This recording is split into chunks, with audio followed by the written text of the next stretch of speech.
Let's go.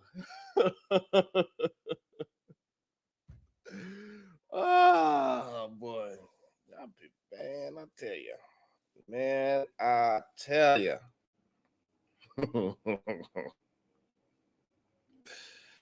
Oh boy.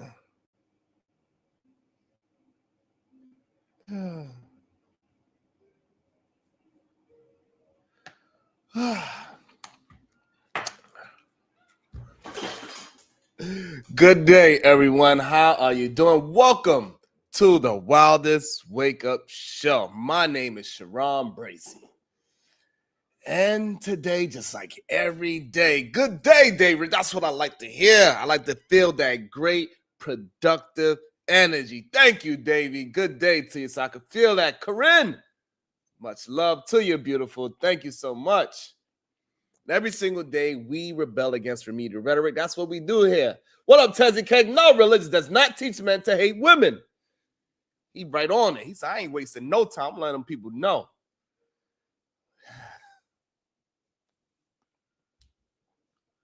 And, you know, we open up the panel so we can have a conversation. And we just want to challenge your thoughts. We don't want an echo chamber.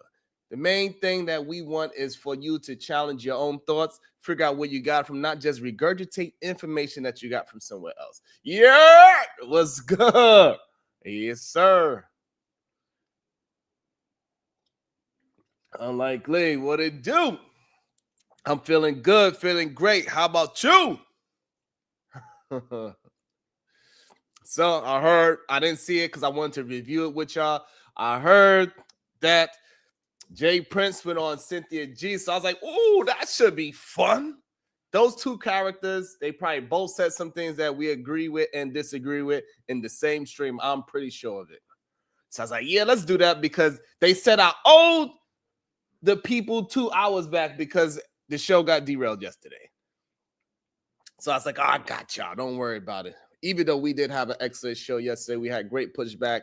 Thank you for all the participants that showed up yesterday. Shout out to yesterday we had a DC sniper in the chat. Shout out to you. Thank you so much for supporting the show, y'all. That was crazy. That person was going ham for sure. They was not messing around on Foolery Friday. As we should. We should be acting up. How are y'all doing today? What y'all got doing? I know there's probably a lot of people just doing a lot of running around. Hopefully, while you're doing all your last minute, whatever you're doing today, you just rock it out me, got me in your headphones, and we just rocking out with each other. That'd be dope. Let me see how this coffee tastes. Delicious. I think this is a weird title for her show, but that was the name of it. She says, does religion teach men to hate women? I was like, whoa, that's interesting. What's your thoughts on that? Tezzy Kate already said, no, absolutely not.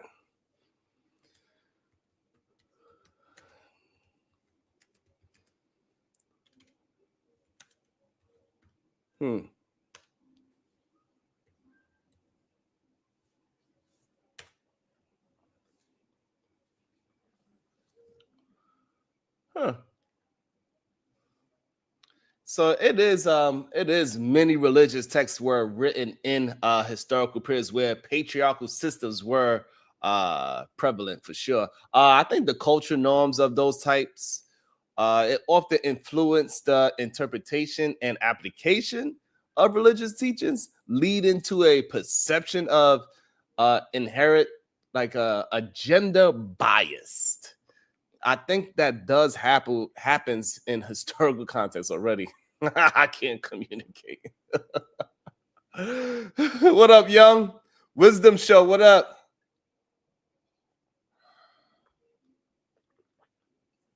That is a good point. A lot of that is a good point, right? So Wisdom said, yes, women is the cause of all sin if you let them tell it. It's a very good point. That's a very good point, Wisdom. Thank you for that. It is an interesting point for real though, because a lot of times we do hear, especially on the YouTube space, we do hear men use the Bible in the wrong way. And that's the real problem is does religion teach men to hate women? No. But a lot of men that have a disdain for women, they use the scripture to do it. What up, Otis? I thought you'd be knocked out. I thought you'd be sleeping with sucking on your thumb by now.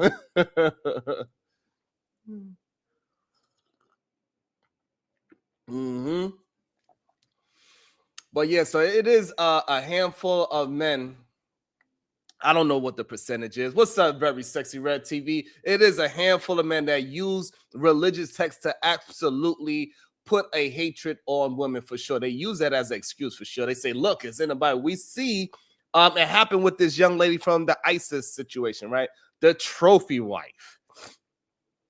The trophy wife said her husband, which was a preacher, he used the Bible to hold her down, is what she said. If it's lying or not, I don't know. But at this moment, that's what we know. What up, Imperious?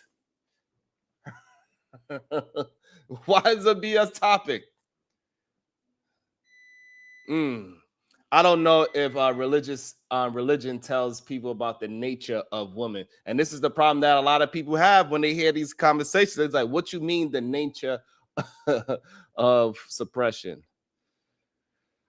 That sounds a little crazy, Imperious. But just like the ISIS woman, she also said that her husband, right, he is a religious man. He is a preacher. He owns a church. And he was using biblical scripture to do some horrible things to her as a wife. And he used the Bible as it. So I can understand why a lot of women will say religion can teach some bad men to hate women. Yes. The problem is that those bad men are a loud minority, in my opinion. However, it's so ridiculous that it seems like it's the majority. Yeah, I got you in Paris. I always want a civil conversation. The problem is I always want a civil conversation. I promise you.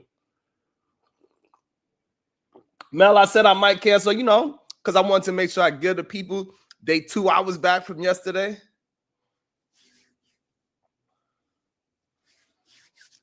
Okay, I did change the title of the show, so hopefully just let everybody know that we are live. Maybe I need to shut out a post or something. But I do believe that it's a lot of interpretation of scriptures. The way religious scriptures are interpreted and taught can vary widely. So I believe some interpretations emphasize the patriarchal views, while others advocate for equality and respect. So I guess the real question is of whether religion teaches hate or respect towards women often hinges on these interpretations. So we got one preacher that will promote the equality and respect, that we got one that would, emphasize on the patriarchal system. And that's where the confusion comes in, I believe. What's your thoughts on that? I believe that's where the confusion comes in at. And Pierce, he says, well, let me know, because it's not hatred, it's that there is a divine structure and direct line of authority. Okay, if you say misogyny is bad, you need a moral foundation to support that.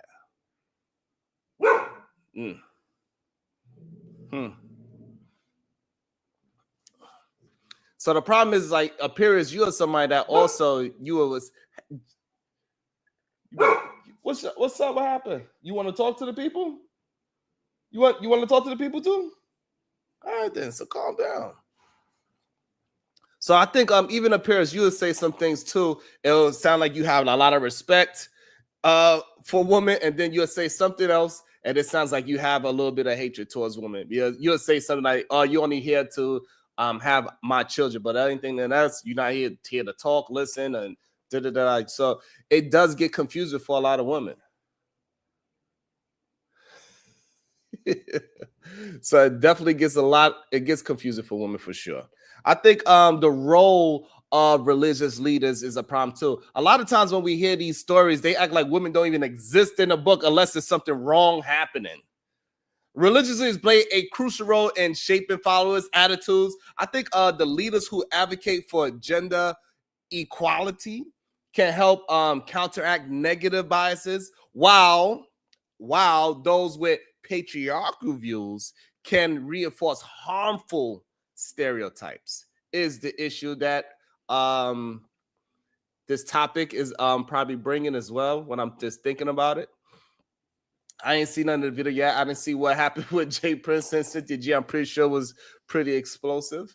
I think cultural influence is also a problem as well. I think religion is deeply entwined with culture, and culture practices can influence how religious teachings are perceived and implemented. In some cultures, religious teachings it may be used to justify misogyny, while in others, they may promote like a gender harmony type of situation. So I think it's the cultural influences as well. What up? Nobody cares. Work harder. What up? These are just my thoughts on the topic because I didn't watch the video, so I don't know what she said. I don't know what Prince said. I don't know where did he come into the show. I'm pretty sure she was just having an open dialogue. I'm not really sure. What up, Young? Young says the original Muslims in prophet time is better than Muslims nowadays. Woo. Mel said it's confusing.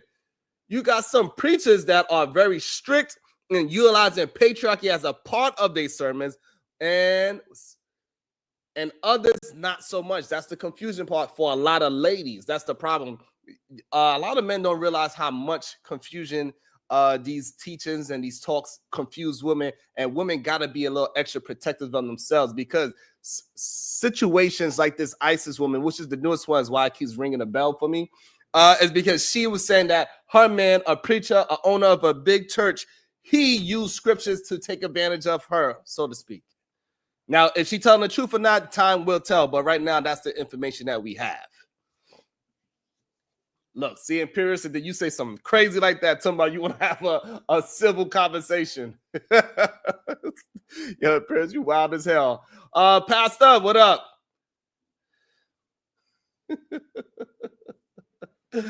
I'm just reviewing the video, that's all. Okay, so Mel said JP's on the last 10 minutes. Okay. All right, so that's cool. So I'm gonna try to do, Mel, maybe I'll try to listen to a couple of things that she's saying in the beginning. And if it's, we'll just skip to the end, if anything.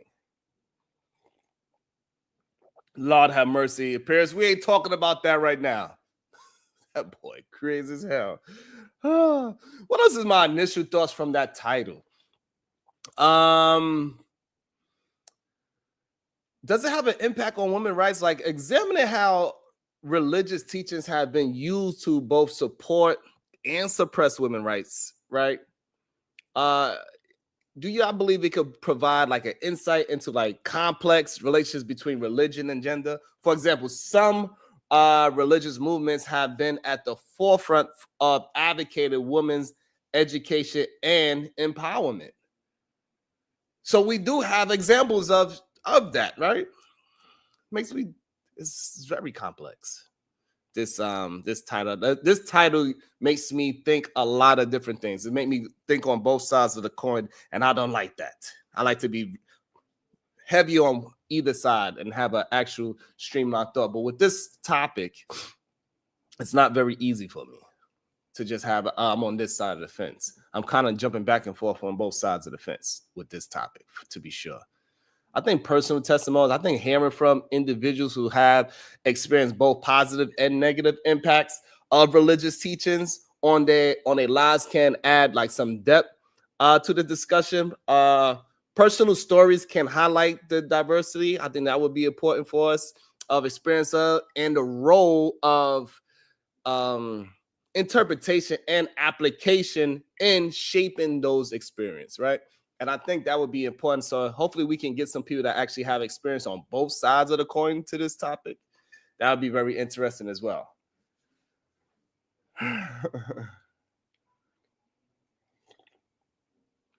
All right, Aparius. Lord have mercy.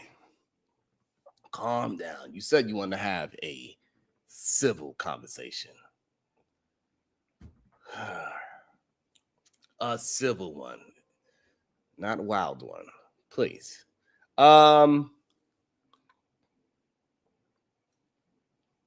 me see where we at with it. We only got 14 likes. That is crazy. Let me see.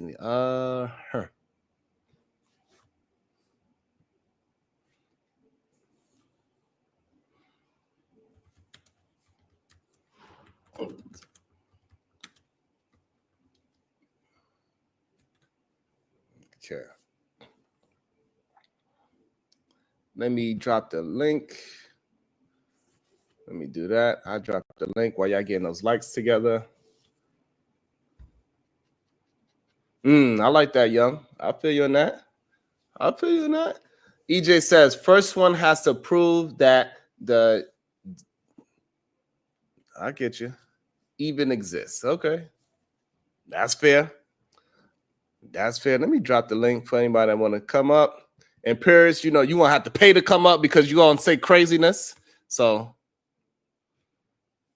Paris be saying some wild, crazy stuff. He already saying wild, crazy stuff in the damn chat already. God damn, I'm trying to have a civil conversation. It's Saturday. We chilling. We having a good time. You're crazy ass. Lord have mercy.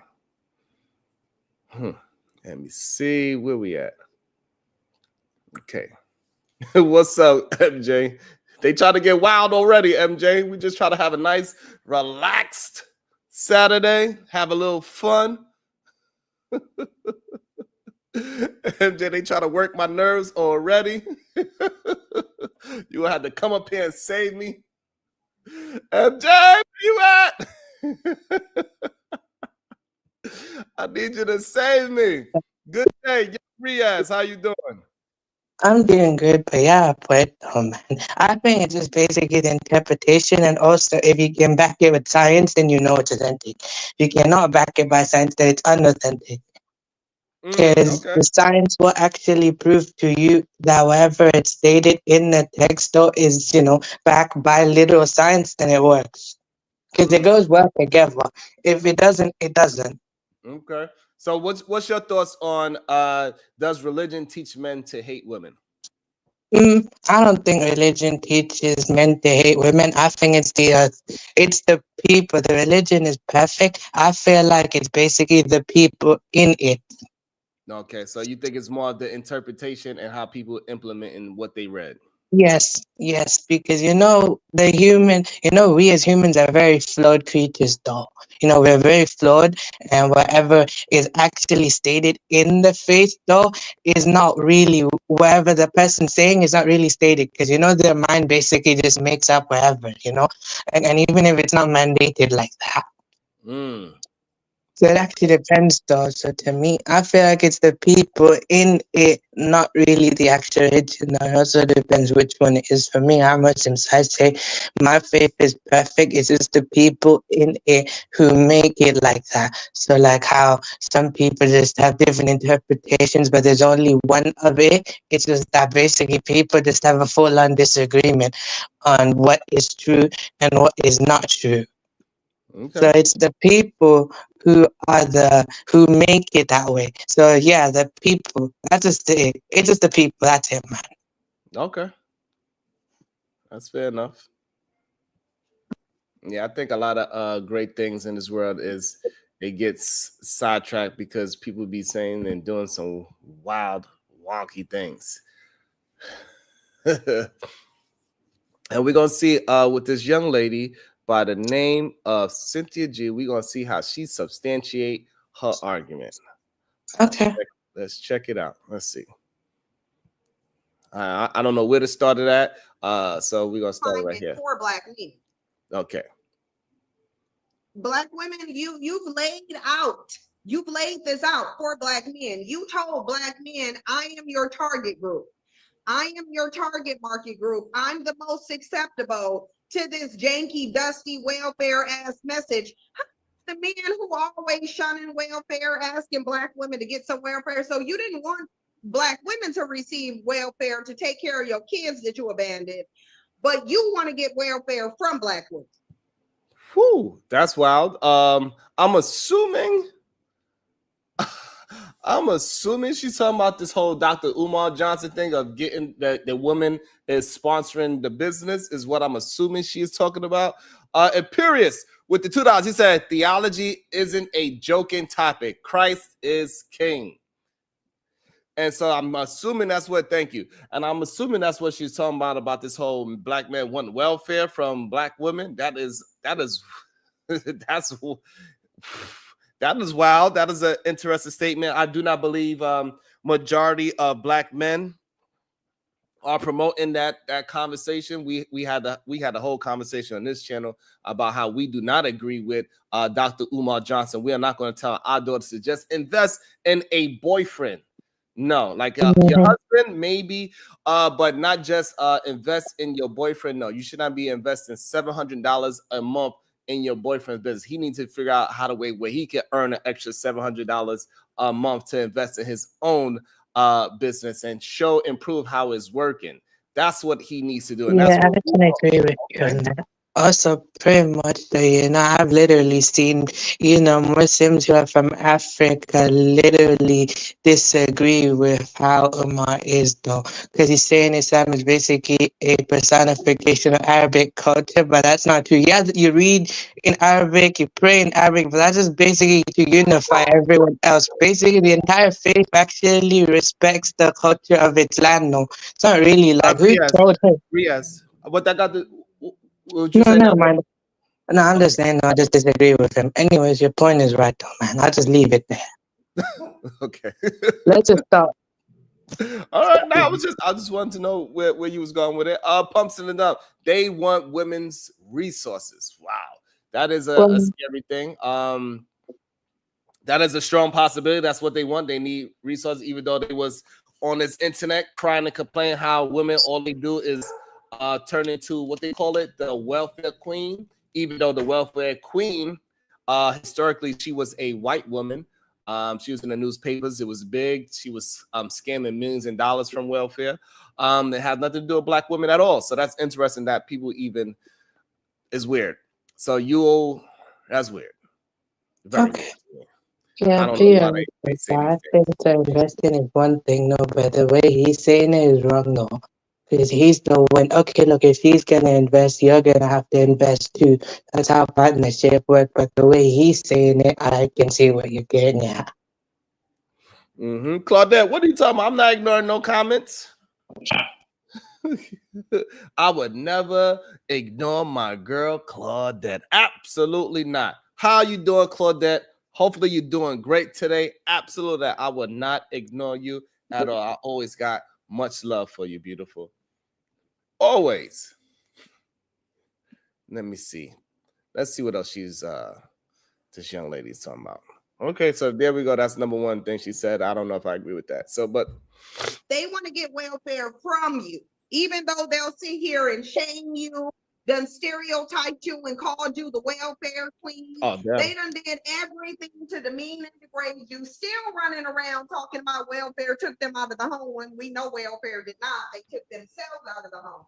That is very true as well. Welfare did not take any men out of any household. That is not a true statement at all. Welcome to the show, the beautiful Claudette. Hey, beautiful, how you doing?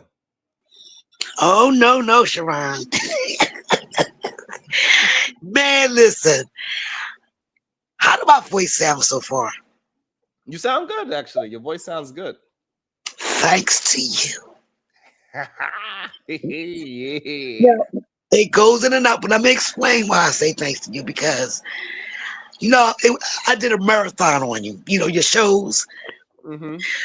When me and my daughter was watching, and we was just like laughing, and I was coughing up this, not to be graphic, coughing up this phlegm, and I'm like, and then I'm just coughing because I was laughing so hard at you, Sharon, your body language, the faces you make when you be I freaking love you so much.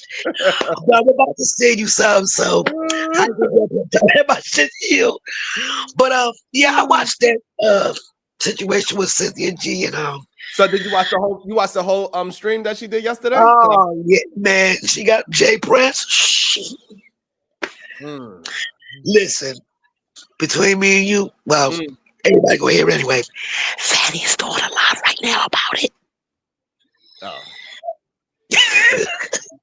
Yeah, it's Cynthia G has some points, but you can agree to disagree.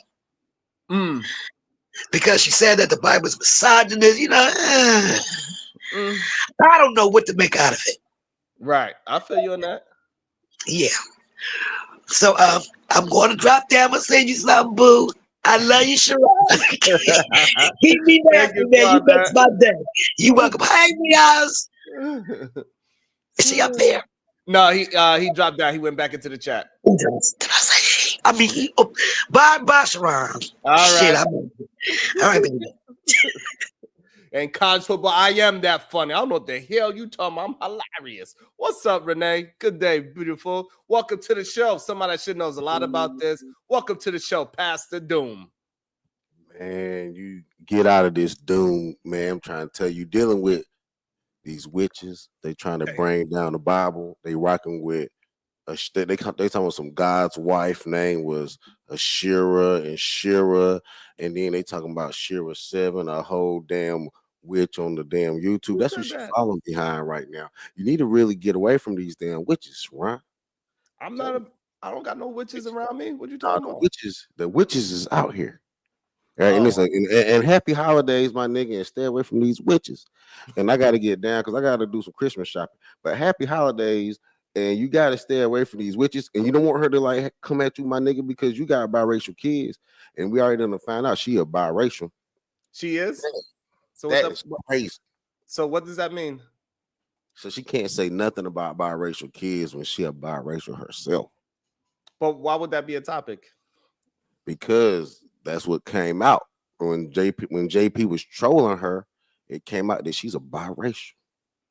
Okay, I just don't understand why. And she be talking bad against biracials and shit. Damn biracial, I be damn. Okay, I don't know too much about and her. She a biracial against the Bible. That is crazy work, dog. What does that mean? Out here speaking against the Bible. Out here talking about the Bible teach men to hate women. See, so I want to. So what's your thought on that? So this way we can get to the conversation. What's your thoughts on that? Do you agree with her on this question? What's your thoughts on the question? Does religion teach men to hate women? What's your thought on that question? I don't think the religion teaches men to hate women at all. I think it teaches men and women a blueprint of how to go about how dealing with their daily lives with each other. I don't think we can look at the Bible and say that it starts to preach hate. She can make a strong atheist point, which is a lot of Gnostic, what they call them, neo-black, whatever they call them, witchcraft motherfuckers, whatever they like to do that, tearing down a Bible content. Yeah, I get it. It's part of their cult like behavior or mindset. Because she has a very cult-like following. Okay, gotcha. All right, so you don't believe that religion teaches men to hate women? No. Even though men use the Bible verses all the time to kind of hold women down. What about that? You can pervert anything, like, and that's what she's doing right now, a perversion. Have men perverted the Bible? Hell yeah. Gotcha. Okay. Gotcha. What's up? It's Demorish Shaya Zanjay. Did I pronounce it right? Demorish Shaya Zanji. Thank you. What's up, Issa? Good day to you. What is your thoughts on that question? Does religion teach men to hate women? What's your thoughts on that question? I don't believe it teaches men to hate women, but what it does do is that if you loose as a woman, you don't have morals, you're sexually promiscuous, you're nasty, you know what I'm saying? You talk back to men and not just just the particular man in your life, but just any man, it talks about you. And that's the main thing, is because a lot of women these days, they want to be that. They want to be loose like that. And I'm not saying all women, okay? So before the comment section go crazy. Yeah, you know, that's a good. So, because you don't want to seem too, because these conversations, they can tend to seem like somebody's leaning towards a different side, right? So what percentage? And I'm a Muslim, women, you know what I'm saying? So what percentage of women you would say is that? So this way you could be clear. I won't lie, it's a lot. I believe that. What percentage? It's a majority. You would say 51% or greater? I'll say about 60 to 65%. Okay, 60%. But on the other, to turn that shoe on the head, it's the same thing as with a lot of men. You know what I'm saying? A lot of men ain't living right. Okay. And I believe that is at a majority all-time high at as well. 60, 65%. Okay. So you feel like it's kind of even on the deviant side of things. Hell yeah, deviancy is pushed now. You know what I'm saying? And it's acceptable. You know what I mean? Look at your chat, Sharon. That's all they talk about is deviancy, and they call themselves thoughtful and cool. Yeah.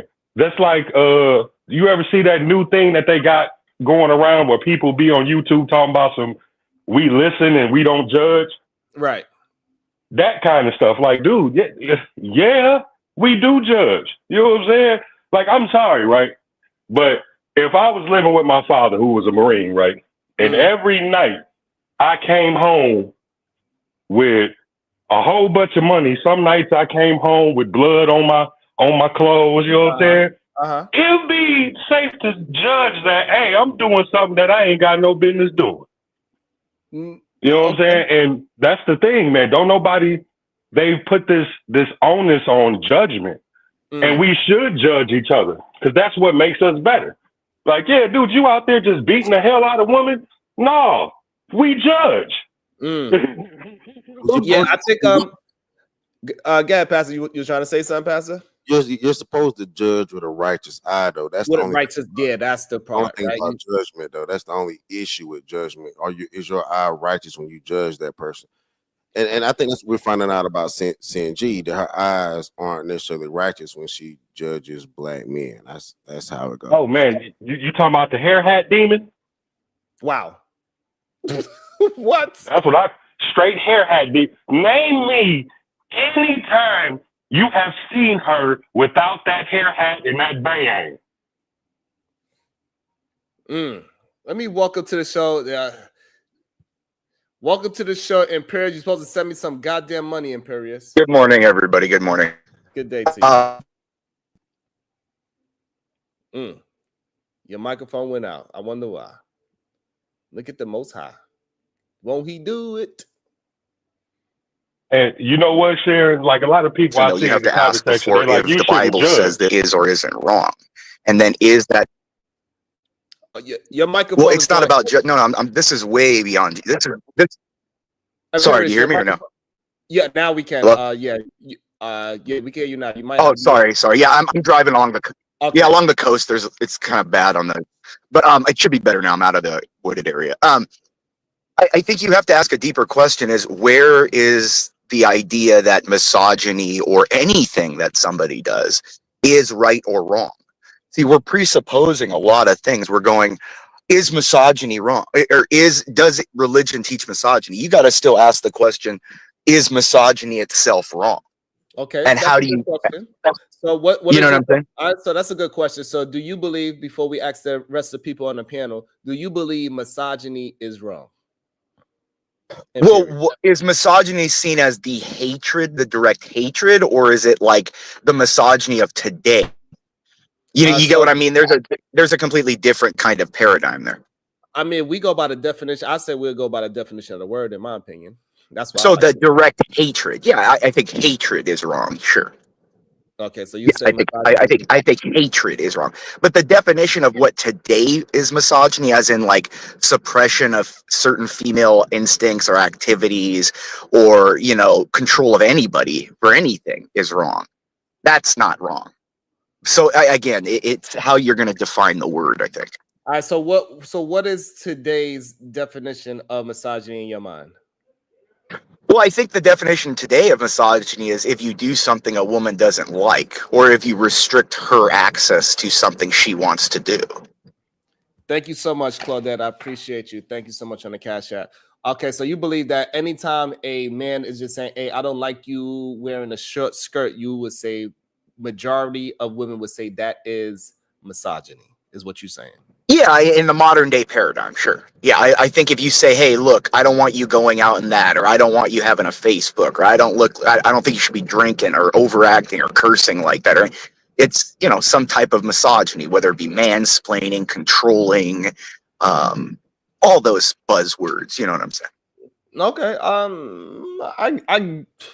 I can understand, but I don't think majority. So I'm gonna ask Issa, what's your thoughts on it as well? Do you believe misogyny is a bad thing? And we're gonna go with his new version of it, saying that that a lot of women are taking just female correction as misogyny. We'll just deal with that one because that's what he's saying. It's a new modern version of misogyny, not the actual hatred version of it, but more of the corrective version. What is your thought? Do you believe that that version of it is okay? Issa. I completely actually agree with Imperious. Because there's, like I said, there's two sides to every coin. Just like we suppress, you know what I'm saying, the woman's baser instincts, there also has to be a hint of misandry to where we oppress the man's baser instincts. You know what I'm saying? Because our instincts on a base level is to kill and conquer. And we must oppress that and only use it in a righteous way. Because if we just embrace that, then the world will be hell. Okay. So you know what I'm saying? So I do agree. You know what I mean? Just like the one part that stuck with me is when he said that whenever you tell a woman something that she don't want to hear. Like me as a man, I never got that. Because every day of my damn life I get told something I don't want to hear. It's just from the day you're born. From the day you're born as a man, you're told you're not good enough. You're not good enough. And that should strengthen you as a man. It should drive you to want to push harder. I mean, I was told when I went to a top 20 law school. I was told by my grandma, why you disappointed me by not getting into Harvard. Damn. So, you know, and that's, I mean, I was told from, you know, when I was like 5, 6, 7 years old, I remember my grandfather telling me, what are these idiots teaching you in school? Why don't, you know, at 7, 8, 9, I was already reading the classics. Why aren't you doing that? So, all right. So I can understand on that level. So now the only issue is that, so we are saying that men are having the same problem with their own daughters and wives. I don't think that's really the case. That majority of men are having issues with controlling the women that's in their lives. Well, it men depends. are terrified of controlling women. Yeah, I think men are terrified of their daughters. Because you can't do anything. I'm sorry. The government makes sure you can't do anything. Okay, you know what I'm saying? We're going to go past the Imperious Issa. Go ahead. Yeah, so sorry about that. There used to be a healthy level of misogyny and misandry that kept a good balance in society. I think the problem is more women are starting to try to mimic misogyny, which has caused the overload on it. If you look at this young lady that just went into that school and did what she did in Wisconsin, she had misandry ideas, but practiced it in a misogynist way. She wouldn't blast, do what she did at the school. So, and usually that's not how women express their misandry. So I think the problem is women have jumped into the ideas of misogyny on top of male misogyny, what we already have, and it's an overload now. And that's interesting take. Tezzy K, look up the definition. I'm tired of the BS. Yeah, so so Tezzy K, so Imperious introduced a more modernized version of the word misogyny, where he's saying it's not necessarily hatred towards women, but he's saying that it is so I don't know what we're gonna call it, but we can't really call it misogyny. I just think it's restriction. I think that we live in this society nowadays where any restriction of somebody's desire to do something is seen as some type of mortal sin. You know, I just disagree with it. Because if I have a conversation with my child, my daughters, my wife, and I feel something shouldn't be done, I could fully express myself on why it shouldn't be done, and we can have a conversation about it. And majority of the time, I'm going to assume that I will win that argument. They will understand. They say, you know what? I understand you, and I'm not going to do it anymore. That's just been my experience. Well, yeah, but the thing is it shouldn't be an argument. Like I remember, like my father, my uncle's telling me, like when my grandfather said something, it was never an argument with my grandmother or anything, or with them. It was just, this is how it is. There's no yelling. This is how it's going to be. This is how we're doing it. So you know what I mean? I think yes, I understand that. I think, but a disagreement is not an argument. I think that's the issue that majority of men have, especially at least on the YouTube space of what we see on these panels. Yeah. They feel like a disagreement is an argument, and they got to go to the depths of disrespect just because. It was never like that's the thing. I don't. I've never had that really kind of relationship with women. I mean, I've usually had a pretty good. I think if you act how you should, women will correspond to that. This whole like. You know what I mean? I think what really women respect is the ability. That's why they're always testing men, is the ability for that man to be a rock of Gibraltar. You've just got to be completely solid all the time. You don't deviate from what you're doing. You don't deviate from who. This is what you are.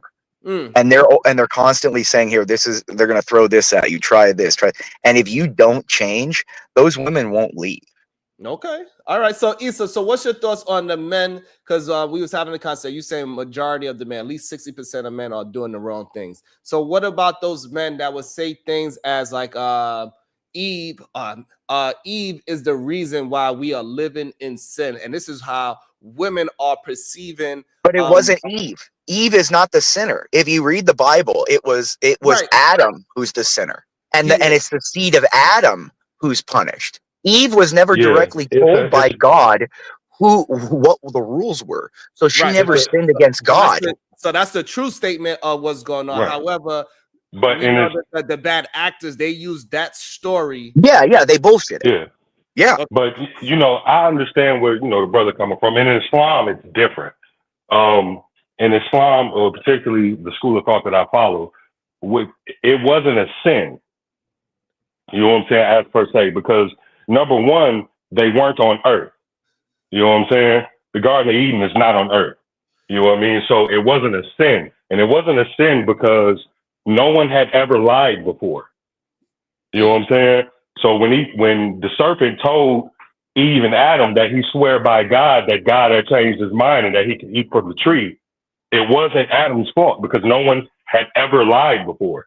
But that's just a difference in religious interpretation. It wasn't the lie. It wasn't the lie. That was the disobedience. Give me what? Yeah. Sorry. So let me do this real quick. About to be a situation. Hey. Shout out to my girl, always holding me down, Miss Jane with the 50 ball. Happy Saturday. It's time to party. Thank you for the hard work you put in, Sharon. Thank you so much for appreciating, and I appreciate you more. Chat on mute to the haters. Never loading. Let me make sure she dances one more time on mute. About to be a situation. Hey. Thank you so much, Miss Jalen. And so like that's the true story of it and what really actually happened. But versus the men, it's all men's fault. It really is in that instance. Without a doubt, it is all because God directly said, "You do not get to do this," and God told Eve, "Go to Adam to tell you the rules." So Adam effed up twice. 2 times. Okay. He didn't. He effed up against God, and he effed up in directing. But look at this.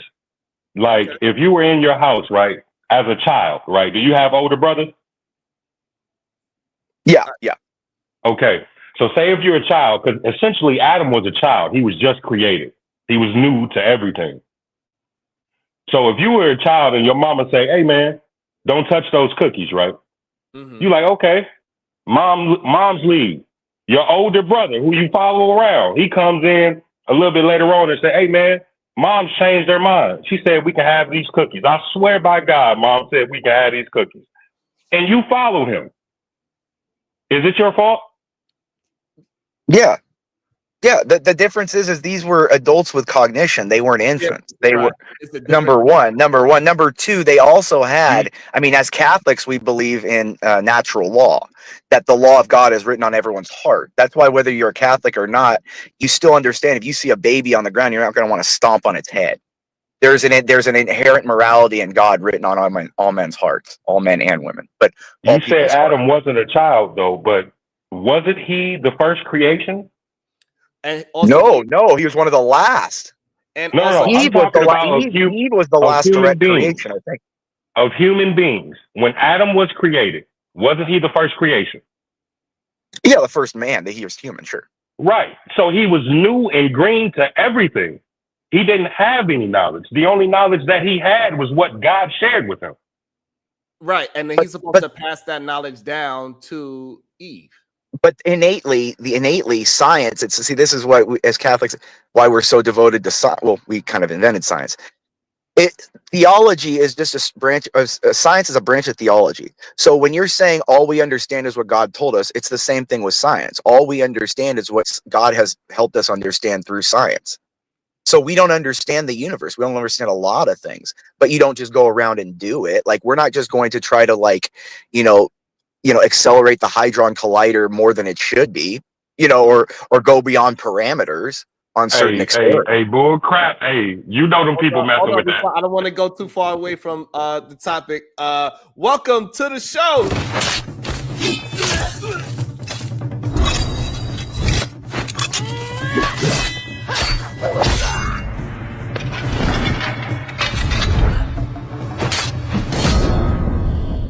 Good day, Supreme Goddess, PhD.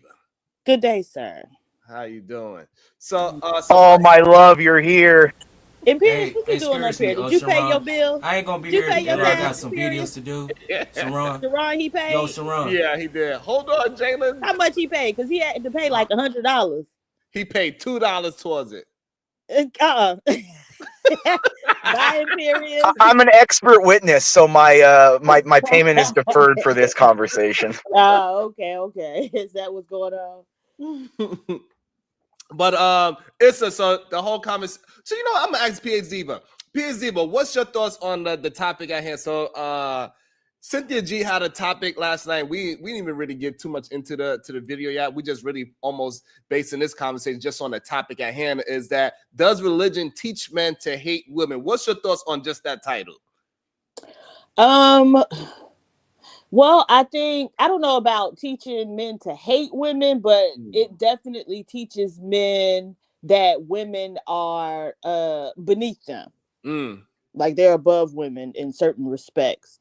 So yeah, I guess those are my initial thoughts. I don't know exactly what she said about it. Yeah, we don't know yet neither. We trying to get to it. She but it's kind of a I don't necessarily agree with that, because it may say that women are beneath in certain aspects of, like, responsibility and authority, but it also says that they have less responsibility and blame too. Like we're discussing right now about the original sin, is that it was not Eve's fault of what happened. It was Adam's fault. That's why it's the seed of Adam that's punished. Right. You know what I mean? And also, I mean, as Catholics, remember, we believe that the most holy person, like human being, to have ever existed was the Theotokos, the Mother Mary. She was full of grace. That means she was perfect. She never sinned. So, but here's the problem, Period. When we hear a lot of men speak about the Bible, so I think the problem is that the loud minority of men that do use these texts, like how they use it with the Adam and Eve, so they use that text in a completely wrong interpretation. Yeah. I mean, by their works you shall know them, of course. Yeah. So I think it's really just the interpretation on how a lot of men use the good book, and they use it for deceitful things. Well, and that's why I'm so hard that you must follow structure, authority, tradition, because if you are in tradition like that and you have authority supervising, you would not believe those things. Like that's the whole thing. Like this whole notion, what I hear from a lot of the Baptists screaming and yelling, as Catholics, we believe there's a hierarchy of authority, that men have a hierarchy, but there's also a difference in certain activities and certain relationships and certain things to women. And that's the thing. Like, people think of it as like, oh, women could never be that's not the issue. The issue is that the church itself is a woman to Christ. It's the bride to Christ. Wow.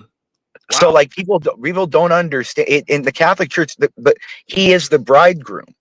Okay. The church itself is the bride. Okay, that's an interesting. I have to agree with the brother.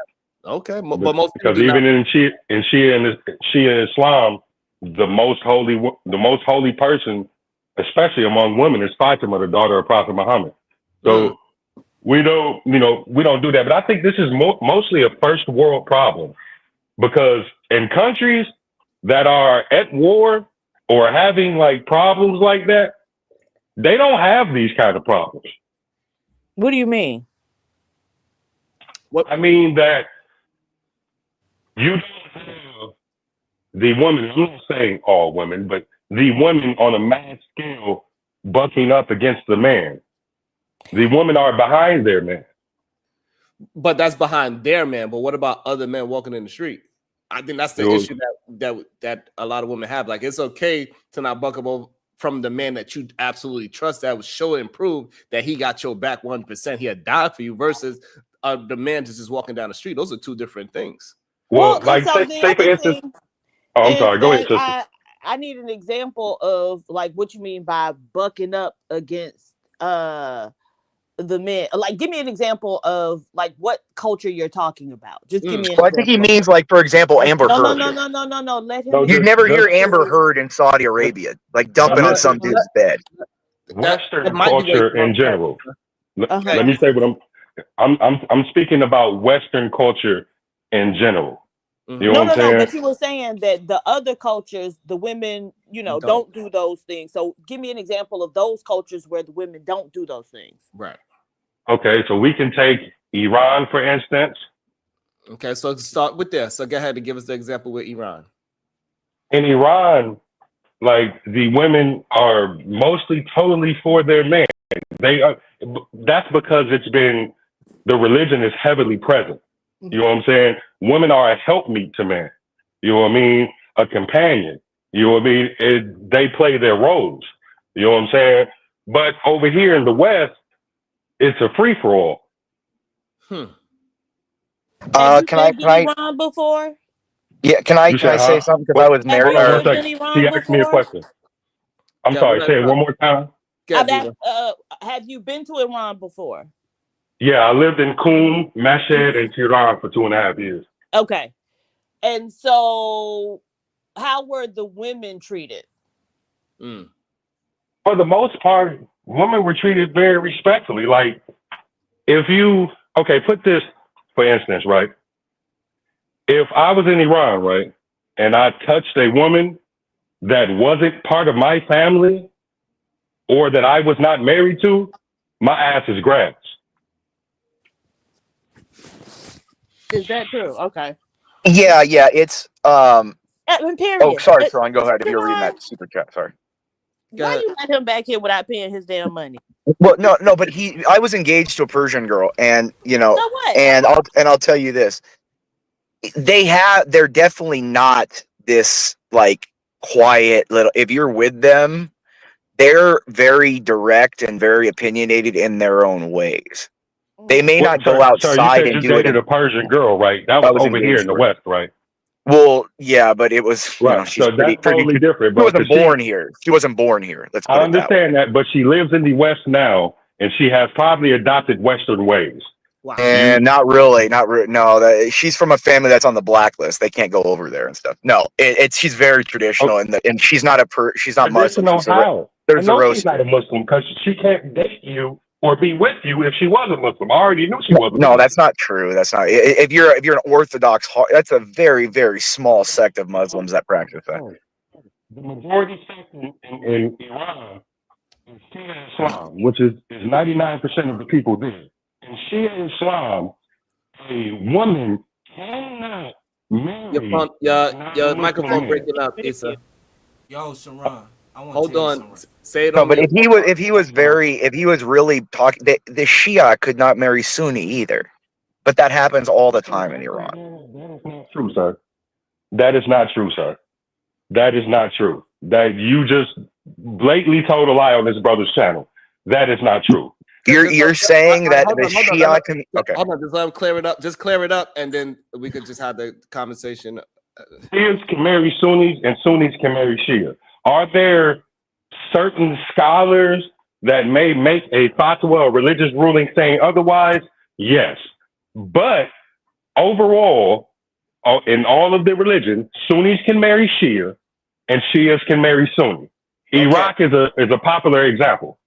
Okay, so you go to Iran, a Shia country, and try to marry a Sunni. Okay, let's see how that works. I lived in Iran. I had Muta. And how many Sunnis and Shia got married? None. The Shia. Hold on. So Imperius, he's saying that. Hold on. So hold on, Imperius. He's saying he was there and he's seen them get married. I think that proves. Yeah, I would doubt that an American citizen is there. When was he there? In the 70s? For 1 second, I was there from 2007 to 2010. Wow, there's an embargo against U.S. citizens. He was in the military, right? The U.S. military is in Iran? Really? Hold on, Imperius. Hold on. He's answering questions. We don't have to assume. He said he was there from as far as we know, he's not a liar. So he was there for how you said it's 5 years? 30 years. The United States and Iran doesn't have diplomatic ties. So once I got a religious approval letter from my Mulana to go to Iran, because that's what you need to go study, to Iraq first. Okay, so there you go. So also, I don't know if you're doing something with your microphone, but it's going in and out all of a sudden. But so he's saying he had a religious reason, so he was able to go to Iran for a few years, and he lived there. So Imperius, we got to just take that as face value. Should I bring up the State Department? Do you really want me to post the State Department? You can't, if you have a United States, UK, or Canadian. I got you. So Imperius, so you saying you want to negate his actual experience? You can't. You cannot as a solo independent traveler. Okay, as in not without a diplomatic visa from the United States, Canada, or UK, travel to Iran. Sir, I didn't travel to Iran, sir. I traveled to Iraq first. Okay. Do you understand? And crossed over from Iraq. And how did you? And so you illegally traveled in there. Well, I mean, if you want to put technicalities, yes. Okay, so and I'm gonna believe someone that went illegally into a country. Hey, that lied about that said they went there and has lied about how they got there and everything. You did not just go to Iran, so you illegally migrated. That's fine, but he's still okay. So regardless if he. And I would like for him to present any evidence because the Shia Islamic Guard would not allow a public marriage of a Sunni and Shia. I'll be back. I'm leaving the house right now. I'll be back in about 10 minutes. Okay, so it would never happen. The Islamic Guard would never allow it. That's fine, but he lived there for extended. And I was engaged to the part of the Parhami family. Do you know who that is? So I'm not trying to negate your experience. What I'm saying is that we cannot negate his neither. So if he was there for 3 years, I can literally post you doctrine from the Iranian government. Would that be suffice that they do not allow public ceremonies of inter-Shia and Sunni marriages? Right. So would that be enough? So what I'm saying is that could be a very true statement, but that doesn't negate the fact that those people still figure out a way to get married to each other. However, how they did it, they did it. Where if it was in private and they snuck in the way how he had to sneak in, that's not what's up for discussion. What's up for discussion is that fine, but I'll let it go. Go ahead. Yeah, you know what I'm saying? Just I got it. Go ahead. It's your show. My bad. Good day, Raw G and Chef Smitty Cooks. How y'all feeling today? Good. I just came up here real quick because the Shia or whatever. Muslim is not the only religion in the Eastern world. So to sit there and say that someone from the East is only a certain type of way because they're Muslim is insane. It's insane. What about the Christians over there? What about the Jews over there? What about the Zionists over there? What about the people that worship Krishna and Buddha? Like, stop the cap. Like, stop this nonsense. And in all actuality, most people cherry pick the Bible. They haven't read it to completion. But in all actuality, it is Adam's fault. Talk about some, oh, well, if your big brother tell you your mama said, if your big brother or sister tell you to eat something and your mama said you can't have nothing, we all learn very, very young. You better go on ahead and ask mama directly. Because once mama said, no, hell no, somebody trying to set you up. They trying to set you up to get your booty whooped. What are we talking about? Mama For say, real? mama sa, mama makusa. But what's your thoughts, Roji, on does religion teach men to hate women? What's your thoughts on that title? I thought it was interesting. I was like, whoa, that's kind of crazy. But what's your thought on it? I think a lot of men in these spaces cherry pick scriptures, and they use those cherry pick scriptures to push a narrative and an agenda. When you read the Bible to completion, that's not what the Bible teaches at all. In fact, it highlights men that were horrible to women and how they were punished. Just like the story of Jesus and the woman in the well. The men were trying to castigate her. Okay, so and he told them, he who is without sin cast the first stone. So you agree that it is men use religion to push out hate towards women, but religion itself does not teach men to hate women.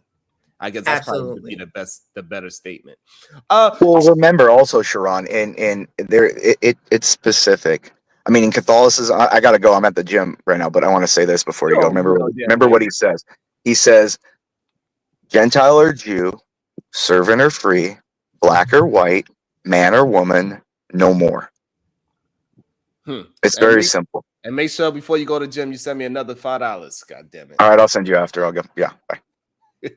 Chef and by the way, PhD, I love you. I'll see you tonight. Okay.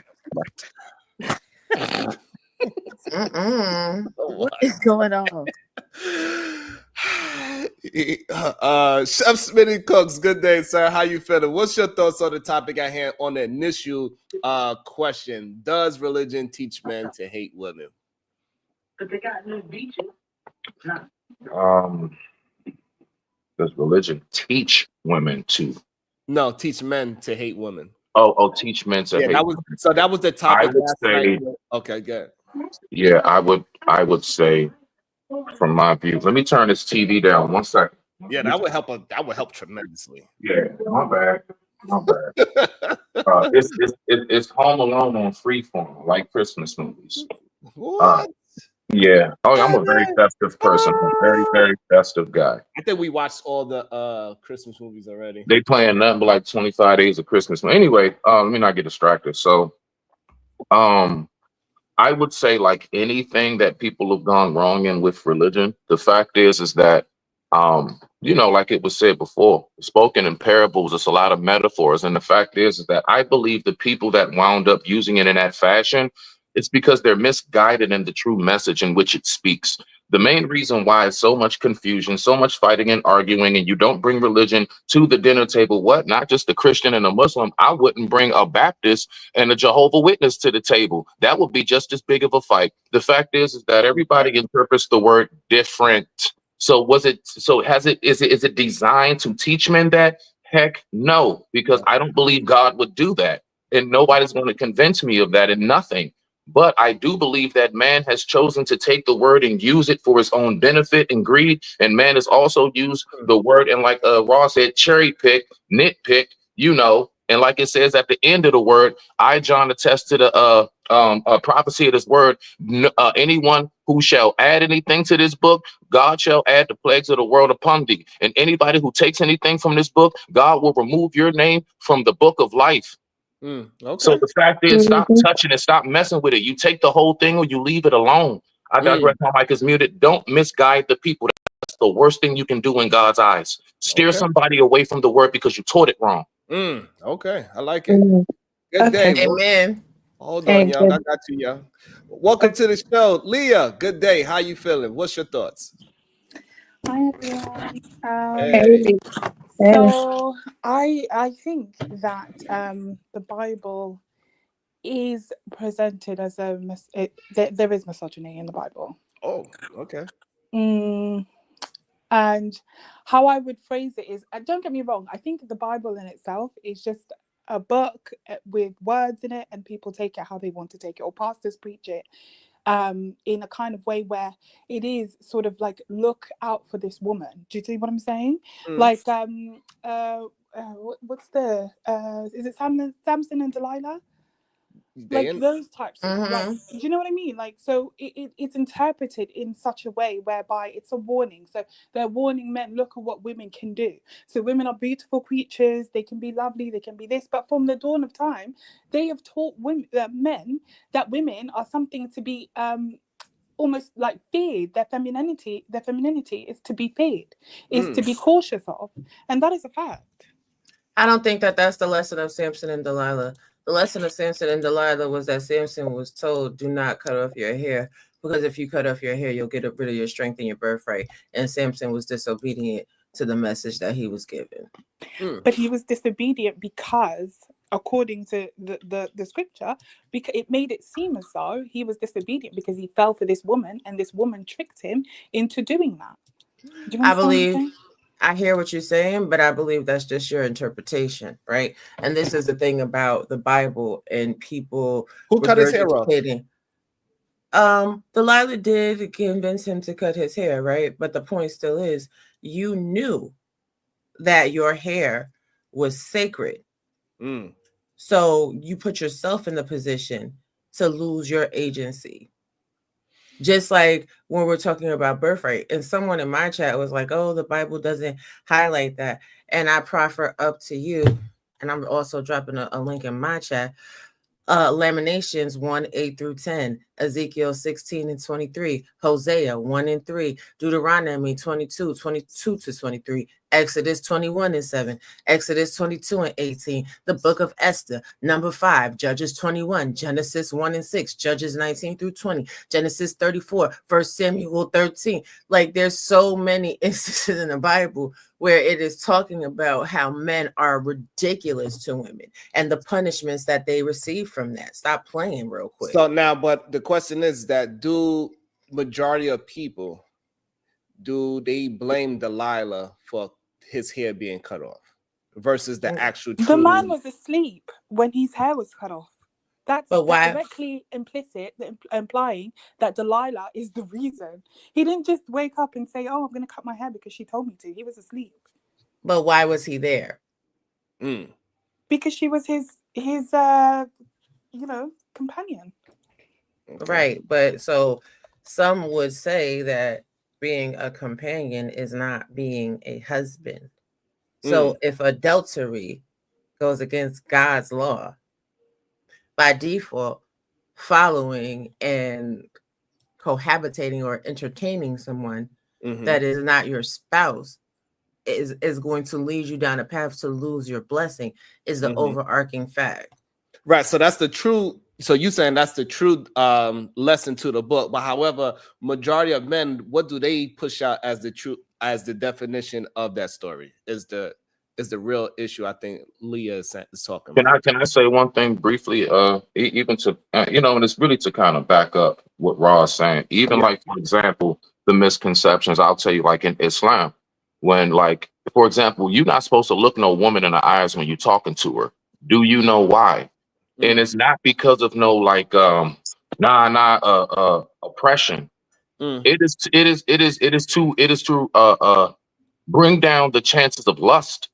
When you looking at a woman in the eyes and she batting them lashes and all of that, he's smiling, that could have you then be like, so you want to go get falafel after this? You see, like that will cause you to mess around and flirt. So a lot of these things, even the women covering themselves, it's not to oppress them. They know what that body look like. I want to make sure. Right, so here's the thing. That's all it is to keep down the lust. And I'm just backing up what Ross saying, just from a different perspective. But it is the same thing. And when you do that, you're going against God's will, because you should be lusting after no woman but your wife or husband. Right. And so, but here's the thing. Why I'm wanting to start to really like let's peel back this layer of this onion. Is the true meaning of the story is pushed, or is it an underlying meaning that women are responsible for Samson losing his strength? Is the is what a lot of these men use to misinterpret the story on purpose. Where's Bolo when you need him? Where's Bolo? But that's the question. That's what Leah is posing, that like they're not going by like the true definition of the story, but what majority of men are doing, they are using that story as a way to so-called use to push women down, say, see, women are deceitful, women are the reason why we lose our strength, women are the reason why we such and such and such. Is that not a true? Do y'all believe that's a true statement, or it's a reach? I don't like, I like to guard my tongue. I want to give this to whoever has more knowledge, bro. That's the biggest problem. People just like to come out and say what they feel. I don't say what I feel. I do the research on this because I don't never want to tell you nothing wrong on this topic. I will only speak on what I know. Raw, anybody else, Diva, somebody got something, rock out. Sure. So this is the thing, right? Samson was married. Samson's parents were very upset with the wife that he chose because Samson never told his parents that God told him to choose a wife. He got angry. He slaughtered a lot of people. And then he became a slave to the Philistine army. Delilah was sent to find out Samson's weakness. Delilah was sent to find out the source of Samson's strength. Samson lied to Delilah twice before he told her the source of his strength was his hair. Once he told her the source of his strength, then she cut his hair in his sleep. So again, this is about Samson. This is about Samson marrying the person God told him to marry, but lying to his family about it. It's about Samson not controlling his anger and slaughtering the masses and becoming a slave. It's about Samson not being obedient to God and keeping the secret of his strength to himself. Samson's promise was given to him from when he was in his mother's belly. His mother had things she couldn't do while she was pregnant and while she was carrying him. Samson was disobedient to God. And when it's taught through the scriptures from Judges 13 to Judges 16. However, people just focus on the fact that, well, Delilah cut his hair. How does she know to cut his hair? Because that was a secret. He ran his mouth too much. Exactly. So now but here's the thing. I was gonna say this though, to be honest. I think some people, though, what they don't know is the only reason there's a lot of misinterpretation is because they don't understand the simple basics, simple fundamentals of what the faith actually is, or what the actual text says, or they don't understand the simple stuff, very basic stuff they don't understand, and they take out bits and pieces. So I'm agreeing with you on that. That's why when they don't understand the basics, that's why, it becomes like that. So like with some people, when they have like a certain lifestyle before, or when they become into the faith they choose, they don't really learn some people choose not to learn the basics. They just choose to pick and choose whatever they want to read. So again, I understand what the story actually is trying to prove, but we understand what the Adam and Eve story actually is saying, is that Adam was the true sinner, but that is not what is preached out here in these, especially in YouTube streets. They say it's the woman's fault. And so are we not saying that these people are using the Samson and Delilah story as it's not the woman's fault? Because they definitely don't blame Samson for it. Men don't hold men accountable. This is another thing that the Shia is alluding to that people don't get. In the East, men hold other men accountable. If a woman is wrong, they're gonna punish the woman for being wrong, but they're gonna more harshly punish the man because the men know what they're not supposed to do. And that is true. I've seen many men hung in the middle of Tabrid Square. Ain't none of that, like the no accountability thing that's over here. You can't be like that in Iran. You know what I'm saying? You a man. You were created as God's vicegerent. Now, you are over the woman. You are the imam and leader of the household. But with great power comes great responsibility. If you mess up, the punishment toward a man is way harsh as the leader than it is toward a woman. Okay. Yeah, I agree with you. I think one time in Saudi, I think as his family or something happened to the family, and this other family was begging to be forgiven, but the other family who's the victim said, no, we want them punished though. So when you say it like that, I can agree to you on that. I only just know the basic stuff though. So not trying to miseducate anyone on that. So that's just what I know. Right. And so Okay. I guess we could move it on because I think as long as we stick to the problem is that we stick to the truthful part of the story and we're not speaking to the people that is not using the truthful part of the story. A lot of these men, the reason why I think women, because we had this conversation on this show as well, is that like a lot of women, when they hear the Bible talk, they get a little apprehensive about it because it seems like it's always downing women. They are telling women how they are failures in society. There's something that a lot of women actually really feel. They feel like the religious book is being used as a misogyny tool, just like the ISIS girl and just like the Adam and Eve story. Leah just brought up the Samson and Delilah story. They are not going by the true definition of what the story is supposed to be pushing out, of how Samson was lying and he got loose lips. He's talking way too much. He's giving secrets to people that he's not supposed to. And that's the real reason why he lost his strength versus it was a woman and you can't trust a woman because you trust a woman. She's going to use your strength as a weakness and she cut off his strength is what they tried to use these stories as. Right. I got one word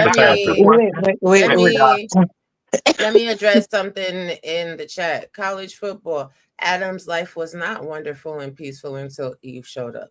Perfect example.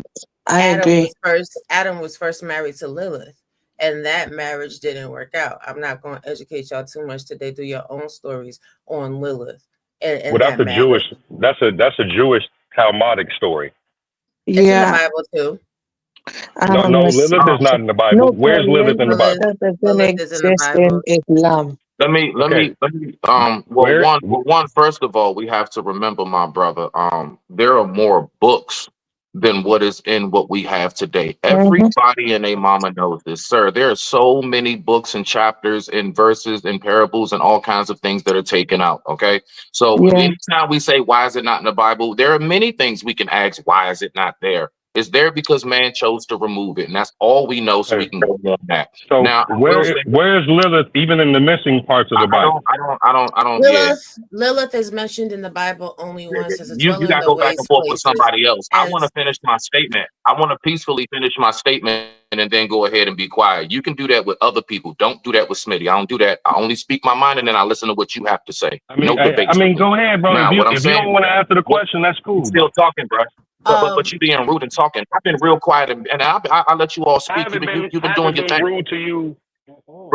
But you're doing it now, right this very moment. Compose yourself. I'm speaking. Thank you, bro. Now the only thing I wanted to say briefly. Go ahead, Sharon. You got it, bro. Nah, not today. Not gonna do it. So your friend or something, nigga. We're gonna calm down the air just a little bit. Go ahead, Diva. All right. The Black Eye Podcast, member for 2 months. Eve was independent of Adam. That's why her punishment is your desire will be towards your husband and he will rule over you. Imperious. Good show and topic. By the way, Diva, bring Venus later. Shut up, Imperious. The Black Eye Podcast. Samson told Delilah the secret of his strength. It's all about the hair. Planet Fitness. We know what God has promised men in the Bible, etc.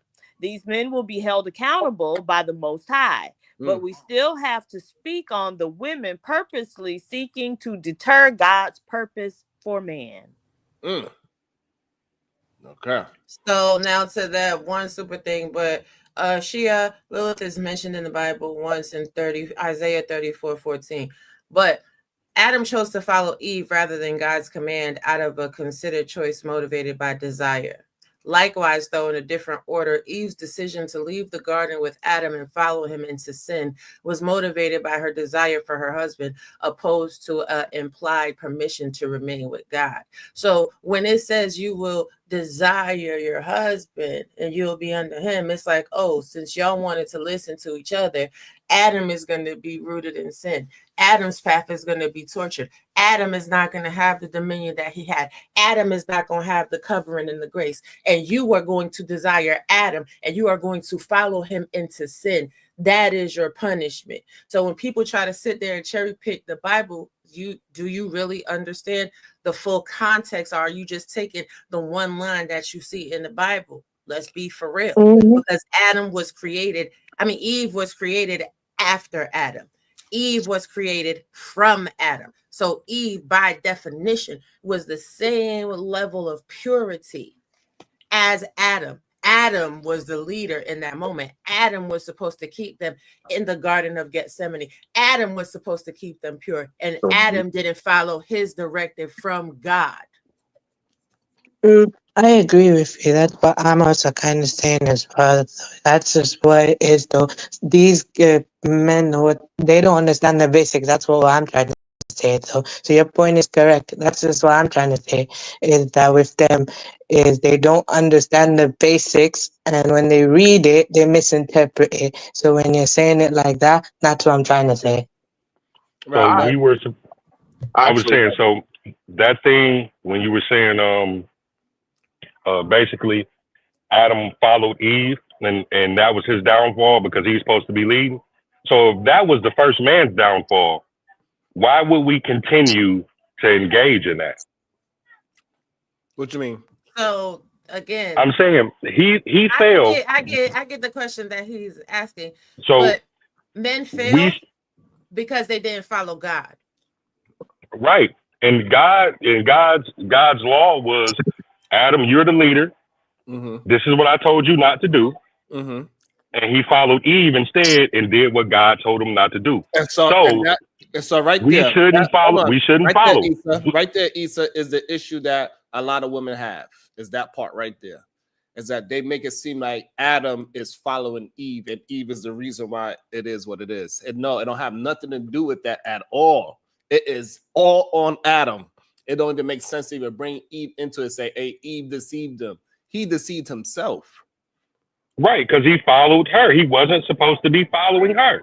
He wasn't supposed. No, so that's he deceived himself because he disobeyed God. Yes, he deceived himself because he was disobedient to God. It doesn't How did he disobey God? How did he disobey God? He disobeyed God because he ate of the tree. Okay, why did he eat of the tree?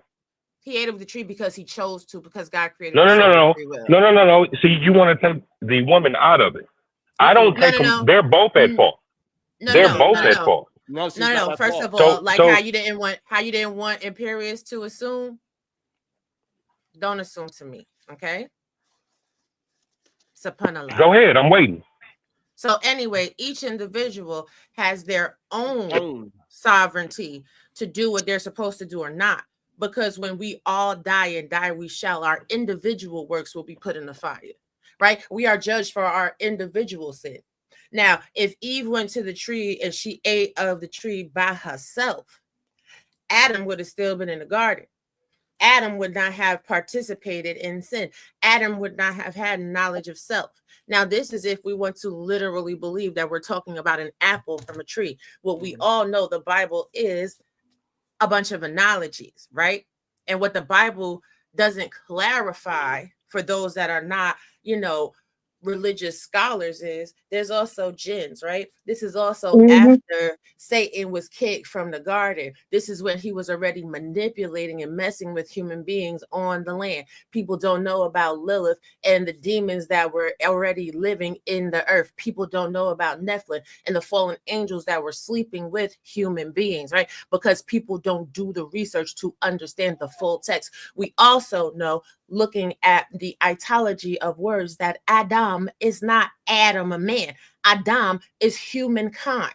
So that's a deeper conversation. But in any event, Adam is responsible for what Adam did. Because you can't sit there and tell me that it's okay for me to delete somebody and I'm going to go do it. You may have said that to me, but as someone that knows what God said, I am responsible for what I do against God. That's the part that I'll agree to. Everybody's responsible for their own individual actions. You can't blame nobody. Exactly. I have a question that I was trying to ask, since we're on this with the men biblically and women. This absolutely has always baffled me. Now, we all know that, Raw, you remember speaking earlier about how it does says that you shouldn't lust over any woman's wife except your own, right? Yes. then what baffled me, I still read this story over and over again. Then how was David so favored by God when he got Bathsheba from sniping off one of his men? He watched her through the windows and things. Like he literally was peeping Tomming her from back then. And somehow or another, he was able to take Saul's place. I just that whole how he became into power always baffled me, considering what he did when he was in power, and that was he had his man offed so he can take the wife. I digress. My mic is muted. All right, because I want to stay on the top before we move it from off of to Paul. Planet Fitness. Oh, yeah. Okay. Planet Fitness. God said, because you listened to the woman I gave you. Eve knew God told him what not to do. She didn't care because she wanted to do what she wanted. He should have told her no. Okay. Planet Fitness. If the man that leads you was given a mission, what good woman would go against what's good for the house? Eve wasn't being a good wife and helpmeet. She helped herself and he followed like a dummy.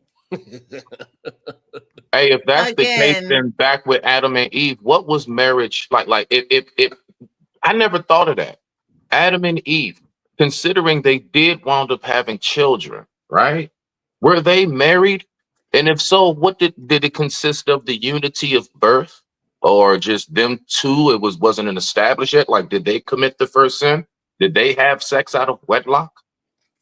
I mean, I don't think it's the same. I don't think the same rules would apply for them. Everything that we would say, we would be just guessing, because it doesn't say how their marriage ceremony was, if there was a ceremony, whether God created them after he created Eve, were they automatically married because God paired them up. It just doesn't say.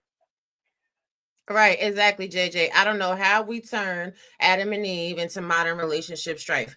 Nobody knows their marriage story, none of that. Like, y'all choose to interpret this however you want to interpret this. This is most assuredly about free will.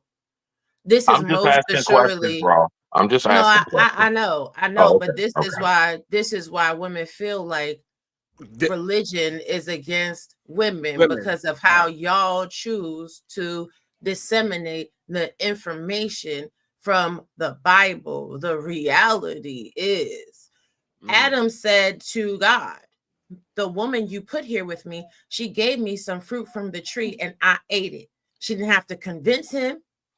She didn't convince him. And if we go, actually, it's Genesis 3, we'll start at 11. And he said, God said, who told you that you were naked? Have you eaten from the tree that I commanded you not to eat from? The man said, the woman you put here with me, she gave me some fruit from the tree and I ate it. Now he knew good and well that the tree that the fruit came from was the one God said not to eat. He made that choice and God commanded him. So when we're talking about leaders, since we want to turn this into modern relationship strife, if God gives you a job, if God puts a covering over you, and the covering over you is supposed to be the covering under your family, if I am your woman and I come to you and I say, hey, I want to do this, this is horrible, and you say, sure thing, let's do it. It's not on the woman. It's on you, because you are the covering and you are the leader. It is on Adam. I'd have smacked that apple out of her hand and put her out the garden. One quick response. Hold on, so I want to. Can I give one? I want to give one quick response to what she said briefly. I'm gonna shut up. So look, Raw. All I want to say to this, with the turning it into modern day. The fact is, Raw, if you like most people, when we go to church, right? Say folks go to church and everything, right? Boom. When you hear the pastor talking, they'll give you whatever parable or verse it is, but then they'll go ahead and give an example of how that can apply to us in real day time. See, the thing is, I think there does have to be some consideration. I'm not taking from what you're saying, sis, but there should be some consideration knowing that we don't speak those words. We're not in those times. I don't think most people are able to truly take their mind and truly set it back in that time. Can we watch wonderful 10K videos and have depictions and storytelling and folklore and all these other things? Yes. But the fact is, we will in some way interpret it in a today's way because that's the time that we're in. Like, I mean, we're not them back then, bro. And that's why it's a lot of going back and forth, I believe, with a lot of different people. Not Smitty, because I don't do it. I'll let y'all do that. But a lot of back and forth with people with this discussion, because I do think the disconnect is in the different times, cultures, languages, and how things were ran. And we are so, like, most of us can't even relate to 100 years ago. You talking about back before there were wires. So, but I digress. My mic is muted. That's all. So the problem, I think you are going to hear that at times, bro. That's all I'm saying. So what I'm saying, I want to jump in real quick. So the problem is that people are purposely slow to understand the story.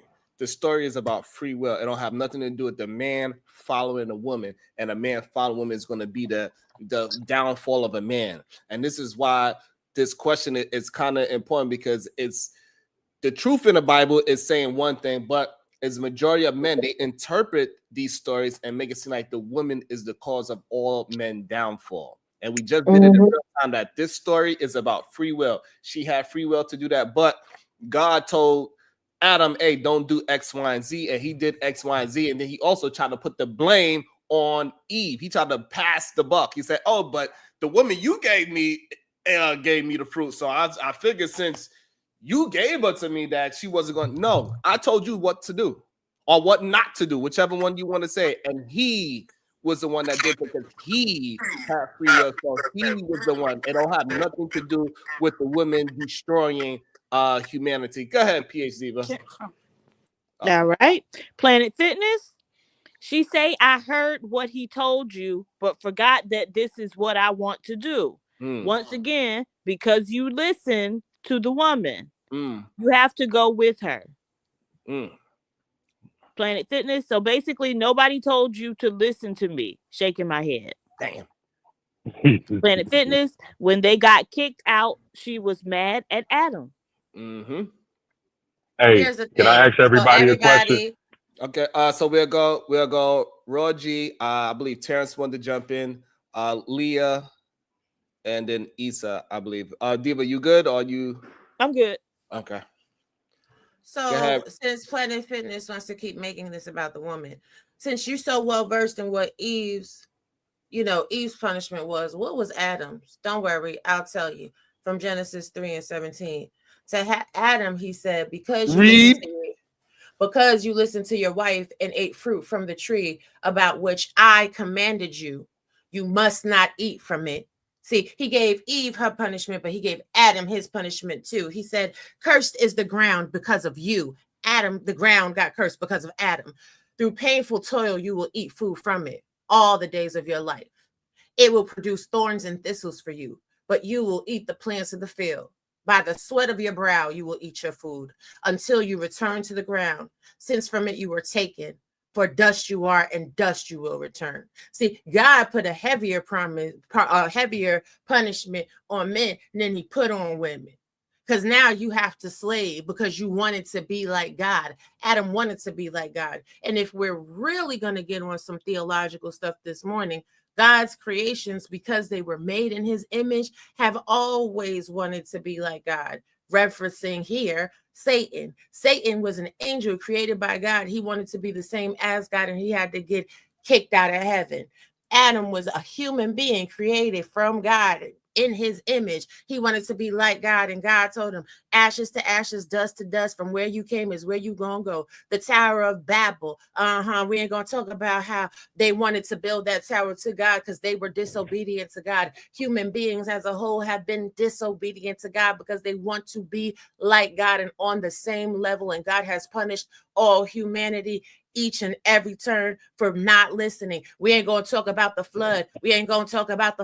How God only saved 3 men and their wives and 2 of each living thing among the face of the earth because human beings were not listening. We ain't going to talk about Sodom and Gomorrah when God sent the angels to take out Lot and his wife wouldn't listen. So he turned her into a pillar of a salt. Y'all don't want to have Bible study this Saturday morning. Hallelujah. I know what kind of church you grew up in, Sharon. It was popping in there. I like that. I believe it was supposed to go to Terrence next, and then we're gonna read some of these. Let's read some of the super chats now. Where we at? Hold on, because Planet Fitness got a conversation for us. Go ahead, Diva. Planet Fitness. What woman would put her man in that position? Planet Fitness. Men, it's okay to say no. I'm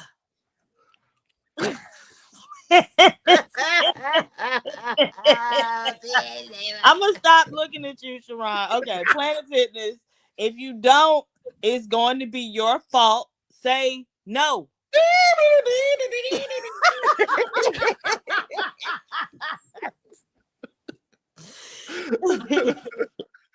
Oh, go ahead, Terrence. What's your thoughts so far, Terrence? Do you believe so? But I ain't gonna lie, before Terrence go, it does seem like it is interpreted in a way where you could say religion teach men to have a hatred towards women. But go ahead, Terrence. What's your thoughts? Good morning, Chad. Good morning, panel. I'm just listening for now. Hey, sir. I'll jump in where I fit in. Okay. Go ahead, Issa. Well, it all stems from not listening. You know, I'm just listening to, everybody's Bible interpretation. I'm not a Christian. I'm a Muslim. So things are a little different. But it all stems from not listening. You know what I'm saying? And that's on both sides of the coin. You know what I mean? Man and woman. When you don't listen to the Most High and you think you know it all, there's things that come with that. There's punishments that come with that. But I would have loved to been a fly on the wall and the conversation that Adam and Eve had after they were kicked out of the garden when they was walking. You know what I'm saying? Because you went from being immortal to having everything that you wanted to ruling everything to now you on this earth fighting against God knows what from back then.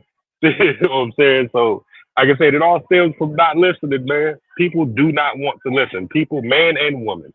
Ego is a mug, man.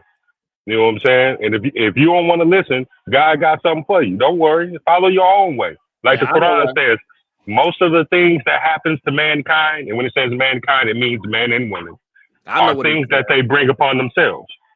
I know what he said. They was walking, and he was like, I ain't gonna lie, you got us fucked up. We got kicked out of that, but that shit was some good ass apple. I ain't gonna tell you. I wouldn't have said that. Because look, if God came to me today, right, and was like, hey, yo, Issa, you can do this, do that, and do this, right? And don't do this. And then my woman came around and was like, hey, we gonna do that what God told us not to do. I'm kicking you out the house. You can't be here no more. Because you crazy. And it's the same thing vice versa with a woman. If the woman God tell a woman to do something and her man comes in and he's like, no, we're going to go do this, even though God told us not to do it. She should immediately be like, you know what? This is over. Exactly. But you know what? Sorry. Go on. Can I? No, go ahead. I've talked a lot. Yeah, I can wait. Okay. Yeah. I can wait if I need to. But what I was gonna say was, I don't understand why we are pretending as though we don't know that that Christianity, because we're not talking about Bible. We're talking about religion, right? So the religion itself teaches misogyny. I don't care how you want to interpret it or whatever. It does. Now, this is separate from scripture. I'm talking about what is being taught in the temple, in the church, in wherever. Those are the things that are being taught. And I don't understand why. And they're being taught by men, by other men. They are interpreting these things, and women are taking it in, and men are taking it in. But I'm going to say, because women are the most of the ones that are in the church, I'm going to say women are taking these things in and pretending as though it's not directly talking about them. Do you see what I'm saying? About their sex. I see what you're saying, Leah, right? But here's the thing. They also use the Bible or the scripture as a tool to delete people, right? Are you familiar with the Spanish Inquisition? See, when people sit there and they talk about the Bible and religion, right? When they talk about the Bible and religion, mankind has twisted the word of God to whatever end that they wanted to. But in the Bible, it tells you what was going to happen. See, most people blindly have a religion and they don't know what it is that they are believing in. Sharon, can you share? Well, you know, you don't have to share my screen. I'm going to just read. We're going to read from 2 Timothy chapter 3. I'm going to read from yes. I'm going to read up to about verse 10. This know also that in the last days perilous times shall come. For men shall be lovers of their own selves, covetous, boasters, proud, blasphemers. Can you stop there? Yes. And this is the reason why Browns is always saying men are going to become lovers of men because they becoming lovers of themselves. That right there. Exactly. Blasphemous, disobedient to parents, unthankful, unholy, without natural affection, truce breakers, false accusers, incontinent, fierce, despisers of those that are good, traitors, heady, high-minded, lovers of pleasures more than lovers of God, having a form of godliness, but denying the power thereof. For such turn away. For of this sort are they which creep into houses and lead captive silly women laden with sin. Let me say that again. And lead captive silly women laden with sins. Again. And lead captive with silly women laden with sins. Led away with drivers' lusts, ever learning and never able to come to the knowledge of the truth. Now as James and John Briggs withstood Moses, so do these also resist the truth. Men of corrupt minds, reprobate concerning the faith, but they shall proceed no further, for their folly shall be manifest unto all men, as theirs also was. But thou hast fully known my doctrine, manner of life, purpose, faith, long-suffering, charity, patience, persecutions, affiliations, which came unto me at Antioch, at Iconium, at Lystra. What persecutions I endured, but out of them all the Lord delivered me. Y'all don't love God. Y'all don't know nothing about God's word. Y'all have read 1 or 2 scriptures and y'all call that religion. That is not religion. That is okay. I like it. Go ahead, P.S. Diva. We get through it today. Planet Fitness. Whether the instructions were for Adam or not, what mindset would indirectly influence disobedience and then dissolve themselves from participation? The mindset is simply this. The man is supposed to be the protection. The man is supposed to be the covering. So if Adam was unable to be the protection or the covering to save Eve from the serpent, he got what it is that his hand called for. Because Adam was given dominion over all things, crawling on the earth and flying in the air. A snake crawls on the earth. Adam had dominion. Adam was able to have the authority to crush him under his heel. And I think the problem is too, right? So it is okay for your woman to do whatever it is that she feels lustful, whatever that is, right? But the man is supposed to be the leader and say, hey, no, it's supposed to go past him. And he say, hey, God said this is why we are not going to eat the apple, because God said it's not good. And I trust God as God, me, then you, then the children. So therefore, this is not my rule. This is God's will. And yes, even though it looks good and everything about that apple looks delicious with your naked ass, I'm going with what God said, because that's what we're supposed to do. I'm following him and you follow me. So put that damn apple down and we're going to move forward is what's supposed to happen. Not him giving up his crown to get some vagina. Go ahead, Diva. All right. Planet Fitness. Why would you convince someone to do something that would negatively affect you and your family? Right. And so that's again, right? So I'm gonna again, so she didn't know it was gonna negatively affect. Adam knew it was, not her. So she was just gone because she was deceived by I guess the world is probably the easiest way to say it, right? So but Adam knew what negativity it was gonna bring. She did not. Adam said, I don't care, guys. She brought me the fruit and I ate the fruit. Like the fact that y'all try to make this, that the woman convinced them. Good. That good. That's woo, I'm telling you. That fruit was good. Go ahead, Diva. All right. Planet Fitness, yet again, asked Raw G if she would have done it to her man. Raw G, would you have done it to her man? Let me explain something. Y'all know that's a loaded question. And listen, no. I already know. Especially when Roger put on that sultrous voice. Woo! They asked for that shit. They know what they was asking for. They like punishment. They like punishment. It's not even gonna be punishment. It's just gonna be facts. It don't matter what I try to convince my man to do. My man follows God, so he's gonna say to me, "No." That's it. He's going to say no because God leads him. And through God's leadership over him, he leads me and covers our family. Right. See, this is what we need to get back to. Men understanding the role that God gave them. Because God said y'all are supposed to love your wives the way that Christ loved the church. And when Jesus Christ came, what did he say? He said no.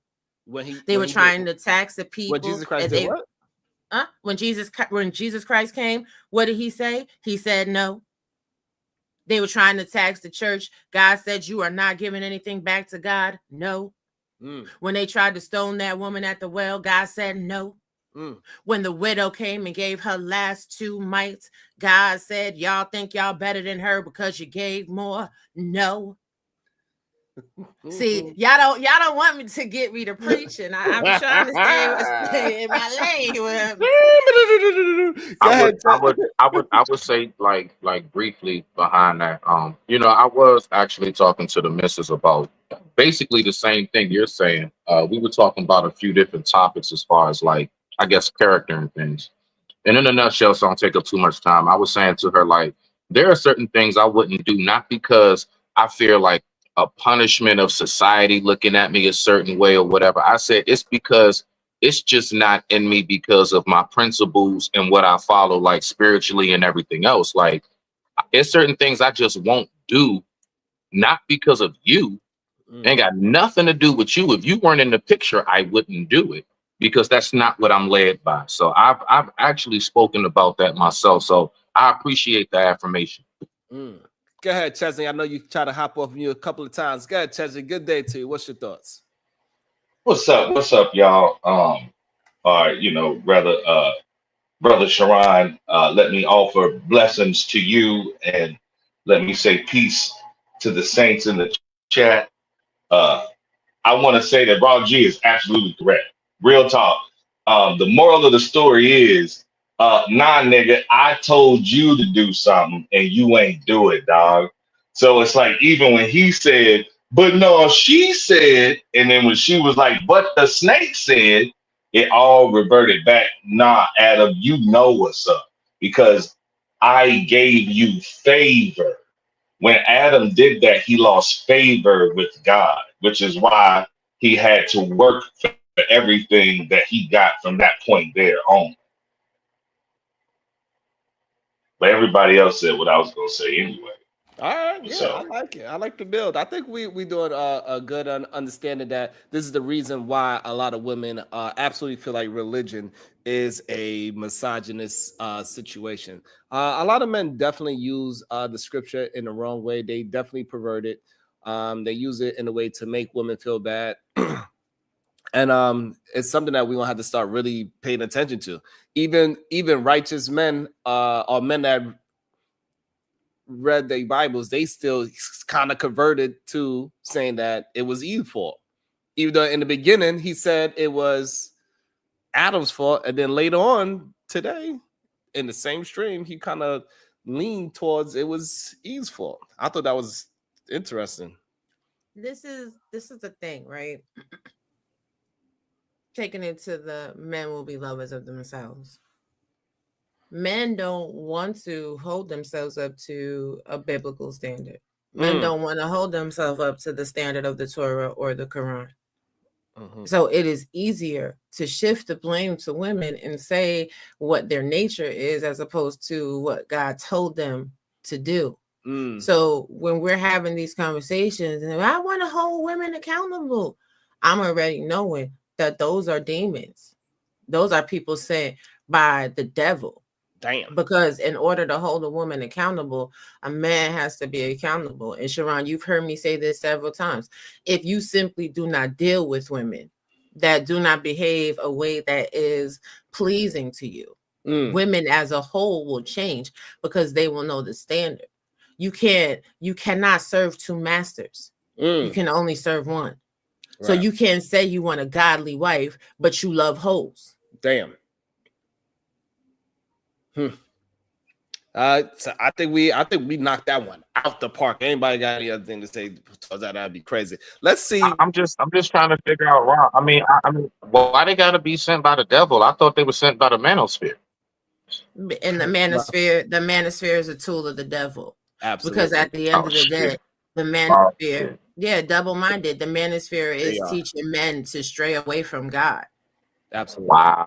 That's why it's red. I didn't mean to open that can of worms. My bad, y'all. See if you get them biscuits back in the can. Nah, it's cool because I don't have any problem saying it. Like, this is why. I know you don't. We know you don't. And over here, we ain't afraid of no manosphere. Right. Because at the end of the day, like, they are, I would say they are broken away from God's message and God's will, right?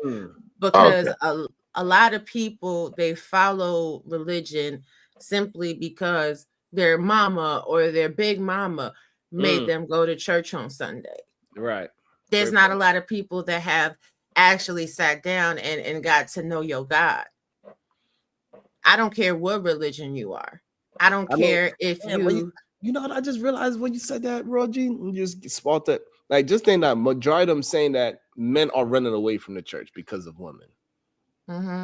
That's wild when you really think about it. Nah, can I tell you what it? No. I can tell you straight up. Look, I'm just gonna say this and leave that alone. Men are running away from the church because the church has base. Look. Let me just say this. The church used to be more so about uphold the word. Now the church is about, look, donations are low, bump it. Let the letter community in, so on and so forth. It's a lot of things that the church is steered away from that we know is not supposed to be going on all around the board, period. People are really defiling the church. And I'm not scared to say that part. And there are genuine people who still truly do it for the genuineness of wanting to find their purpose and be closer to God. And it's so sad that people have to scramble and run around and now do church in a home and audiobooks, because when they go to where it's supposed to be the safe house of the Lord, it is so defiled in there. It's a lot of nasty stuff going on in the church, all the way down to pastors messing around with a bunch of people, men included. It's sick.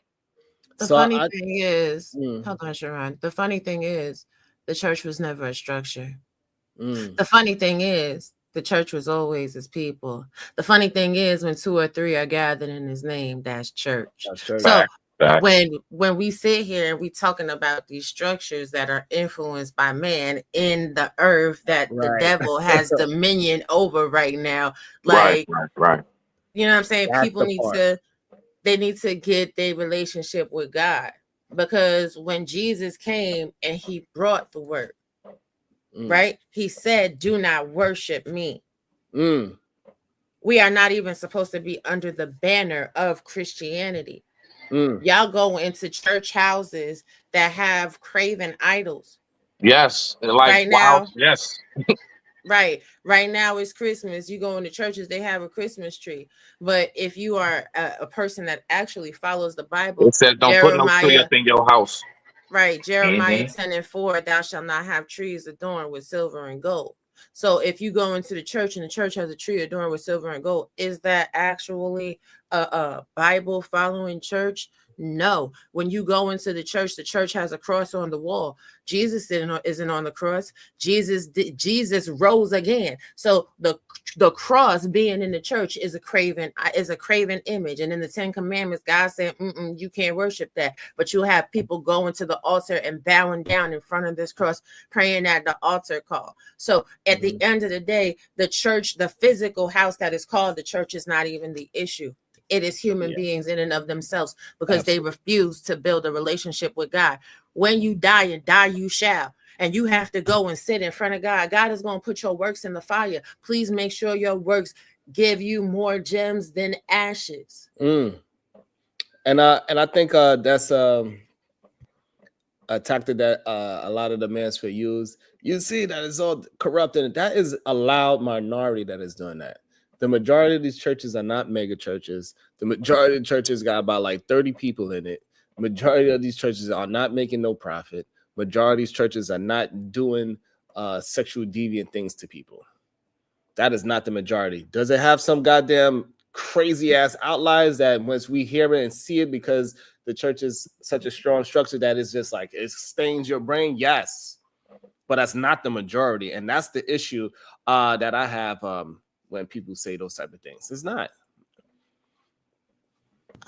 Otis is Jeremiah 10:4.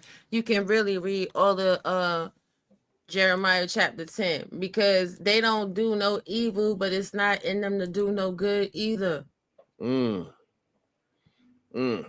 let's see what else this because we cooking up today. Thank you for those questions, Smitty.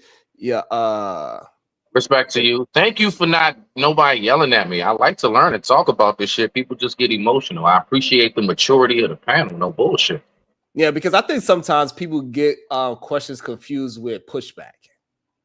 No, it's because Sharon on to something wrong. Yeah, I agree with that. I'm gonna tell you what it is. It's because people do not stand firm in their conviction.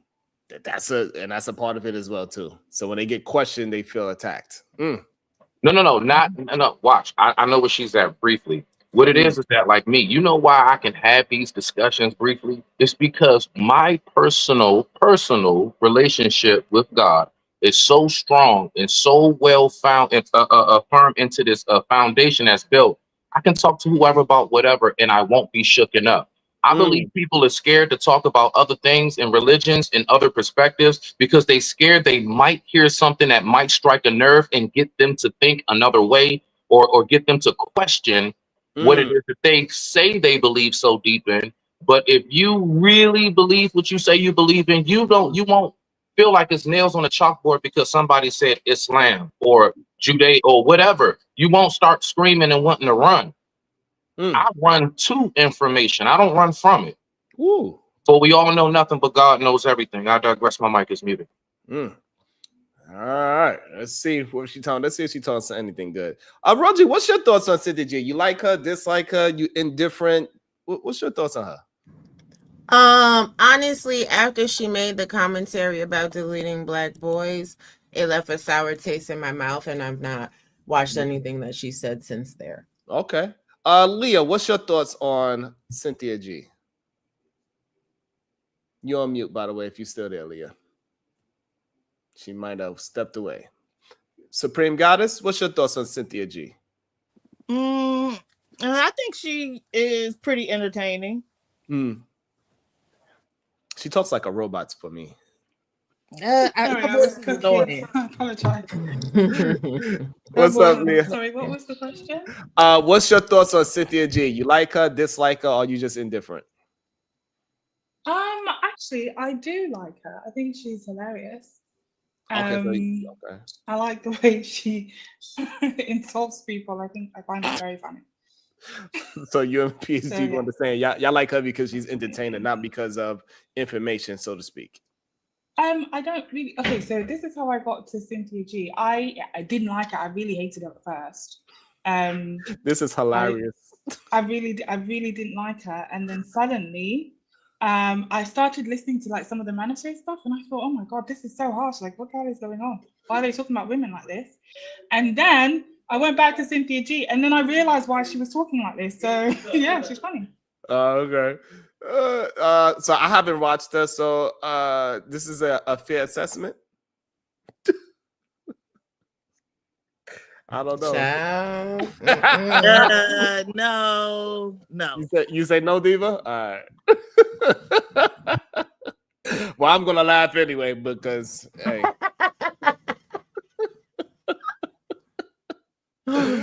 Oh, let's see what else she's saying. Oh, Cynthia. Just like they doing in 2024, they're removing babies in the Come home. back to the microphone, Cynthia. You're too far away.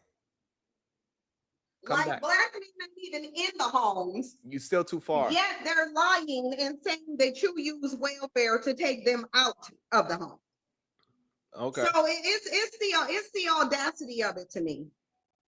Thank you. It's the whole audacity of it. What? And then right at the tail end of that message, Umar acknowledges how physically and verbally abusive black men tend to be, but still encourage you to provide to them welfare.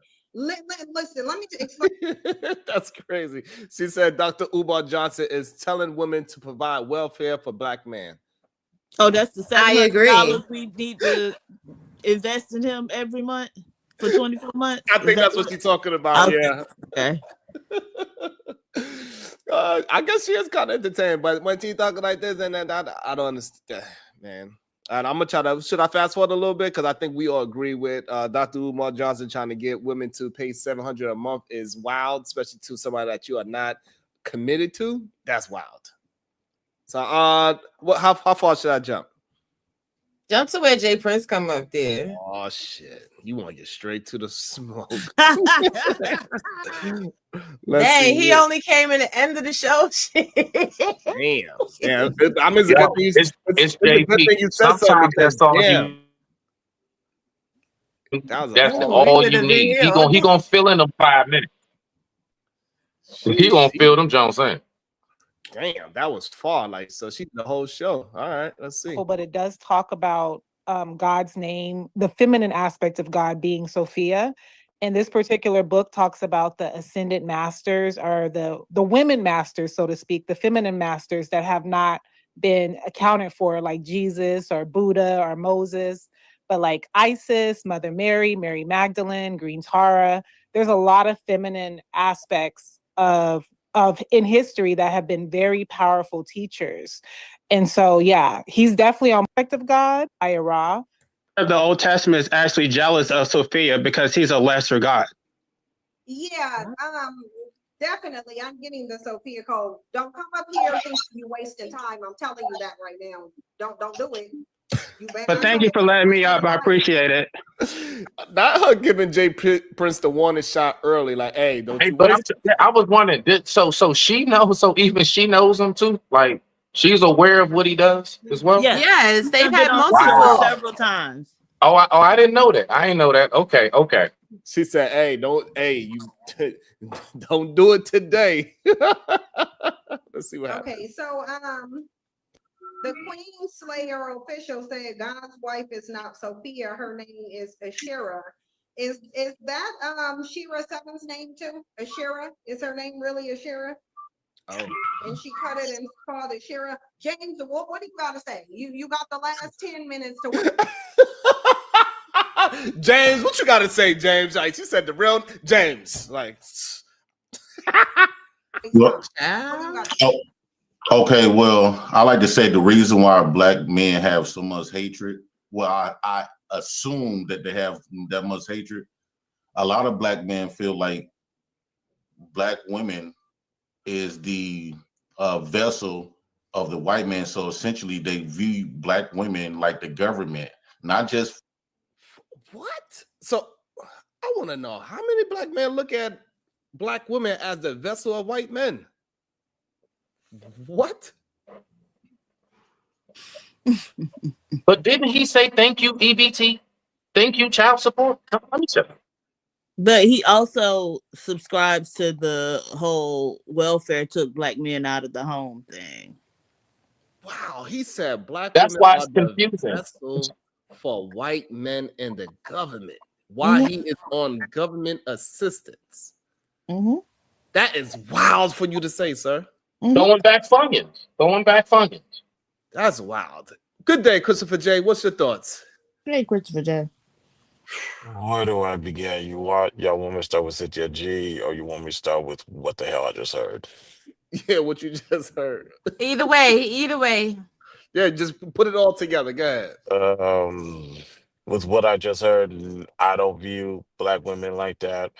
I never have. I never will. I know the difference between black women. I know the difference between the government. And to say that black men have hatred in their heart is not true. No, they have hatred in their heart because black women are the vessel, the physical vessel of the white man and the government. Robbie, are you the vessel of any white man? My daddy was black. My mama black too. PhD, are you any vessel of the government? No. Okay. Well, I don't know PhD, but she might. Right. Yeah, don't blow my cover. Don't blow my cover. My bad. And Layla, are you any vessel to any Caucasian man or any government outside of America? Not that I know of, but I'm not in America. Okay. I don't know where Jay Prince is getting this real experience from. Mm-hmm. I would say I will be intrigued to learn more, but I kind of not. Okay. And what's your thoughts on Cynthia G? You like her, dislike her, or indifferent? People push me to listen to Cynthia G. I finally came across her. I'll give JP credit to that. But at the 7-minute, 45-second mark, the 9-minute mark, 13-minute mark, 17-minute, 3-second mark, and the 19-minute, 30-second mark, it's enough to say as things change, more of the same shit stay the same. So I'm good. Ain't nothing changing about Cynthia. So I get to debunk all this. But obviously she's getting to her audience. Although I can probably just pick apart everything she says, but it's like I'm not her target audience. When it comes to black men, she ain't talking about me. So let the kids have their fun. Interesting. Food stamps and welfare, but everything. Why? Do you think because a projection?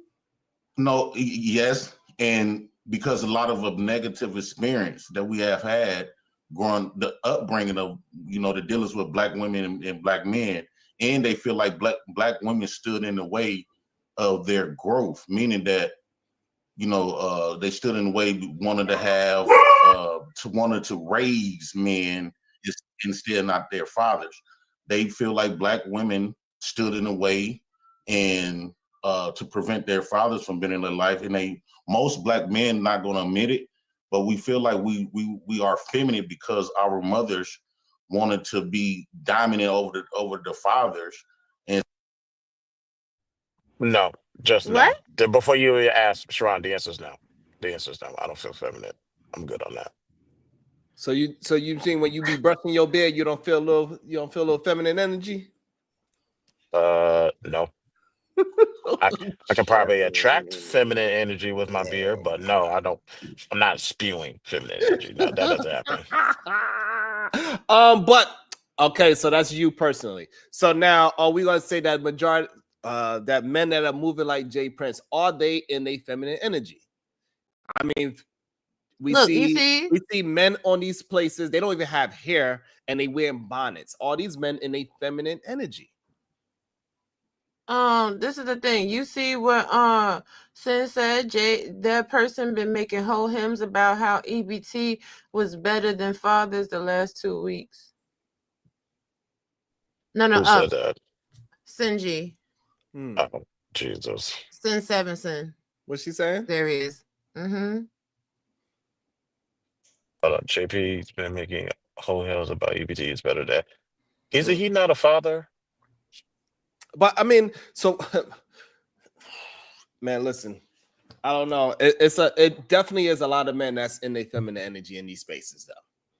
I would say that. Like a man wearing a bonnet with no hair, hey, that gotta be feminine. I don't know what that is. He might as well put on some hoop earrings and some lip gloss, let the lip gloss be popping, because I could have swore that was just a chick. I was like, oh, what female content? But here's the thing. Let your soul glow, whatever. But when people start talking about social programs and how they kept people from the home, it's just the same as with the conversation about Adam and Eve and the apple.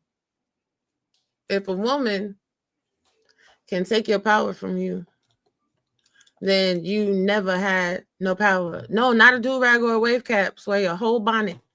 Bonnet with no hair. That's crazy. But hey, y'all follow who y'all follow. Y'all like that feminine energy from masculine men, I guess. I don't know. Y'all like to see men do feminine things. That's what it gotta be. It's giving Xerxes.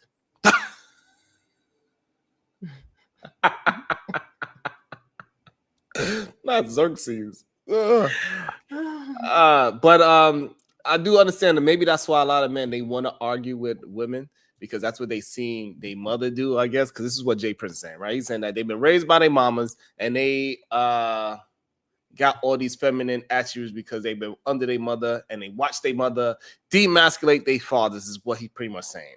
Do anybody agree with that? That's why these men acting so feminine? No. Let me put up my Xerxes picture up, because y'all cutting up. And I'm gonna cut up. Okay, I'll give. What the heck is Xerxes? I don't know. You don't know? Don't worry, I'm about to show you. Hell I'm about no. to show you. About to show you. But yeah, I think that was a weird correlation that men are I'd be acting above my feminine tax because of they mama, and they seen their mama demasculate their father, so that's why they act so feminine and they in their feminine energy. Let's rewind this back a little bit. Men and still not their fathers. They feel like black women stood in the way and to prevent their fathers from being in their life. And most black men not going to admit it, but we feel like we are feminine because our mothers wanted to be dominant over the fathers. And so a lot of boys that was raised up under their mama was raised up feminine just like their mama. Wow. So they're delusional, basically. Well, yes, I would say we delusional because our upbringing, we didn't have that masculine, and then for black women to make fun of black men. The black man walked out. You didn't have the masculine. No matter how it happened, she chose them though. No matter how it happened, and so we black was raised. men are mad because black women keep choosing to have children with black men. No, not black men, meaning every last one of them. They're having children with black men. That's yes, they're having children. Yeah, but every black man didn't walk out. That's a fallacy. All black women have children. Can you pause this? First of all, let me get the solo stomach just screen real quick. This is what y'all men be sounding like. Okay, these guys be like Xerxes. All right, get your makeup on, get your eyeliner in. Get it, sis, because at the end of the day, like, you're really mad at your fathers. You don't want to blame your fathers because you identify with your fathers. But y'all spew the same rhetoric and talking points that your fathers spew, right? Having outside sex, having all of these hoes. Oh, I'm going to punish my wife by cheating on her and having sex with an outside woman. Now she going to have to deal with the fact that I got side kids, right? That's the type of stuff that y'all talk about. But guess what? When y'all do that, you create children like this gentleman on the panel with Cynthia G. Fatherless America. It doesn't have anything to do with the women. It has to do with the fact that a lot of men are of poor character and they don't protect their progeny. You'll drop your seed off anywhere with anyone and then say, well, she should have known better. So what you're saying is women should protect themselves from the majority of y'all because the majority of y'all ain't shit when you really break it down to the brass tacks. And this is where that whole scripture that Roger recited earlier about you become lovers of yourselves. This is why y'all only promote whatever a man say. Y'all love yourselves so much that y'all don't even realize that y'all doing some feminine shit. It's not normal. I don't know where this is. It's not normal. It's not for y'all to just say, yeah. I don't know. Because they say Piaziva, she said, Sharon, this is why they don't like you, Sharon. So I'm trying to be better. Why should you be better? I'm trying not to call them lovers of men, but it's very difficult. No, they are lovers of men. They're lovers of themselves, or maybe they don't view themselves as the men that they ain't. See, I can say it for you because I don't give a damn. Like I'm gonna need people to stop minimizing who they are because of what other people will say. These people are living in a dream world. They have firmly took the blue pill. This is why they stay on that red pill rhetoric, because they are fully plugged into the matrix. They're given female. They're given bishmade. Damn. They given that they have a vagina and they on a period. They given that they lack accountability. They're giving that they don't know how to choose. They given that they'll put their penises in anything and lay up with anyone just for an instant gratification instead of the overall good of mankind. It's giving that they're weak as shit because they want women to regulate them. It's giving that they have no drive, no ambition because they want women to financially support them. It's giving that they broke down pimps on the floor getting beat up by other men. Is giving hell no. It's giving they ain't nobody's leaders. Let me be quiet. Ooh, Lord. Children with black men. Right, So but I'm not saying you're not you gonna make it make seem this. as though Hold black on for men, a second. all of them walked out. Hold on, James.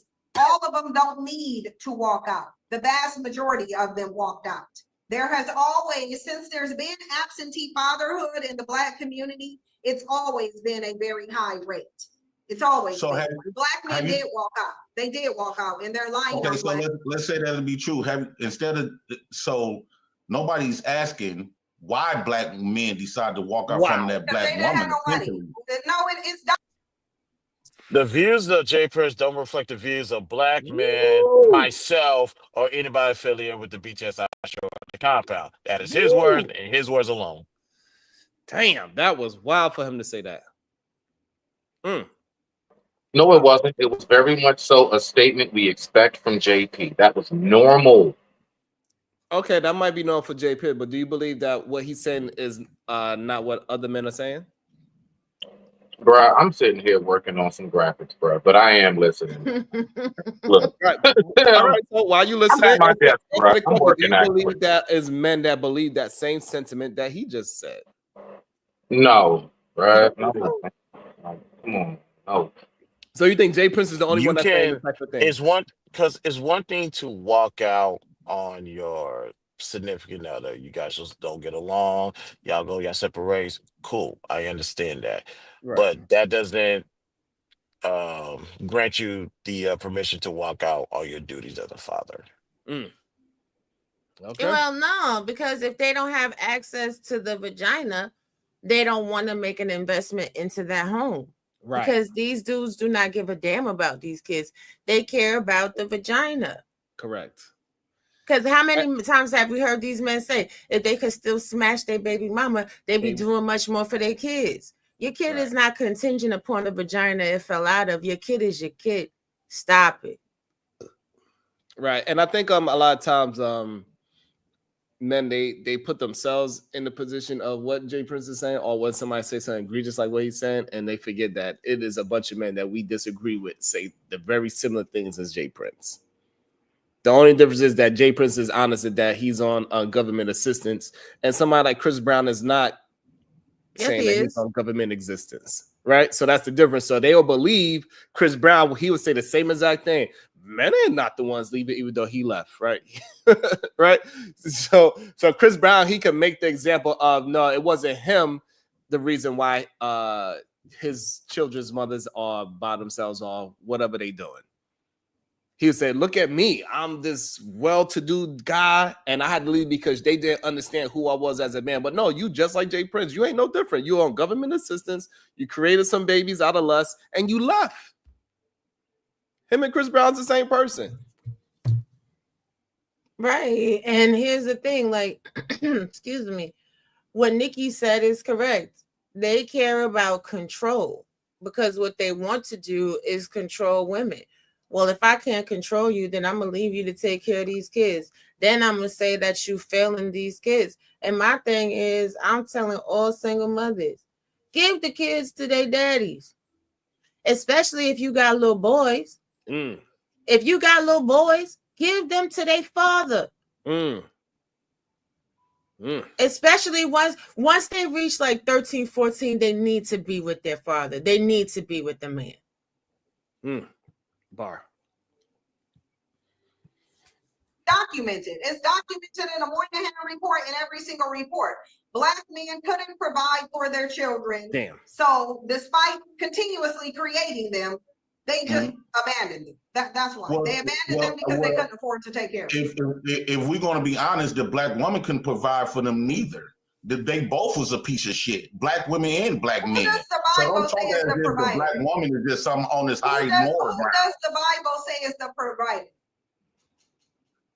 They say the man. Yeah. Right. But so black women don't need to have no Bible. money.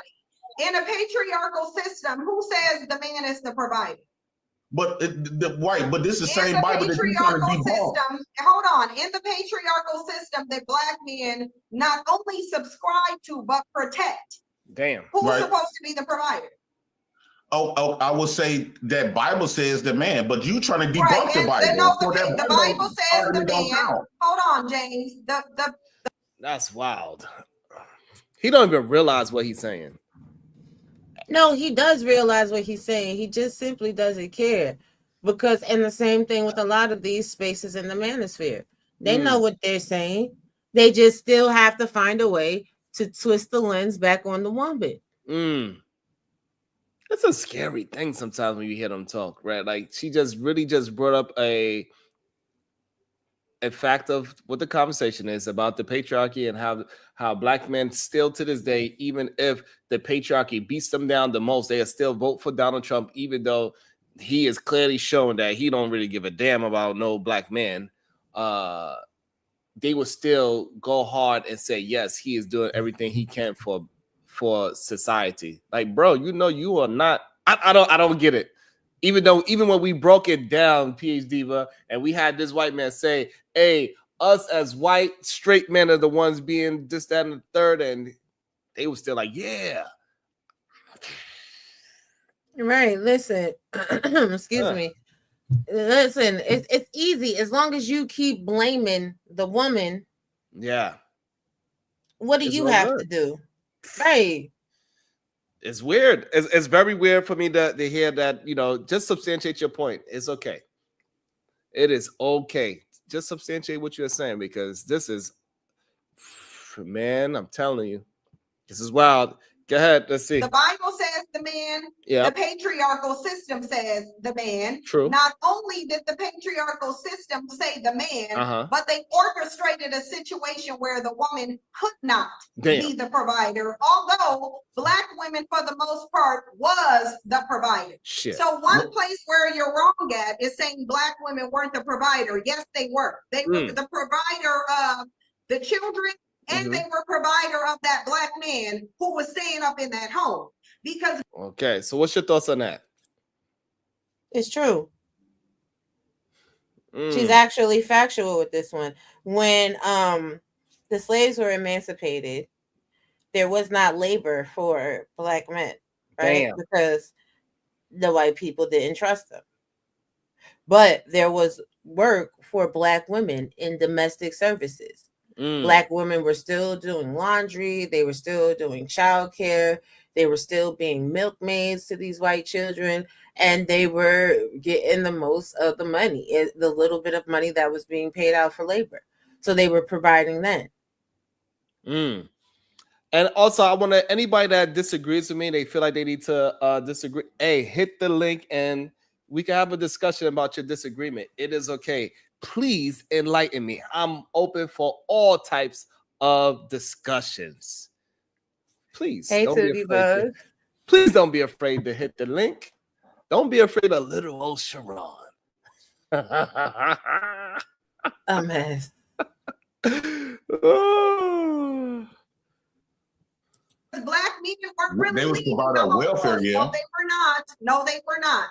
What they were doing is going from one woman's home to another woman's home. Damn. They weren't just leaving the home. They was going back into somebody else's home, helping them to create some children that they couldn't afford, and they knew they couldn't afford because they just bounced on Tiffany over there who had the kids that they couldn't afford. Damn. That's what the reports are saying. I'm not going to believe you. I'm going to believe every report. Where do you think they got the notion from that a black man went to get some milk and never came back? Okay, Where go do you ahead. think that Where came it came from? from. That's a widely known notion that, oh, he just went to get a gallon of milk. Mm-hmm. Where do you think that came from?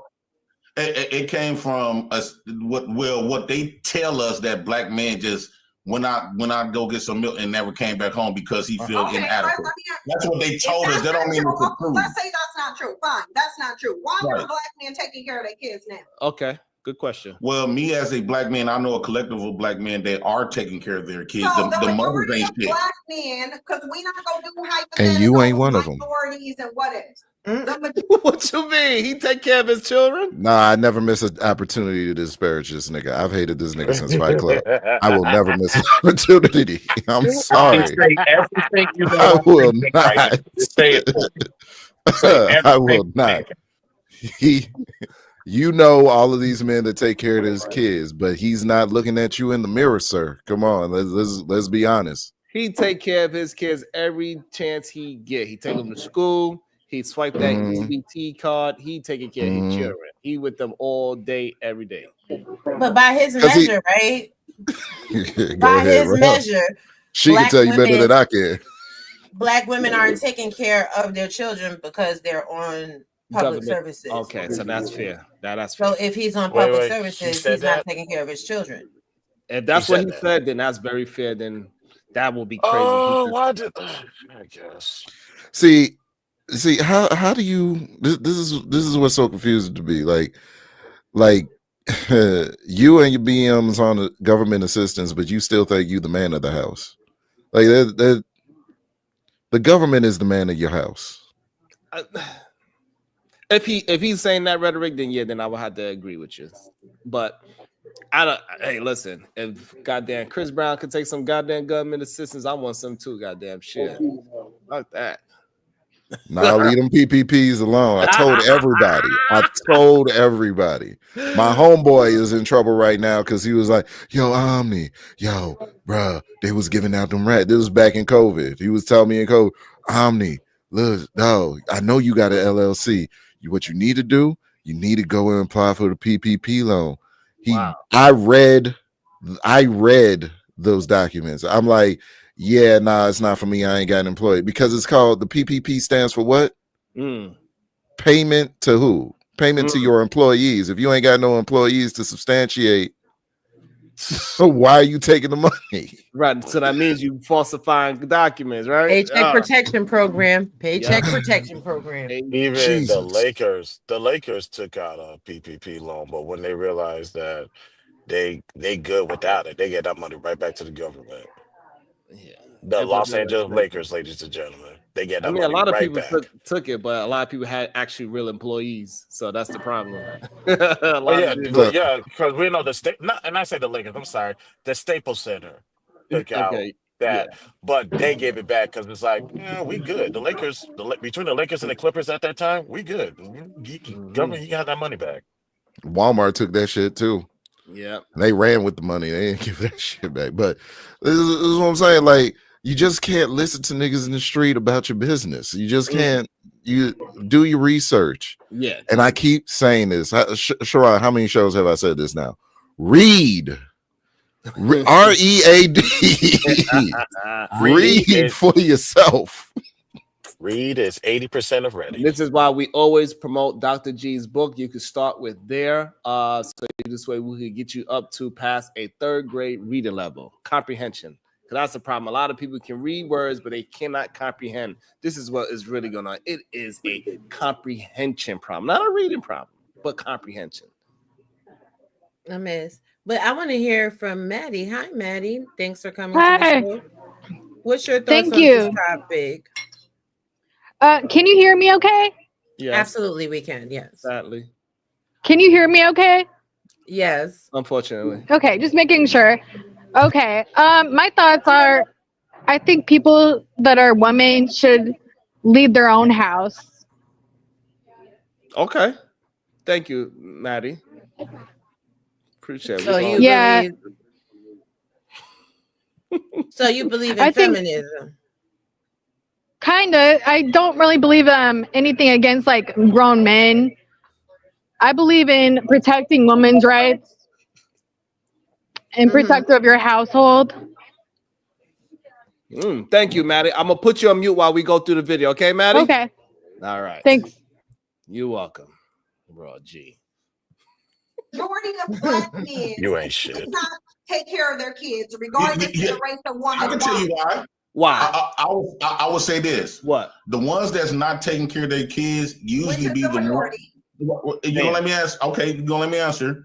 I would say that majority of them didn't even have a relationship with their woman. They probably met at a club. Why did they impregnate her then? Ooh. Well, they both was having sex. The problem, the difference is. You specifically, hold on, because we're not gonna do they both having sex. You They both specifically, is. hold on. You specifically said that black men are nutting out fully developed babies. Damn. So this ain't got nothing to do with black women. It doesn't matter who having sex. Black men are creating these children according to you. They're coming out of his body fully developed according to you. Damn. So don't blame that on black women. He's having a kid on his own. It's coming out of his nuts. We don't control his nuts. What you gonna do, Jay? No, what I'm saying is when a lot of times when a man don't have a relationship established with their woman and they just have sex, he don't really care, and that's why most men be asking y'all to get a self-deletion. Wow. Baby deletion. Jesus Christ. But then we're vilified for having the deletions from the men that don't want to have the children, instead of them just putting a condom on, or I don't know, not sleeping with every hoe that look good to you. Wow. This is y'all's president. Damn. This is y'all's president. This is the nigga that y'all elected into Black. My Lambo's blue.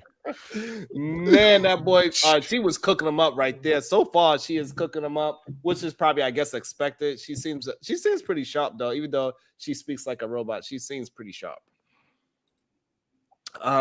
He's going against Jay Prince, bruh. Yeah, anybody sounds sharp going against Jay Prince. I'm not gonna let y'all do that to her. And you know good and heck well, when you're a black woman, especially if you're speaking the good word, you have to speak very clearly. Okay, you have to enunciate each and every vowel. Otherwise, they will tell you that you're ghetto and they don't understand the words that are coming out of your mouth. I'm not even mad at her. I'm just saying, like, I just don't see no real movement. I just don't see no real movement in her mouth. It's like it's just I can see her teeth moving, but I don't see her actual face moving. Hold on, wait a minute. You see her teeth moving? Whose teeth do you see moving besides of his dentures falling out? Sir, no, I ain't never seen nobody. Y'all. Stop. I don't like. I've seen lips move. I even seen a tongue move. Not no teeth, bro. That's supposed to be stationary. No. I just want to say no. Please don't get it twisted. Look, it don't see. I'm the type of person. I know how to separate like whether I agree with you or not, and how good you are at something. She is as big as she is because she is a phenomenal debater, and she's and like it. No matter how much your points, even to me, I'm not with it. Don't make sense or whatever.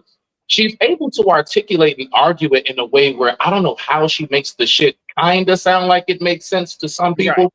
You see what I'm saying? Like she's really good at wording shit. So don't get it twisted. She is phenomenal at that. I do have to give props where props is due. Absolutely. But I don't agree with no shit she say. Don't get it twisted. It's okay. You agree with, but you can't disagree with what she's saying when it's fact, though, and what she's been saying that I've been exactly. No. You don't have to. You don't have to distance yourself from Cynthia G, sir. It's okay. You don't have. Don't be afraid of the manosphere. They're not gonna come for you. I got your back. I'm not afraid of none of you niggas. I keep telling you, I'm an independent thinker. I'm not a gang member. I'm a civilian. Facts. All right, then. So don't be trying to distance. So don't try to. I do have my gun license. I mean that, cyberly wise. So do not try to distance yourself from the truth just because it came from Cynthia G. It's okay. Hey, Sharon, shut up and play. Man, play the video, Sharon. Shut that shit up. Go get some tofu or something. Damn. It's war. No one's getting an abortion because you want them to. If you don't have a child, what should you do as a man if you don't want a child? What should you do? Well, that conversation need to be with both of them. no. If you don't want a child as a man, as a leader, because you're a leader, you're a leader. As We a only man, leaders when y'all want to shit on as us. a man, as a leader, Right. what do a man need to do if he don't want to have to produce a child? What does he need to What do? he needs to do, J. Prince? Get clipped, wear condoms, don't have sex at all. Right, or keep his bodily fluids out of her body. Correct. A woman consenting, hold on. A woman consenting to having sex is not consenting to you putting your bodily fluids in her body. I like that she said. I like the fact that you said keep your bodily fluids to yourself. That is hilarious. Wait. Sharon. Yes. Sharon. Yes. I mean, that was the craziest statement I've ever heard. Really? Why's that? Because listen, we all grown up here, right? Mm-hmm. So I think we all know that if we have sex mm-hmm. and I reach climax, mm-hmm. we know what happens on the male part. Okay. So if we all know that, and both of you guys don't discuss that beforehand, mm-hmm. You can't. Let me ask you a question, because you're stuttering, right? You're stuttering. No, because I just don't get it. I don't get that. Was the craziest statement ever. You know what I'm saying? Because if a woman really don't want your bodily fluid inside of her, then all she got to do is say, "Hey, nigga, you got to wear a condom." Wow. If you want some of this, you got to wear a condom. Okay, What I hold don't up. understand is like, why am I even on these shows? Like, why am I exposed to be on these shows? I don't even agree with these topics. I don't even have these type of conversations with myself that I have sex because I'm a woman. I never have sex because I'm disabled. I'm a disabled woman. I don't ever have sex because I could get pregnant, and then you know what happens? I die. Okay. And it's not because I get shot by cops. What? It's because I have Wait. sex. Okay. Let's come back to what I was saying. And I'm exposing myself like I get shot by cops on YouTube, and I don't have to do all that. Okay. I don't have to do all that at all. Hold on. No, that's wrong. Hold on, y'all. Hold on. We're talking black and white and all this kind of stuff, but you know, white women get killed too, simply because they're women. What? And I'm at work. You right. I don't ever have sex with anybody at all. Thank you, Yeah. Hold on. Thank you, Maddie. Thank you, Maddie, for sharing that. We appreciate you. Go ahead, Roger. You want to address This is the question that I had. Now, how many times have you slid in some box that you probably shouldn't have been in, right? And then what you said while you were sliding in that box was, oh, where you want it. You want it on your butt. You want it on your back. You want it on your chest. You want it in your mouth. So even if you have sex without the glove on it, there's plenty of other places to put the bodily fluids. Now, I'm just saying real quick. All y'all laugh on mute. I'm just saying real quick. Like, And there are children where I'm at right now. I just want to let you know there's children right in front of me. Okay, thank you, Maddie. All right, so go ahead, Roger. That is going on, right? Sharon, where do you find these people? Focus. Where do you find them, Sharon? Focus. Okay. But all over the planet. Right, but this the thing. So if we being honest, anybody that gets into it before a man is gonna bust his nut, he know he about to come. A man ain't coming all out the blue. Surprise! I'm busting a nut, unless a woman's cootie cat is just that good. So don't you feel the pressure building up in your area? Correct. But it's still your body, your choice. If you don't want a man busting in you, then either don't have sex or make that man wear a condom. I got it, Sharon. You're right. Because men know that for women, it's my body, my choice. Only a jackass fool puts himself in a precarious predicament to be governed by a woman that he doesn't know. Because I am teaching, what I am actively teaching my son is this: don't trust no random ass chick. Right. My son is going to understand. I don't give a fuck if that bitch tell you she on birth control. I don't give a fuck if that bitch tell you she don't wear a condom. If you gonna go ahead and put your penis inside of somebody, make sure it's covered 2 times. Don't leave the condom there. Pull a Drake. Put some hot sauce in that shit. You understand You was what a I'm saying? beautiful mother. You was a beautiful mother. And also, I totally agree with you. And before you go, Issa, also we gotta make sure we Hot understand. sauce, Rob. We also Really. gotta make sure we understand that it is Yep. his body, his choice first. He gets to choose to decide where to put his bodily. Okay. fluids No, it's first. not. No, it's not. That's a lie, Sherry, because we don't get access to no sex until a lady spread her legs. What? We don't. Unless you out here taking shit, and then that's a whole different Hold on, thing. But I think you missed what I said. It's his body, his choice first. He could decide to ejaculate inside, stomach, butt, leg, foot, toe, hand, mouth, eyeball. Can I ask you a question, though? But that is his choice to say, "Hey, it is." Can I over ask you a here, question, though? And I'm gonna make sure I know where my bodily fluids. Okay. Goes. I hear that. How many ways of contraception do a woman have? It doesn't matter when it No, comes no. Don't tell me it doesn't matter. I'm asking Sharon to answer my question. No. Okay, I just answered just for argument's sake. I'll just one. They have one. Are you serious, bro? You asked a question, I answered it. So now go to your point. Women have way more than one. Okay. Way more than one. Okay. Men generally only have 1 or 2. What is the adverse effect? What is the adverse effect of all of those birth control options for women? Listen. There may be adverse effects. We want to have a conversation because I'm confused about where Issa is going with how he is trying to say that it's not that man's body and it's not his choice first. I'm trying to really understand this point. No, listen, because of what? Listen, you ain't getting no sex until that lady spreads her legs, bro. That is fine, but Okay. So listen. The onus at first is on both of them. If she don't want bare sex, she is the one has something entering her body. Okay. So she needs to speak up. Just like the man. If the man don't want kids and he don't want to get drugged by the government, then the onus is also on him to strap up. What that have to do with? Okay, so what do that have to do with where he places his sperm? But because the end goal of sex is the orgasm. Okay, so you know what I'm saying? We all know that. So why do he have to orgasm inside? You know what I'm saying? That is the natural process of the way life goes. I view sex as for procreation purposes. Okay, so maybe I view it Issa, different. you're not making sense. I know Okay, we were just talking about the Bible almost 5 minutes ago. Issa, this is the thing. This is Wait. I'm gonna let y'all argue with him. But Issa, you not finna lie and tell me you ain't having sex just to bust a nut. I'm gonna get him. What you mean? That's what I'm having sex for. This is the thing. This is the thing, right?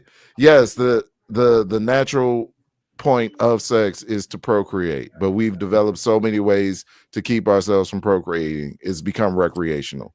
Right. Now, with that recreation, if the person who doesn't want the child doesn't want a child, they should take extra precaution to not have a child. So men should strap up because it's their seed that they're carrying. The woman doesn't steal the seed from you. You give it to her. Right. Okay. And if she doesn't want the child, isn't the onus on her to tell the man to strap up? Wow. I'm just saying. Because say he might want a child. Whose semen is it? You know what I'm saying? Whose semen is it? This is very basic. It's our this is like semen. Elementary. Okay. It's our semen. Ain't no elementary. Do That's you just common sense do proper you question. want a child with this woman?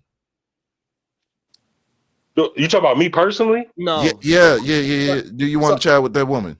Right. He talking about in general. So the men that are complaining, do these? Oh yeah. I mean that's their fault. That's their fault. Thank the you. reason why I don't have children is because I'm strapped up. So why even bring up the argument of it's her fault because he put the seed inside of her? Because because I believe it's a two-way street, bro. How? Like If it's women, his. listen. A woman is not a dumbass. You know what I'm saying? Hold on. So if I'm listen, if I'm strapless, right? Hold on. So if I have, you don't know what you're saying. If I have $10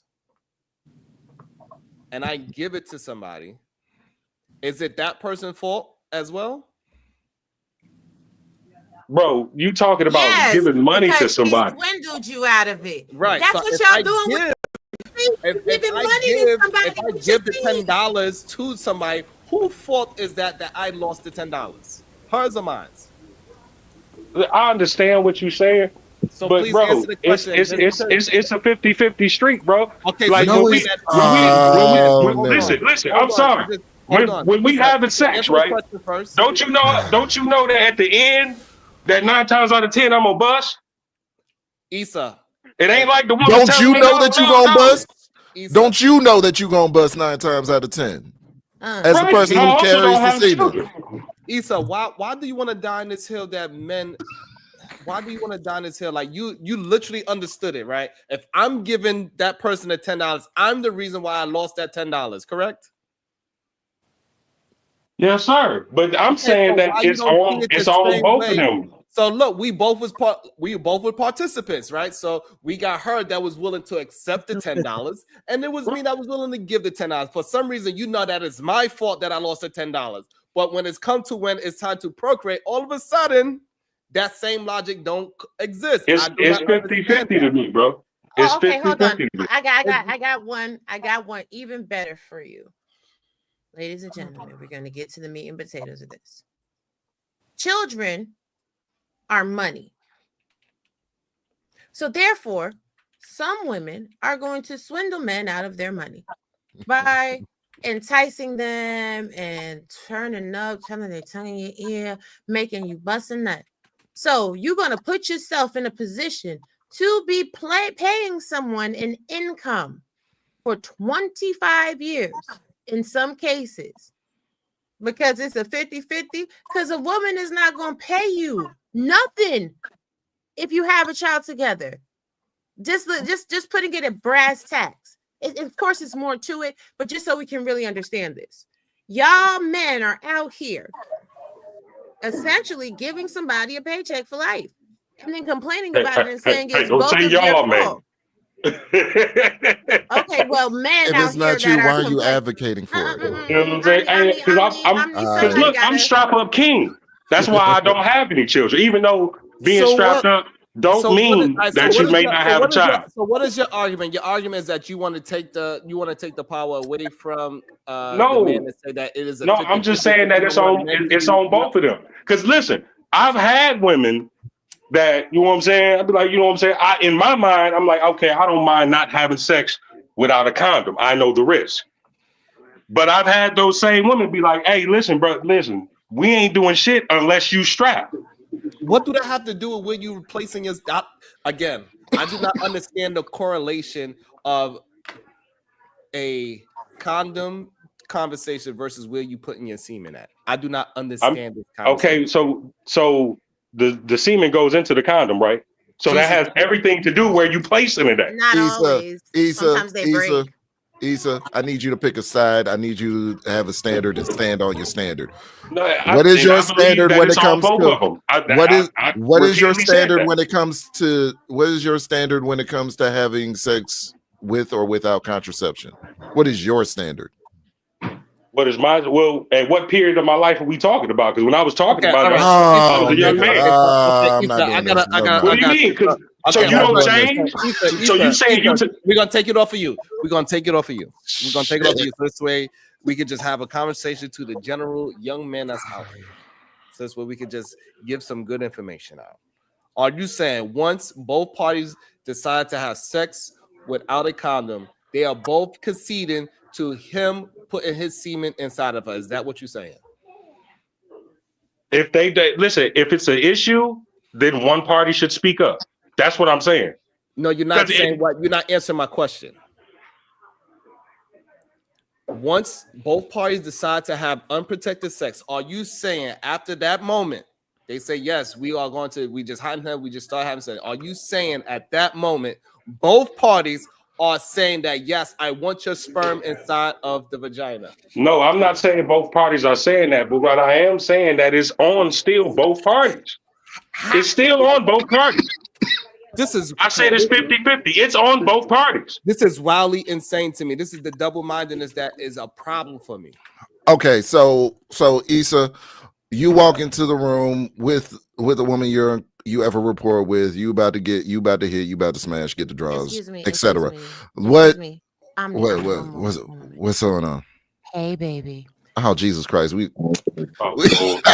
Y'all get a room. Get a room. Y'all got baby. I'm all right, baby. Thank you for coming up. I appreciate you. Good. Why y'all up here tap dance around this goddamn subject with this man? No one's tap dancing. Listen, Issa, straightforward. You about to get some ass, basically, right? She about to give it to you. She about to give it to you. Because he needs to stand on the standard that he sets. You know this, Sherrod. You know this. Bro, it won't change my opinion. It's 50-50 you the strap up king, but a woman tells you to take the condom off. What do you do? Absolutely not, because I put it on for a reason. So you walk out the room? You know what I'm saying? Absolutely not. You're gonna walk out the room? You're gonna leave her alone? Wait. If she telling me I can't continue to hit without this condom, can't get none without the condom. Unless you take the condom off. Now, just me as a man, something ain't right. I'm gonna feel something wrong. The fuck, are you trying to give me something? Would you walk out the room? Would you walk out the room? Yeah, because that's weird. Why the fuck are you emphasizing me to take off this condom? Then there we go. The onus is on you. Whether you are protecting whether you are protecting yourself from possibly getting the STD, HIV, or anything else, or you don't want a child, the onus is on you. Whether she says she wants the condom on or off, the responsibility is on you, regardless of what the hell she wants. The responsibility lands on you. Because if a woman says, "Look, I want you to wear a condom," and you like, "Hell no, I'm not wearing no condom," and you go ahead anyway, you're gonna have some problems in your life. Why we cannot just stick to the topic? We can't just stick to the topic because we always got to tap dance around the subject of who the onus of responsibility of sex falls on. It's simple, bro. If you don't want the child, or you don't want the disease, put a damn condom on. Or even better, I'll give you hold on. Let's just agree to disagree and move on with the show. Hold on. I'll give you a better standard. If we just stop having meaningless sex for the purpose of just busting a nut and only use sex for procreation in a relationship, aka a fucking marriage, we wouldn't have these conversations no more. You see how simple that goes? Yeah. I totally agree with it. I'm a Muslim. I agree with the marriage.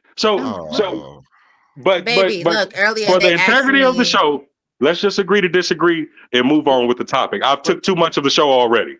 No, hold on, y'all. Hold on. With the Tourette's, just hold on 1 second. The problem that we have is that when men say that it is a 50-50 thing when all of the sperm is held by the man. That is a problem. We cannot keep having this double-mindedness and saying that it is a 50-50 while the sperm ended up in the woman. It is 100% that male's fault while that sperm is in her vagina. It had nothing to do with anything else. I disagree, and I'm going to continue to disagree, but let's agree to disagree and just move on.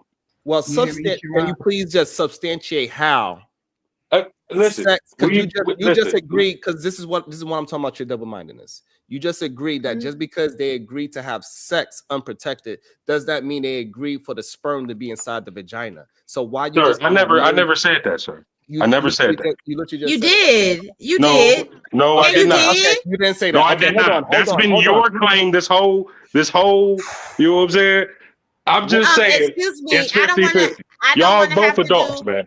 I don't want to have to do the instant replay on you, but you said if a woman consents to having sex without a condom, she's consenting to bodily fluids being deposited inside of her vagina. To which I say it's a possibility. It's a possibility. To which I asked you the question, have you never had unprotected sex? And then you ask your woman, where does she want it? Because you know when the cum is coming out of your body. I've never did that. So that doesn't apply to me. You've never done that? No. I believe that. No. So no. Okay, so you are saying, Issa, just because you whenever you have to because it's part of your manly duty to whenever you are about to, you got to make sure you do it inside of them, whether it's a condom on or not. You saying that's the advice you giving to other young men? The advice I'm giving the other young man is just to strap up, period. Well, okay. Jesus Christ. It's just period. Hold on. It's just period. But you're advocating for the responsibility to be someone else's. Hold Ron, you need a coffee. Ron, you need coffee. Hold on, please. Y'all, hold on. Sharon, you need coffee. Sharon, I got this blunt. Stop, please. Listen, we gonna disagree, period, bro. Hold on, Issa, hold on. So we know that majority of people are not using condoms. Do we understand that, Issa? That's their fault. Jesus Christ. Do we understand that? Okay, that's their fault. Still in all, that's their fault. Do we understand it?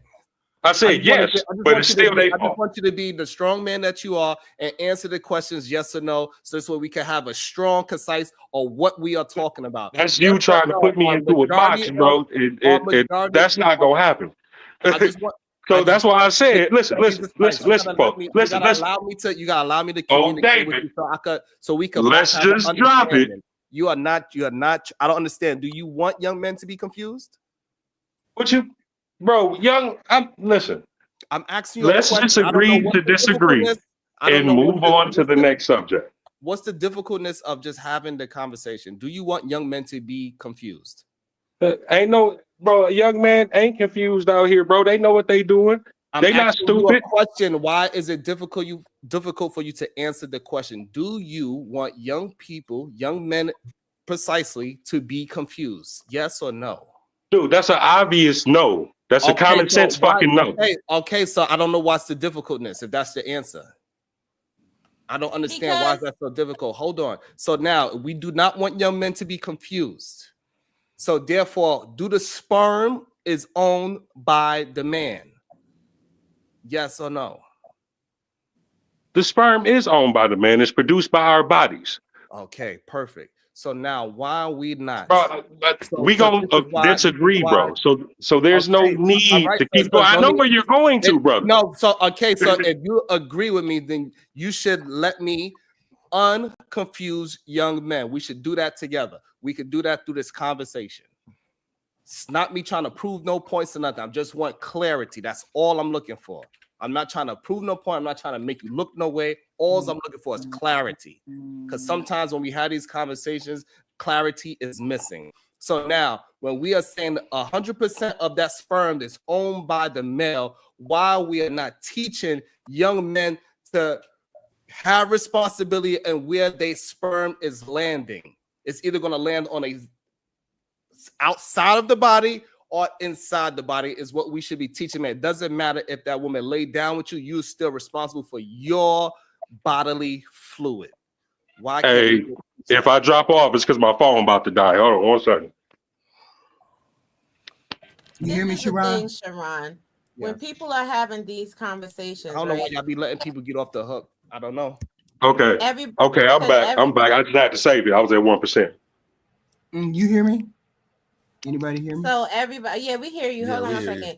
So when we're having these conversations, everybody just kind of wants to participate and try to outthink someone else, right? They want to figure out whatever somebody else is going to say before they say it and try to argue against that instead of being present in the moment and in the conversation.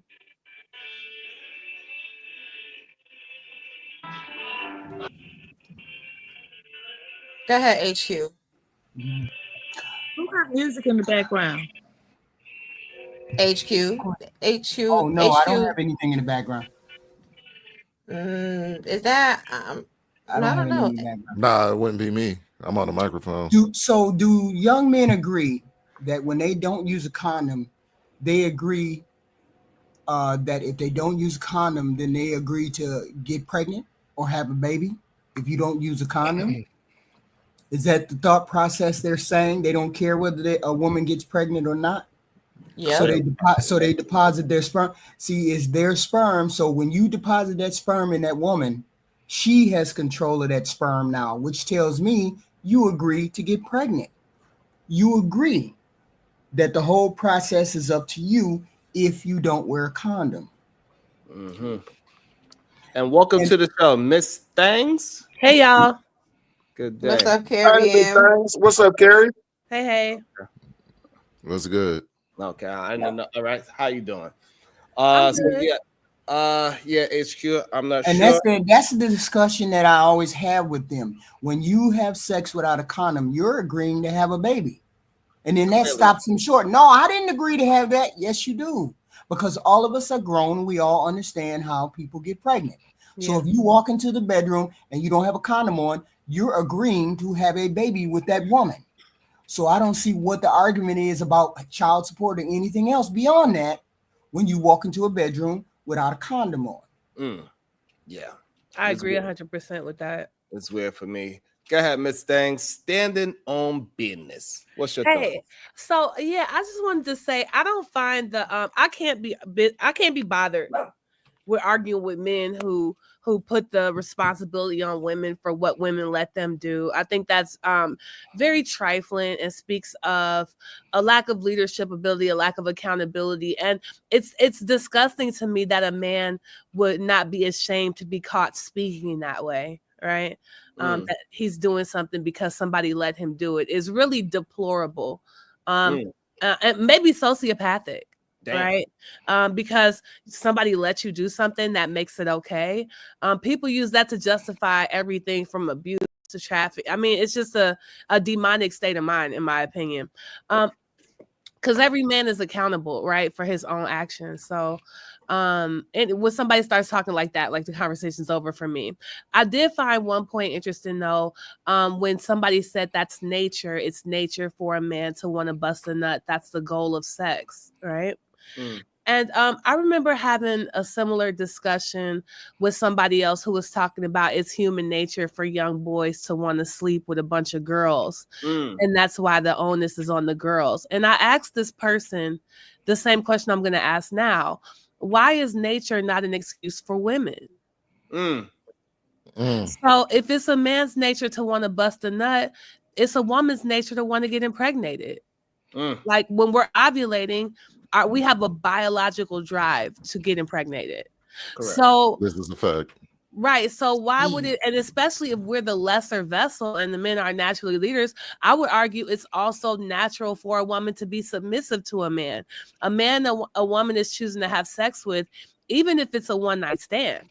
These are facts. Even if she barely knows this guy, if she is attracted enough to sleep with him, she is making herself completely vulnerable to him. When we so-called spread our legs, there's not a position a woman could take that's more vulnerable to her life and limb than that. And so to then sit there and say she should be the leader in that situation, it's not that women never take a leadership role, right, in sex, but it is our nature to be submissive, even to men we barely know if we're giving our bodies to them. So why is nature only an excuse for a man who, let them tell it, is supposed to be less emotional and more rational than us? Let's go, Carrie. Let's go, Carrie. That's what I'm talking about. I would not disagree with her statement. I believe that is nature, and that is what a woman should want. I'm not listen. I'm not disagreeing with her statement. You know what I'm saying? Overall, bro, I don't think with a Western mind, bro. You know what I'm saying? I don't think with a Western mind. In my mind, if you want to know the honest to God truth, the West is cooked. Wow. It's cooked. All It's right, too far gone. Okay, I don't want to talk about the Western world. I'm talking about what we're talking about. It's cooked. So there's no even. That's fine, but that's a different subject. Okay. So if you agree with Miss Thangs, then you will be saying that it is his body, his choice first, and he gets the control where his sperm goes, because that's what she is saying. But in this society, it's 50-50. It's 50-50. That's how I view it. I ain't gonna lie. Issa, I'm trying to be very, very patient with you, sir. I ain't gonna lie. Security guard I am. But you listen, I don't care. Listen, I don't care about your patience. But what I do care about is, like I said originally, let's agree to disagree and move on with the show. The only reason you want to agree to disagree. Go ahead, babe. You got it. No, the only reason you want to agree to disagree is because you do not want to stand behind the facts which is presented to you directly in your face, and that is irrefutable. You may have your own position and or perspective of how you feel about it, but in the general aspect, it just is what it is. It falls on the man. It's his sperm. Regardless or not, if the woman wants to give him sex with and or without a condom, it's basically on him first. You have the first right of refusal. So how is that something that can be argumented against? Now, Right. if you What want to do talk you about, disagree with specifically? What do you disagree with? if you want to, Hey, no, listen, not I too agree much. to disagree. I'm not gonna make another But it's comment. not even. But it's What not do even you about you disagree with? agreeing. Okay, because Hold on. he might feel like he's getting Yeah, jumped. that's what I'm saying. Look, we're not gonna jump on. We're not gonna jump on Fuck him. But about it's that. just this. Don't give 2 cents of a fuck about Okay, that. This is the Issa. fucking Okay, internet. hold on, y'all. Hold on. Okay, Issa. But Cool. So let me go off. Oh my This is God. the thing. Y'all gotta I'm stop. not trying to hear No, that. Sharon, because he asking for it. No, man. Because Listen, this I'm is not the trying to hear thing. that. You stated on one principle, but you're advocating for another. It makes no fucking sense. Let's just be real about the None shit. whatsoever. Listen, I don't care about what you think, Alfred. It Okay? makes no Do fucking you sense. understand? It makes no Do you fucking understand? sense. You say you don't care about what he think. Yeah, you want us to agree. You want us to listen to what you're saying about 50-50. No, I just said let's agree to disagree. I'm not changing it. But you You only want to still going disagree on because with you're wrong. Right. man. Whatever. Let me That just could say be this. your viewpoint. Let me That could be just say your this. viewpoint. Let me just say this real quick, right? You said that you are not of the Western world, but in this society, it's 50-50. That is your belief. This is a conflicting statement. So you have to agree to disagree with yourself. And unfortunately, quite a few times during this conversation, you have said one thing and then followed it up with something else, which is where the confusion is, because you're following it up with things that are in direct opposition to what you're saying, right? So if you are a man that believes in strapping up and this, that, and the third, the methodology or the message should be, hey, I'm going to say to young men, strap it up. I'm going to say to young women, don't have sex with a man unless he straps it up. But to sit there and say that it's 50-50, when in all actuality, I'm going to give you the argument that I give everybody. If I decide to go sleep with Shiesty Bum, she has a cooter, I have a cooter. We ain't going to get each other pregnant, right? And when a man sleeps with a woman, there's a possibility for there to be a pregnancy. So it's really the onus on the man. Because like HQ said, if you have sex with a woman without a condom, you are saying that you're willing, ready, and able to have a child because according to you, a cooter, JJ, a cooter, because according to you, that's what the only function of sex should be, is procreation. So we're not going to keep sitting here and saying, oh, well, it's 50-50. No. You wanted to have a kid because you came in a woman's vagina. Period.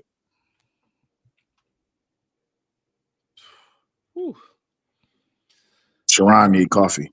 Man, I just it just bothers me when somebody that has good insight, and when he says when men say they want to give clear and concise thoughts, and then when I try to get the clear and concise thoughts, they fight it in real time. And it is okay for you can have your own belief on this whole 50-50 thing versus what the actual truth is, right? So the truth is the men control where their sperm goes, and that's just a fact. It is no way you could it's just a fact. And the problem is that a lot of young men they tend to listen to the men that say, oh, it's a 50-50. They want to listen to the men that say, yeah, it was Eve's fault while we in sin, when we know it is. When you said it earlier today, you literally just retracted from what you said earlier, that it was Adam's fault why that was the original sin. And then now when we having a conversation about the same type of situation, Adam, you could use the man, he has the power first within his own body to not put that nut inside of a woman. He has the power to it. And just because she say, trust me, it's going to feel better if you do it, it is still up to him to say no, because God told me we ain't supposed to do it, or whatever his belief system is, and you'll go against that in real time on the same stream, is very troubling for me. I do not enjoy intellectual double-minded men. It bothers me. especially when we was on the stream and you said, yes, I want to have a clear, concise thought for young men. And then you go against that grain in real time. It's scary. Just so you could say, I don't know. I don't even know why would you do it, to be honest. It bothers me a little bit. I ain't gonna lie.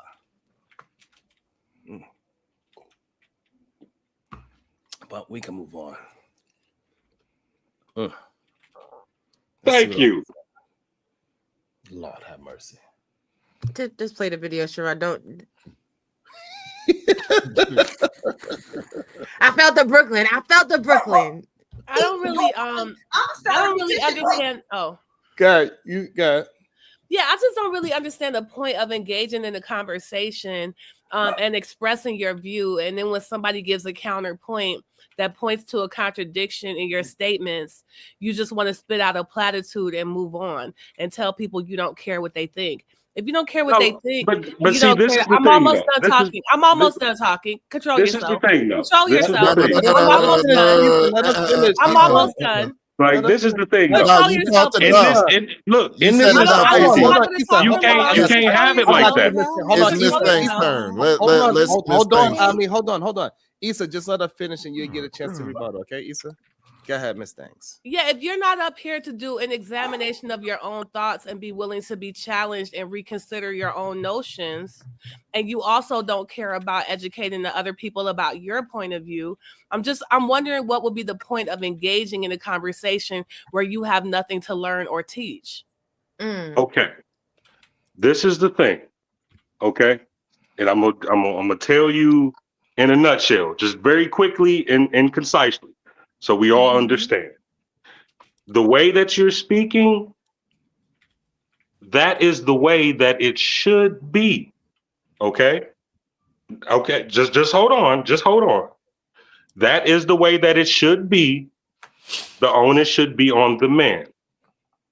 What I am saying is that in this society is not built upon that.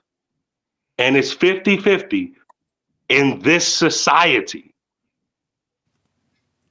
But the point is, it's not 50-50. The onus Yes, it is.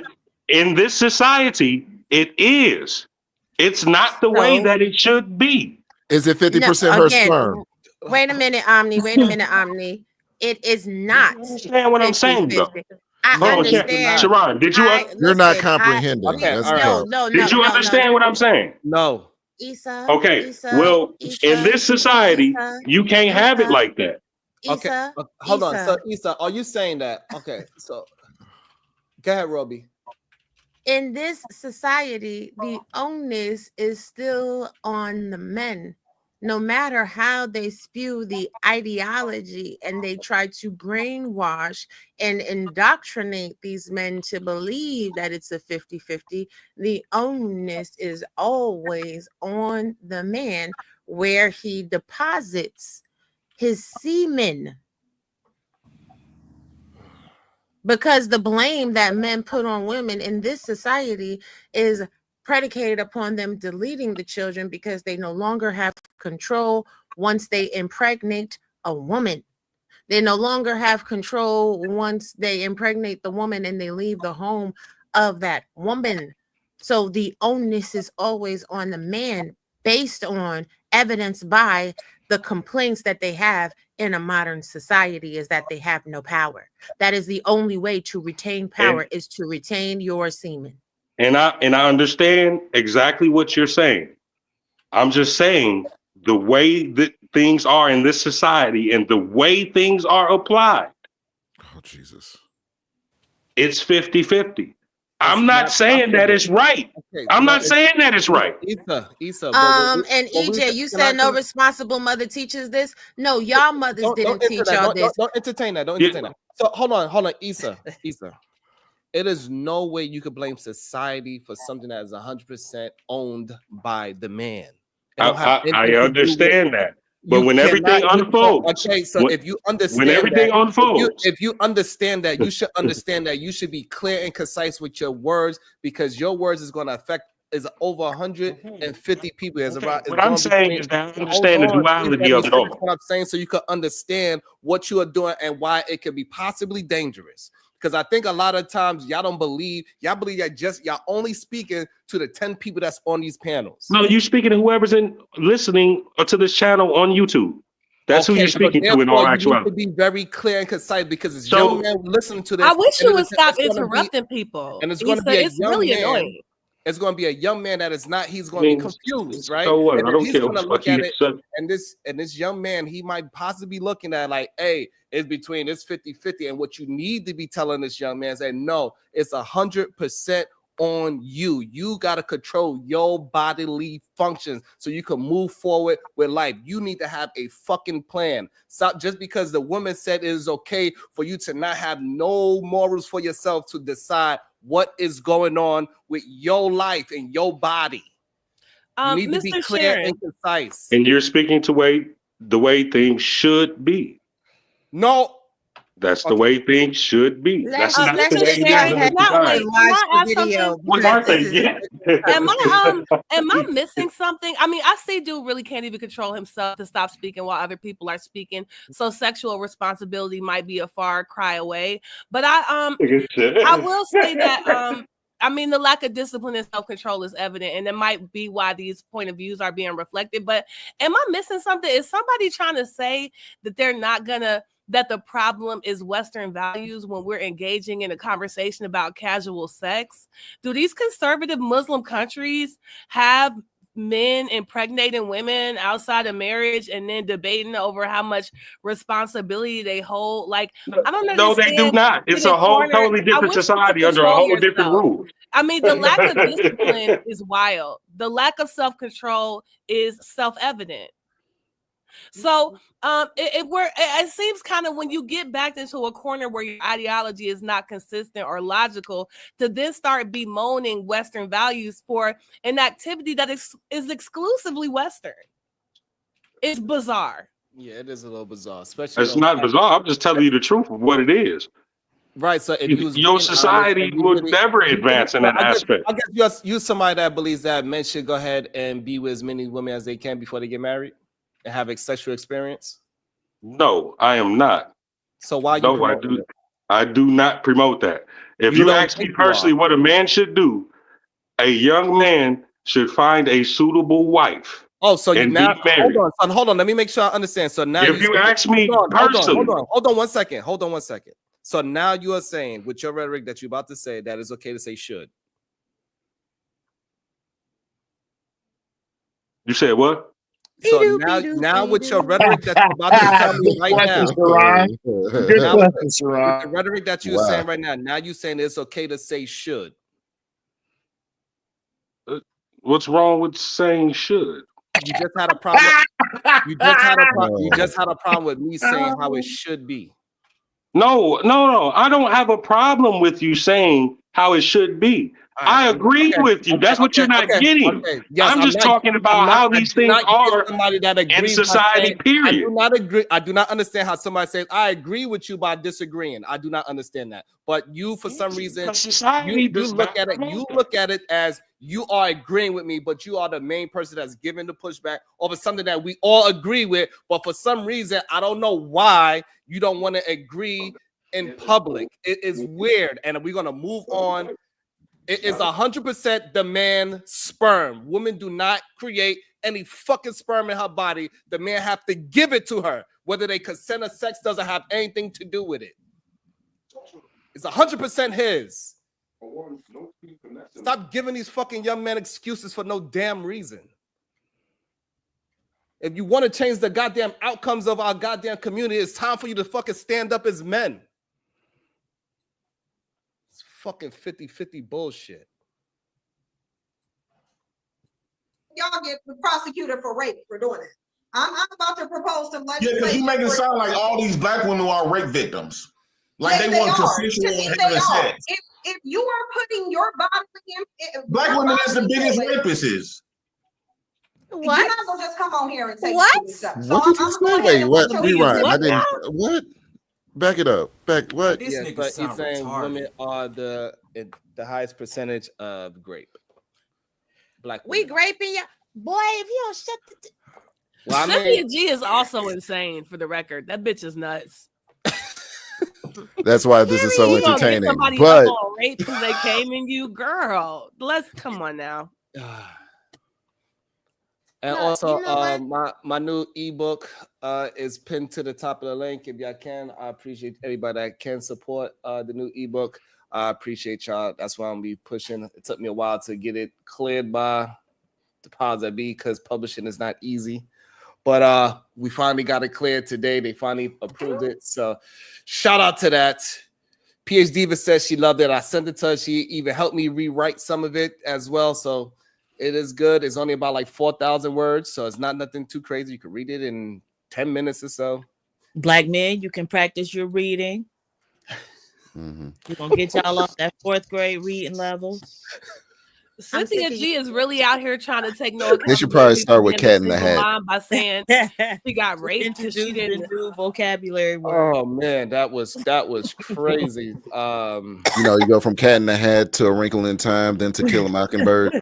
No. Y'all not shit. Listen, we are sick. No, we sick of this whole nonsense. Okay, we sick of people just trying to blame the other people. Yeah. At the end of the day, women, keep your pussy to yourself. Stop fucking these dudes. And I'm gonna say it just like that because if I say it too nice, then y'all won't listen. If I shock you, you pay attention. Stop fucking on dudes.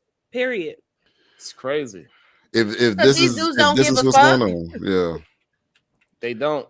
They're like, If this is how these niggas think, I wholeheartedly agree. It's like I swear to God, I think some women be forgetting they could just opt out. Like you don't have to sleep around. You actually don't have to. Right. It's not mandatory. You don't have to sleep with any of them. They want to blame you for choosing wrong instead of telling men to be better choices. Fuck them. Let them fuck each other.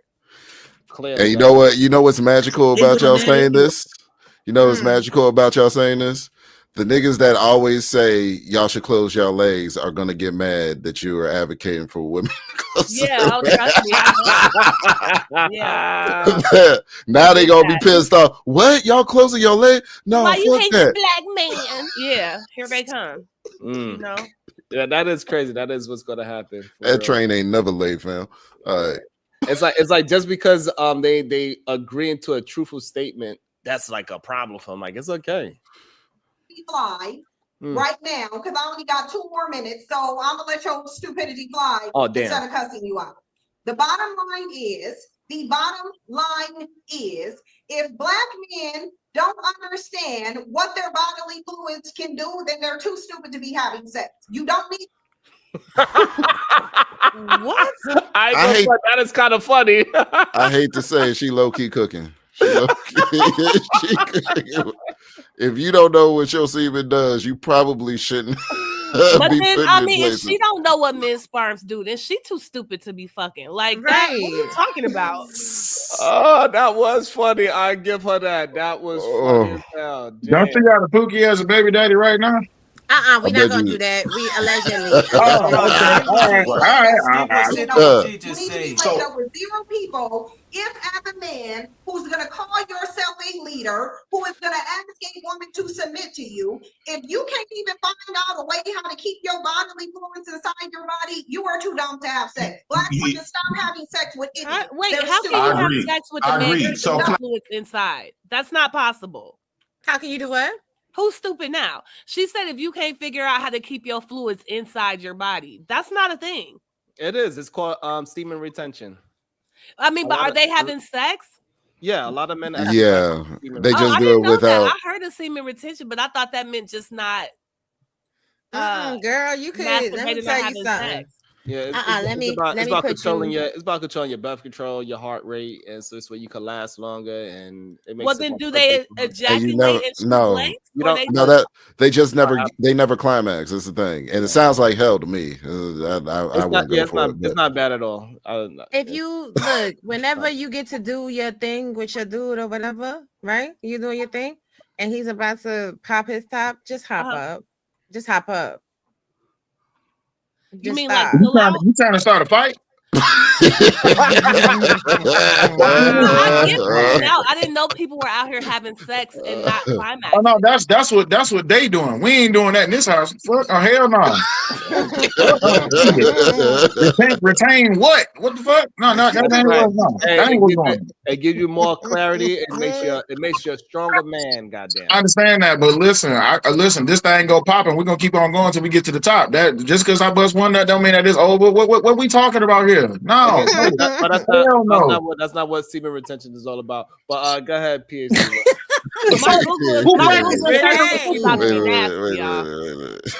I'm a one. Listen, I'm a one-woman man. I don't need to practice no damn semen retention. What the fuck? Hey, we're not talking about we grown. We talking about other people. Oh, you talking about for the general public? Oh, people that listen. Here's the best way to practice. Here's the best way. Hold on. Here's the best way to practice semen retention. Don't have sex. We could see who pre-ejaculates because. Who the fuck? You motherfucker. Let me tell you something. Goddamn right. Renee, thank you for the super sticker. Ariel CH. Damn, I don't know what came from. Laugh out loud. Ariel CH. G is a hated messenger, yet what she's telling the truth. Yeah, at this point right now, she is definitely telling the truth. And it is a thing. It's not a big deal. You could definitely let your woman buzz a bunch of nuts and then she just tired. Like, all right, I'll see you tomorrow, and you do it over again. It is okay. The same way how we can take a break, you can let your woman take a break. That's semen retention. But that's if you want to have a all day situation. So goddamn right. So it depends on who you are. Can I ask you one last question? I see that you've been going at the black man for a long time, right? And looking at you, you're not even black. So the black man or the black woman is not show responsibility. What race am I? You are biracial. You are biracial. You're not black. So you're not even our responsibility for you to be going this hard on us anyway. Parents, what are you talking about? Looking at your skin complexion, you are mixed. Who cares? I have 2 black parents. Well, the black race care because you pushing off this stuff, this instigating black men and black women against each other. You're not even that. So I'm telling you, both of my parents are black. My mother is a dark-skinned black woman, and my father is a black man. Is he light-skinned? He light, right? He ain't no more. He ain't now. Yeah, but white. He look almost white, so he have white. He have white counterparts in his blood. He's not biracial. His father was biracial. He's not biracial. His father. So somewhere down the line, like everybody in my family is black, but you pushing off this genocide amongst black women and black men, and you're not even us. Black as the average black person. I'm the same amount of black as the average black person. I don't get. What's your thoughts on that? Oh well, it is JP you're talking about. So. I mean, I think it's an interesting point. You think it's an interesting point? I do. It never occurred to me before, but if Cynthia G was a man, black men would definitely be saying that he wasn't black. So I think the way the community accepts biracial black women and racially ambiguous black women as if they're black and they don't with men, I do think it's interesting. She does make a lot of anti-black comments, and I ain't never even seen her hair texture. So now I'm wondering. Damn. I don't think she's racially ambiguous. She's definitely giving black. I know, but I would like to see her hair. You know what I'm saying? Because I never thought of it before, but now that he mentioned it. So what if her hair is fine? And it's not coarse. It's not. What if she got 4C hair? She is. Why you just get past my goddamn question? Shit. Can she? Because they don't. I think it's a hard question. Yeah, right. Like, yeah. It's not the same question because what if she has the 3A suavemente desame hair? Does that make her less black? No, it's the same question. Like, what about her hair texture relates to her race? One person's asking if it's straight, the other person's asking if it's the nappy. It's the same question. Okay, so And yeah, I'm not somebody who accepts all I don't believe that one drop of black blood makes you black. So I'm not going to make a definitive statement on whether or not she's black. I could just speak as to whether I would consider her black. And if she has straight hair and she out here talking about killing black babies, I would definitely consider her non-black. So yeah, that's interesting. I never really thought about that before. I ain't never even seen her hair. Okay, right, but that's a throwed response, right? Because my sister is 100% black. My sister has very fine texture hair. When my sister wears her hair, most people think that she is Hispanic or Native American Indian, even though she's black. Hair texture does not make somebody black or not black. Yeah. Well, you can't tell me who to consider as a black person any more than I can tell you, right? So if a person has light skin and straight hair, I don't necessarily consider them black. I consider them non-white, but that don't make them black to me. There are some black people who think that if you look like a white person, but your great grandmother was black, you black. I'm not one of them. To me, it's more nuanced than that. So one of the things I would take into consideration is if they push anti-black rhetoric. And Cynthia G does push anti-black rhetoric. I don't know what your sister talks about, but that's one of the factors I included. I don't know if you heard me. So you saying this is the thing. Her rhetoric is not anti-black. Her rhetoric is anti-manosphere. Now, this is one thing I cannot allow people just to tarnish this woman's name like that. Like, she black. So when we looking at these black dudes that sit here in manosphere and talk mess, when we look at Umar Johnson, who is very much black with the nappiest of hair, he's the most traveled in the diaspora, right? And he's telling black men how much they ain't shit and how they will never measure up. Well, I didn't hear her say kill manosphere babies. I heard her say kill black boy babies. That's what I heard her say. And if that's not anti-black, what the fuck is? Right, but the point is, Umar Johnson is telling black men that they are able. Okay. No, we're not going to ignore the question because I already said I have. You weren't talking about Umar Johnson, right? I'm talking about. So we can focus on that. That's not anti-black rhetoric. If we want to be quite factual about the situation, what she said was these black men keep blaming Black women in single parent households for the disparities in the community. So then Black women should stop simply giving birth to Black men so that this will not be an issue. She didn't just wake up one morning and say, hey, y'all, delete all the Black babies that are boys, y'all. That's not what she said. I never said what her reason was. So you're not disputing any point I made. But that's not. But at the end of the day, she said kill Black male babies. Like that's what she said. But that's not anti-Black rhetoric. A lot of people speak things. So what would be an example of anti-Black rhetoric? They speak things from emotional standpoint. Can you give me an example of something that would be anti-Black rhetoric? What would be anti-Black rhetoric is what Dr. Umar Johnson said, that Black men cannot take care of their women the same way that white men should, and Black women shall not, cannot, and should not ever expect them to. That's anti-Black rhetoric. So saying a Black man can't take care of his family the same way a white man does is anti-Black, but saying kill him in the womb isn't.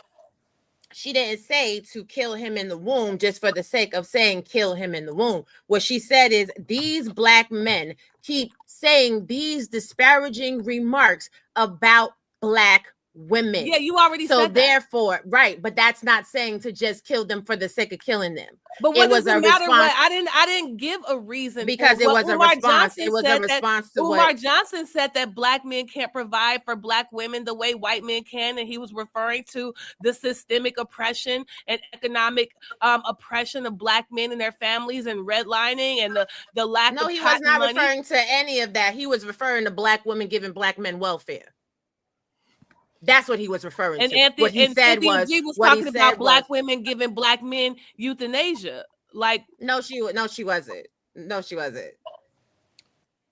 And this was also after people were disparaging her and her child that they do or do not know she has, that they can or cannot confirm. I don't understand why we have to talk the whole history of her psychosis to get down to the fact that her rhetoric was because anti-Black rhetoric, whatever her dementia reasons were. Anti-Black rhetoric is based upon the fundamental ideology that you have as a person. No, so you can sit it's just there gotta and be say that you have anti-black. It doesn't issue. really You matter can sit there and what say your that you have trauma is. issue hold on, with her So Miss ideology, Thing, but you can't say that what she's saying hold on is one second. anti-black rhetoric. That's what you're not All going right, to hold do. on one second. Hold on one second. So Miss Thing, you saying that only one rhetoric that she said, even though it's a nuance to it. Roby said it is a nuance to it. You saying that one rhetoric is the reason why her whole disposition is anti-black? No, she says a lot of anti-black. They done got her. Damn. Yeah, I knew that was coming. They done got her. So it says, bye, Miss Mammy, go sit your ass down. I gotta check my door. I'll be right back. Hey, it's $20 to bring Miss Things back. She's still in the back chat. That is hey, listen, y'all gotta be careful, but that sniper don't play. She was that that's the same sniper from yesterday, so y'all better be careful. Oh, they locked and loaded. They locked and loaded, so you better be careful. That sniper do not play. And then we could go here. Go ahead, Diva. Thank you so much, too, by the way. I appreciate you, Sniper. Beretta Scott Kane, are you saying Sasha and Malia Obama are not black? Good question. Ariel CH, she has lighting making her look lighter. It's not intentional from what I've seen. Miss Thangs, black people have softer hair as well. Just stop it. It's a great point too. I think it was an interesting deflection. What go ahead, Diva? What's your thoughts on it? She not really black, Diva. What's your thoughts? Well, she said that, and then earlier, like when you first started, somebody said that she admitted to being biracial. It don't seem so good Somebody now, was saying, yeah. So that's not what she did at all. She said that her father's father, her grandfather, was biracial. Yeah. Right. Which would mean she had a non-black, great grandparent. And like she said, that's about the makeup of the average black American. So I mean, certainly I would consider her black. She has her sisters on her show all the time. And they all look different. They got the same parents. But they all look different, but they all look black. Like none of them are ambiguous at all. Yeah, I agree. This is the thing. I agree. I think it is. I do understand why. I guess, and it's so much more people in the world, so that this whole mixed thing is getting more and more a conversation. Like, you know, because they got the Rashida Joneses of the world. She makes everybody confused. Right? When you look at Rashida Jones, you don't look at her and say, yeah, that's a black woman or a white woman. You don't know what the hell she is. Or that other girl, Maya Rudolph. It's like, well, what are you? Like, so I get it. Nah, we ain't gonna play with it. We ain't gonna play with Maya Rodolfo. That baby black. Okay, she black for real. She look like she black. Now Rashida. No, we ain't even gonna do it to Rashida. Rashida's sister too. But however, her behavior, her presentation is very much black. Right. So I get why it's getting more difficult. We don't know what to call Stephen Curry. I mean Wardell Curry. We don't know what to call him. Who? Wardell. Who the hell is that? That's Steph Curry. His real name ain't no damn Steph. Oh, really? Yeah, his real name is Wardell. Not Wardell. So I get it. Like he's confusing to people. We don't know what he is. Blake Griffin. We don't know what that is. Listen, this is the thing. We just not going to tell people that what they not though, right? Right. If we can prove it in your lineage and your family tree that you're not black and you don't got to drop a black in you, that's one thing. This woman is black. Was she not black enough? Yes, that's the talk is going down right now. She's not black enough. And I can't. My ancestors, they went back. Most people don't even have most people don't even realize for me to be here, it took 4,000 other people to be on Earth. No, you know what I'm saying? Most people do not understand that part of it.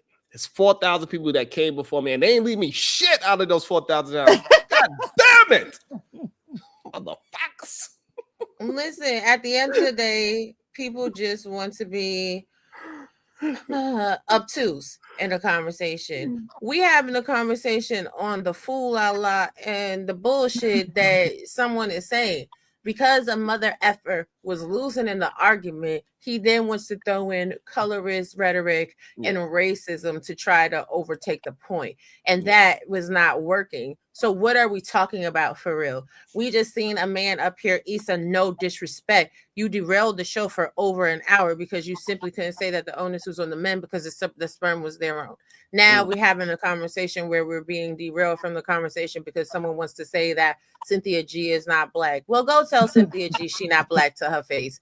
And maybe you'll get a black girl response or maybe you'll get a white girl response. Fuck around and find out. Like, who says that I want to see her hair to determine how black she is? The point of what I brought up about the hair is, hey, Diva Mike, you never know.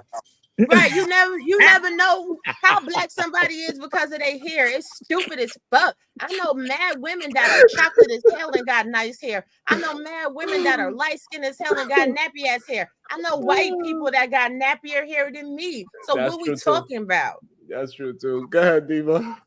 Diva, Girl, like that you joke. better the enterprise. Congrats, Sharon, on your publication. Already downloaded to my Kindle. Thank you so much. About to be a situation.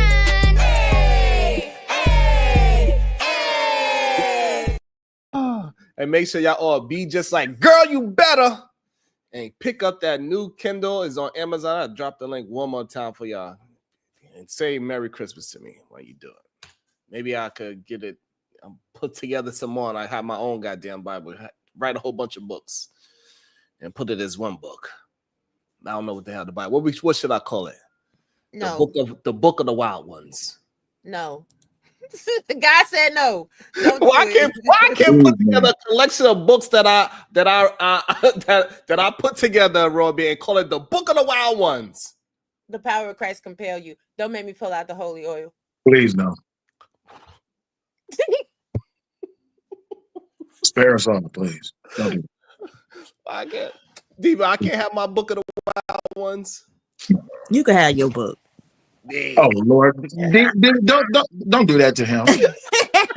What the hell? Yeah. You can have your book.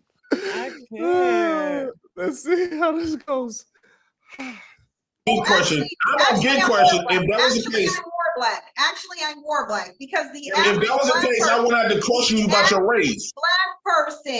The average black person is 25% white. I am not 25%. According to who? According to who? According to everything, type it into Google. Type Google, right? it into. Yeah.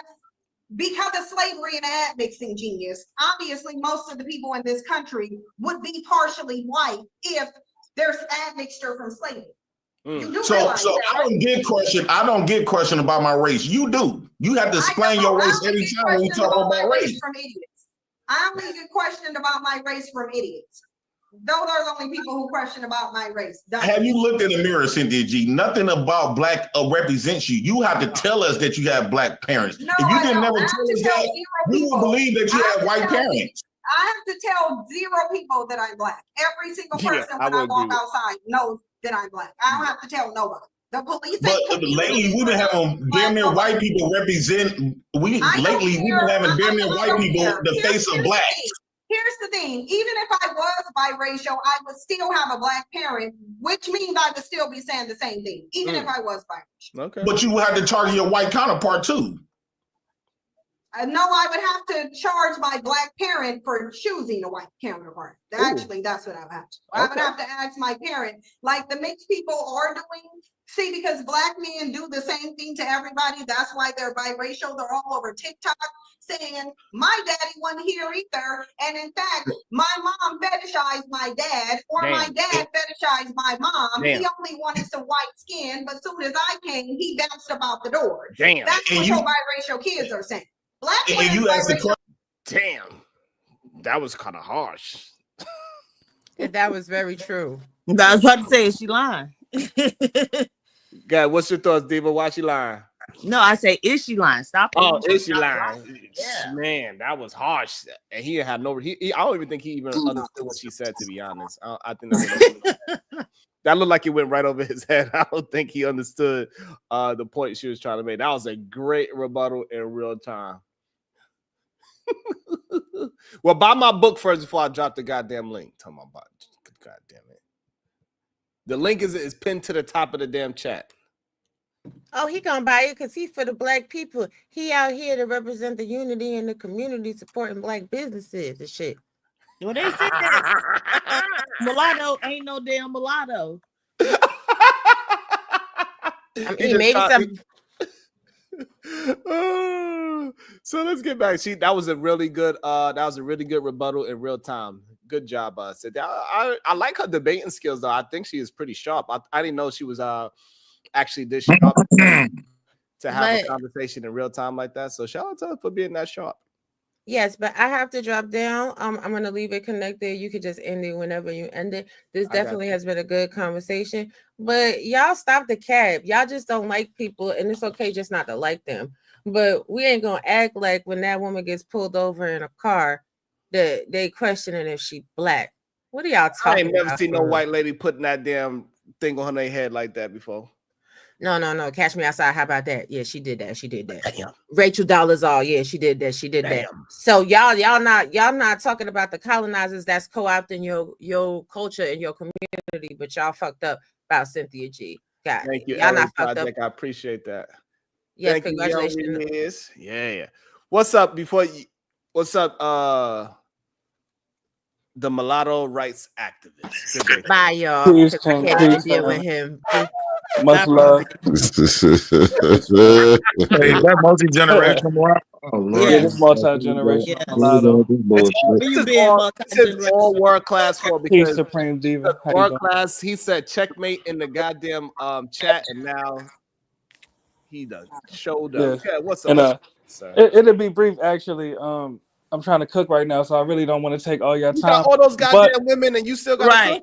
I can't cater to my women. God damn. All right. I can't cater to them. All right now. God damn. But it'll be brief, respectfully. And actually I'm gonna ask the question and I'll drop down for the answer. But being that Cynthia G admitted that she had a Caucasian granddaddy, respectfully, is it not problematic, or do you all see it problematic as black people that Cynthia G, as a person with a mulatto background, is it problematic that she encouraged black women to abort black male babies? And respectfully, I'll drop down for the answer. Much love to y'all. Peace. Okay. So I think first off, she admitted to having a white great grandparent, not grandparent. That's number one. Yeah. And then number two, don't she have a son or a supposedly Again, she got a pookie baby daddy. Right. Again, so that right. So if that rhetoric is true that she has a child by a man that has 4 goddamn baby mamas, again, what are we talking about? Anybody who's promoting the death of a child should not be listened to. And I'm gonna just leave it at that.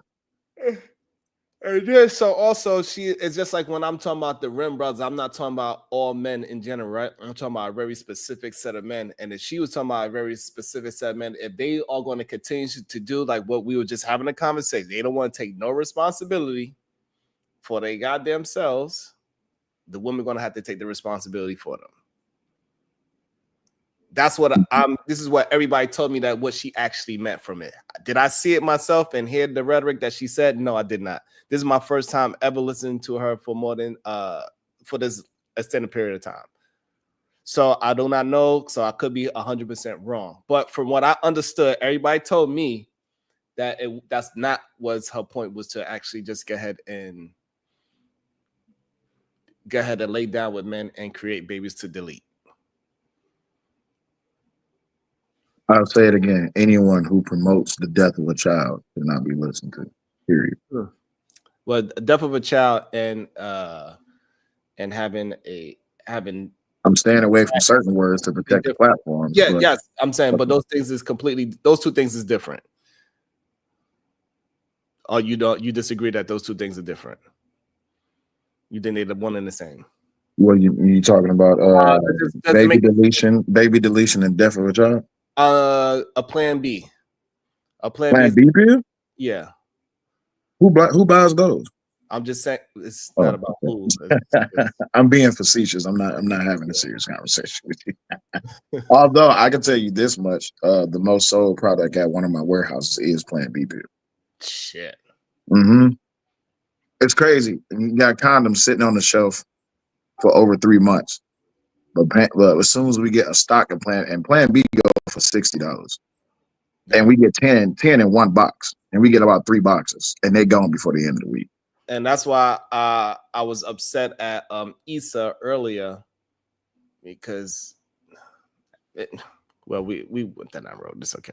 It was kind of disappointing to hear. Like you understand that these young men are confused, don't you?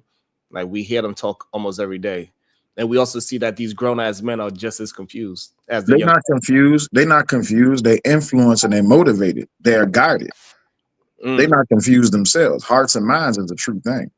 If I can influence you to run into a minefield, as long as I can get you to believe that you going into this minefield is for a good purpose, you will do it, even if it's the wrong idea. So I can tell you that, hey, y'all men should be demanding submission from these women, and then niggas believe it. They're not confused. They just lost. I would like for World Class to hit the link and explain to me, somebody that's not knowing what her rhetoric is, to please explain to me why she's the most dangerous creature on YouTube. By the way, I believe it was a white woman that got her channel demonetized, by the way, so that's interesting. Question: what do black men? You asked the question that you said you've been trying to get the answer for a long time. What do black men provide for the black woman? No, that's not what I was asking. We provide y'all existence. Without the black man, there's no such thing as a black woman. That's why I say black men needs to sacrifice black women that speaks like you. Well, let me sacrifice you right now. Let me just do sacrifice black women. Okay, so he got sacrificed. She kind of funny. I can't. Oh, you want to sacrifice me? Go ahead. The demon. Go ahead. Man, this nigga sounds stupid as fuck, J Prince. Thank you, Jalen. I appreciate that. Go ahead, PhD. All right, Ariel CH. Her comment was a response to black men's rhetoric. Okay, so that's what I keep hearing. I keep hearing that was more of a response, and then she's like, "Oh, this is what's going to stick. So this is how we're going to play. This is the game we playing." And she said, "I'm going to stick to my guns with it." That's what I heard. I guess the World Class, he's a little nervous to hit my link, so that's why he don't want to tell me why Cynthia G is the most dangerous person on YouTube. I don't know. Do anybody on this channel think that right now on the panel think that she is dangerous? If you listen to her, then she's dangerous. If you don't listen to her, it don't matter. See how that works? Scared of that broad? I'm not scared of that broad. So work, Willie Will. Besides this, the baby deletion part, what else that she says that is dangerous? Because I ain't hear her say anything dangerous. I don't listen to her. That's the thing. You see what I'm saying? She can't be a danger to me or mine if I don't listen to her. So I don't know what else she said. I know what she's known for. God damn it. Just because I don't eat meat, that doesn't mean I can't say why meat is dangerous. This is true, but if I don't pay attention to it, I don't have to address it. Now, I have heard the clip where she said delete black male babies, and that from that point on, I was like, never will I listen to anything this person ever says again. But only because you playing the clip and who she's in the clip with, it's comical, but still, I don't guide towards nor do I study anything that she said. Insane. Go ahead. How is that insane? Because I choose not to listen to the bullshit. Yes, that is insane. You are a content creator, and just because we are reviewing it doesn't mean that you listen to them just because you are reviewing a video. See, Sharon, that's where you got it wrong. I am not a content creator. You got to listen to what the people say. I play video games and I smoke vape and I eat Cheetos. That's what they say about me. I don't know nothing. What do I always tell you? I'm not here for serious conversation, because the truth of the matter is, and Sharon, how many conversations have you had with people within the last year? Can you take any of these people serious? No. because they all be on I have taken them serious. That's why they get mad and they rage quit. They get upset. They want to shoot me. They want to fight me. That's why. No, I don't take them serious. The thing is, people be on fuck shit one day, and then they be on fuck shit the next day, and then they be cool the next week. Then they invite you to a karaoke party, and then next thing you know, it's fuck you all over again. So why should I take anything that they say serious? Now I get what you mean by the message that they push in can be influential to some people, but I'm not of that mindset where I'm just going to be like, oh, I'm ready to jump off a bridge because this specific content creator says so. I don't care. Right, but the point of building content wasn't for. I didn't design it for you to care. I designed it to rebel against remedial rhetoric.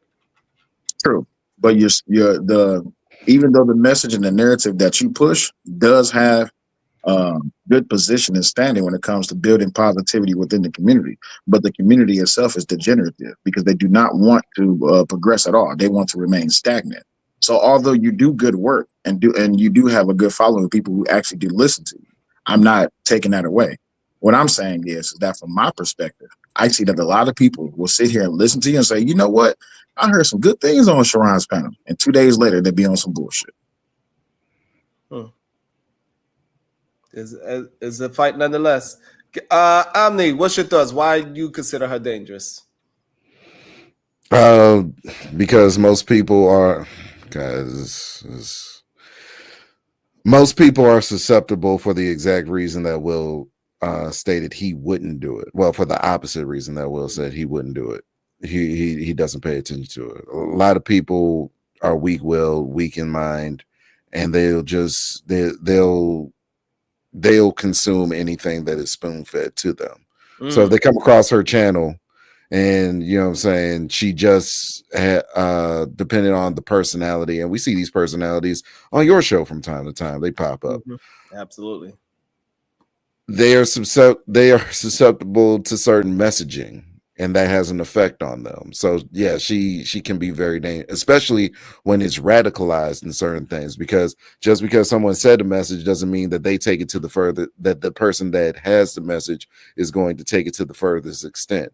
But somebody later down who's listened to their messaging will take it even further and further and further. You know what I'm saying? Like, yeah. But they said the same thing about Tommy and about Kevin, right? I've listened to a lot of Tommy and I've listened to a lot of Kevin. Do I practice what they preach? No. I just listen to understand. But if you're gonna be on dumb shit saying the shit that she said, or anybody that says the crazy, the outlandish shit that can lead to the pervasive nature of looking over a child or hurting or harming a child, no, you ain't got nothing for me to listen to. But you don't, precisely. Yeah. But you don't say nothing about harming a child. But regardless, deleting black babies is not harming a child. Not in the sense of how you saying child, you saying it in a different form. But if you saying that, I get what you're saying. I got. Yeah, that's what. Yeah. Oh, yeah, because it's not worth for me to argue when we both on the same position anyway. See how easy that was. What's that guy name that was up here arguing back and forth with you? What's his name again? Issa. Issa. See how easy that was, Issa? I get what you're saying. No, y'all didn't catch. I'm telling you, it's that nigga syndrome. Y'all, we gotta have this as a medical diagnosis. That nigga syndrome. Because remember, I pay attention to the small things. It's like, oh guys, I didn't rage quit or anything like that when I needed my phone charged. My phone's on 1%. So if I leave, I didn't drop down. Why should we give a fuck why you left in any case? Because you didn't want us to think that you rage quit when you was getting your ass whooped mid-conversation. So you wanted to save his face when your phone did die. You didn't want us to be like, oh, he rage quit when you was getting your ass whooped, and you knew you was getting your ass whooped mid-conversation. It's that nigga syndrome. These niggas' pride fucks them up all the time. It's wild too. Like I guess maybe for like people like me and you that really like just like really try to dissect into the logic of things, whether we right or wrong, or especially if we don't know something, we like, I didn't see that part coming, and we like, damn, that was good. It made me. You open up a whole new thought pattern in my brain. I'm more like, thank you for even giving me some insight to even consider rethinking the things that I already thought. That is awesome to me. And most people, they like, oh shit. That ain't what I'm saying, but that's exactly the words that you said. Like, bro, like, I don't know. That shit was crazy to me. It's weird. So PhD, but what's your thoughts? You think that she is the most dangerous person on YouTube, as World Class said? Certainly not. I only think she is dangerous in helping Black women recognize that many of us have been socialized to worship Black men, and then the danger is in her trying to help people learn how to undo that socialization or programming. Like my thing is, it comes in very weird when when we talk about Cynthia G and we want to jump all over her for that, and nobody called out Dr. Umar when he said he was going to unlive your homie on the corner. Preach. Like he said, yeah, he's gonna go to sleep for good. He yelled it, like, you know what I'm saying? Yeah. In a public venue. Y'all Man, remember that clip? Where's the school? I mean, the school thing, we had a conversation about the school. I don't really hold them fault for the school. He the first one that's actually. I can't hold them fault for the school. He the first one to do it. How to do what? Nigga, he didn't do it yet. To try to open up a school without any government funding. Nigga. I'm pretty sure lots of other people have done Sharon, bro. Sharon, please back off this All hill. I'm saying is We this. can't give niggas credit for shit they didn't do. Okay, name them. So wait, you give Dr. Umar. Hold on. I just said it 2 minutes ago. I'm not afraid of being wrong. So wait, you're giving him credit for having a dream? Point me to the direction of a Black man that built a school that was designed for at least 200 kids that he opened up. Is the school there? Dr. Umar. Dr. Umar didn't open the school yet. That's the problem. And you know what his biggest problem was? He didn't want to accept funding from people that was not Black. Thank you. Okay, so my thing is that's stupid. As a businessman, Sharon, if you have a contract for a job, do you give a damn where the hell the money come from? Me personally, if you ask me personally, no. Okay, because it's business, right?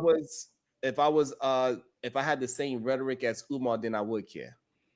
What the hell? Shout out for the man who said, F those kids, is he dangerous too? If he's dead serious, then yes. I think a lot of people use that comedic version of F those kids because that's like a famous line in Black comedy is F those kids. But if he's serious about saying F those kids, then yes, he is a very dangerous man. So my question is, do we give credit to Umar for having a dream? No. So what we're giving credit to Umar is attempting to do something that we cannot pinpoint somebody else has done. But we say that we say that results is based in success, right? And yes, and he does have a building. It does have a gym, and it is moving along. It's just not moving as fast as people want. Is there electricity in there? Yes. Is there people in there? Yes, there's people in there, but just the school is not open. Okay. Is there children there that is learning? The school. So if you ask me if the school is open indirectly, then no, the school is not open yet. So it's just a building that is housing furniture, colors, lights, and running water. Other than that, it's standing there. No, regardless of that, we cannot negate that is a difficult thing to do. It's not what I'm saying is this: we cannot put a litmus test on somebody that's doing is one of the first people to ever do it. But here's the thing. If you say, I'm going to run this race, right? You show up to a track meet, you got your shoes on and everything. Gun goes off, you don't run. You didn't try to win.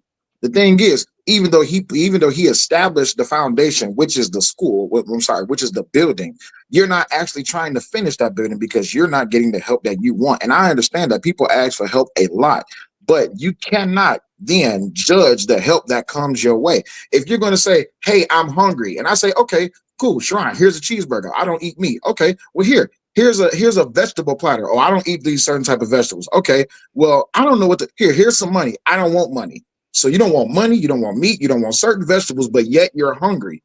How can you say that you're trying to accomplish something if you're the one that's holding yourself back?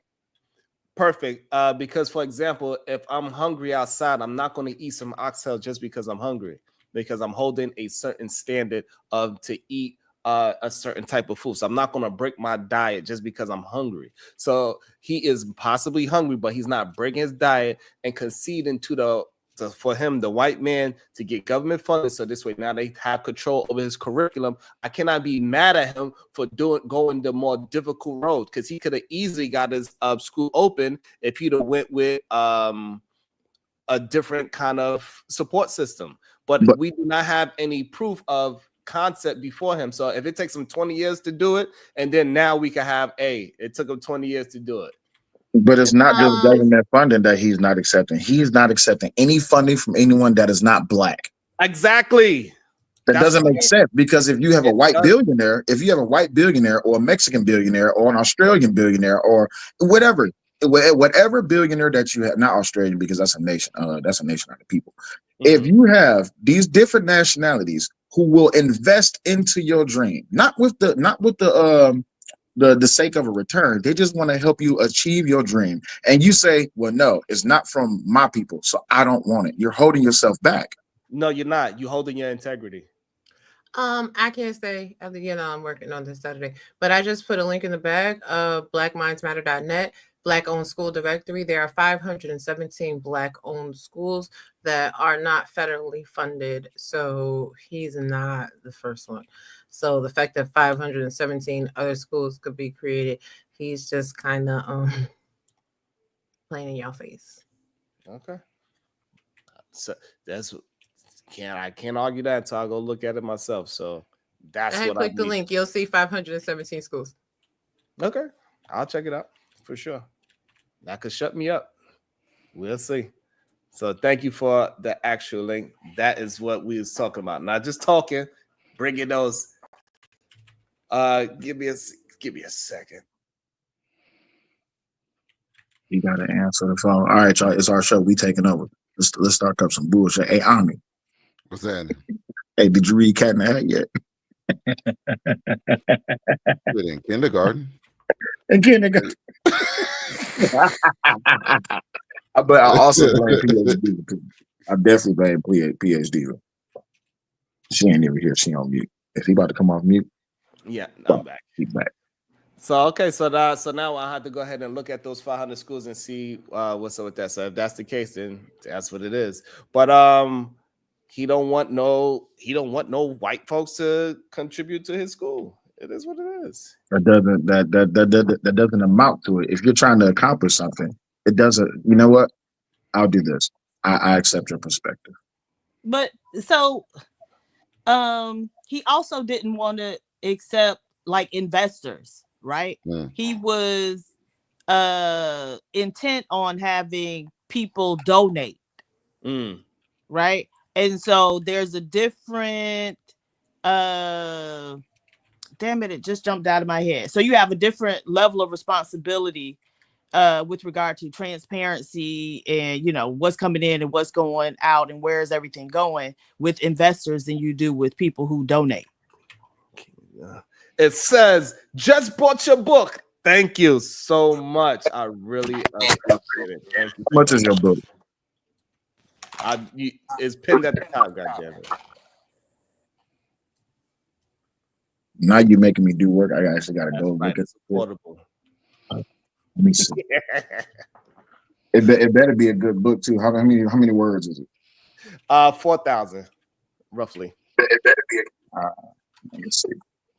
It ain't pinned at the top. You lied. See, that's how you just lost yourself. Ain't shit. Oh, it is. It's pinned at the top. Yeah, all that damn talking. I'm like, you know what? Talk on mute. God damn it. Hold on. I would just. That's all right. If I got to be quiet, then my money is quiet too. How about that? Nah, my money quiet too. There you go. Oh shit. Oh man, damn. Hey, listen, Diva. Hey, can I review your book live? Sure. Yeah, that's fine. I think that'd be fun. Shout out to Umar. He wants the women's. That's what it is. That's what it is, Avi. That's a part of that nigga syndrome. Like, it needs to be studied in colleges. That nigga syndrome. It needs to be studied. It needs to be dissected in colleges. Because he's telling the women, look, it's a cold game. He's telling the women, look, these black men out here, they can't do shit for you. But darling, I got this school for your son and your kids. Like, is that nigga sin? I promise he got it bad. I promise he got it bad. He was talking about. You ain't hear that he said that asking, like, say, basically saying black women should be willing to invest in a man to get him where she want him to be. And so And he need a school with an investment. I get it now. So Y'all he was remember? saying, like, will you go to work and give your man $700 a month until I was just about to say that. I was just about to say that, PhD. So wait, how many different ways can you donate to the building of the Umar School? Is it only by Cash App? He had PayPal, but that might have gotten taken down years ago. If it's by Cash App, it's a scam. Hell no. Nope. Hell no. I'm not even pro-black. What the hell that got to do with anything? I'm for men's group, Willie Will. What does that have to do with anything? It's the bottom truth for bottom line. The bottom line of what? Oh, Dr. Umar, he's a scam artist. Can't He's a trust him. Pan-Africanist. Yeah, I know, but I'm not. He's a clown. Don't take him seriously, brother. I definitely gave. I think I gave the audience back their 2 hours from yesterday that OG tried to steal from us. What you think, Diva? Yeah. We what? How many hours in? You 4 hours in now? All right. turning. Anybody got any final thoughts? OG cussed your ass out yesterday? Absolutely. I gotta go back and watch it. God damn, you let OG cuss you out. Yeah, that was the problem. I did. I know. I'll be the first one to say y'all have a good day. I'm about to buy your book and I'm about to read it, and then we're gonna review it. If it's a good book, I might send you a little bit extra on Cash App. If it's not, then I'm gonna send you a message on Instagram and tell you to hell with you, and I want my money back. No problem. All right, take it easy. Yeah. Ariel CH. I don't agree with everything Sinji says, but studies show she's right about black male pathology. So that's that. That's the scary part when certain people are just like correct and they wild at the same time. And they make you choose a very difficult decision, right? It's like, damn, you are correct, but you just wild. Like some people is just really like that. It's like, hey,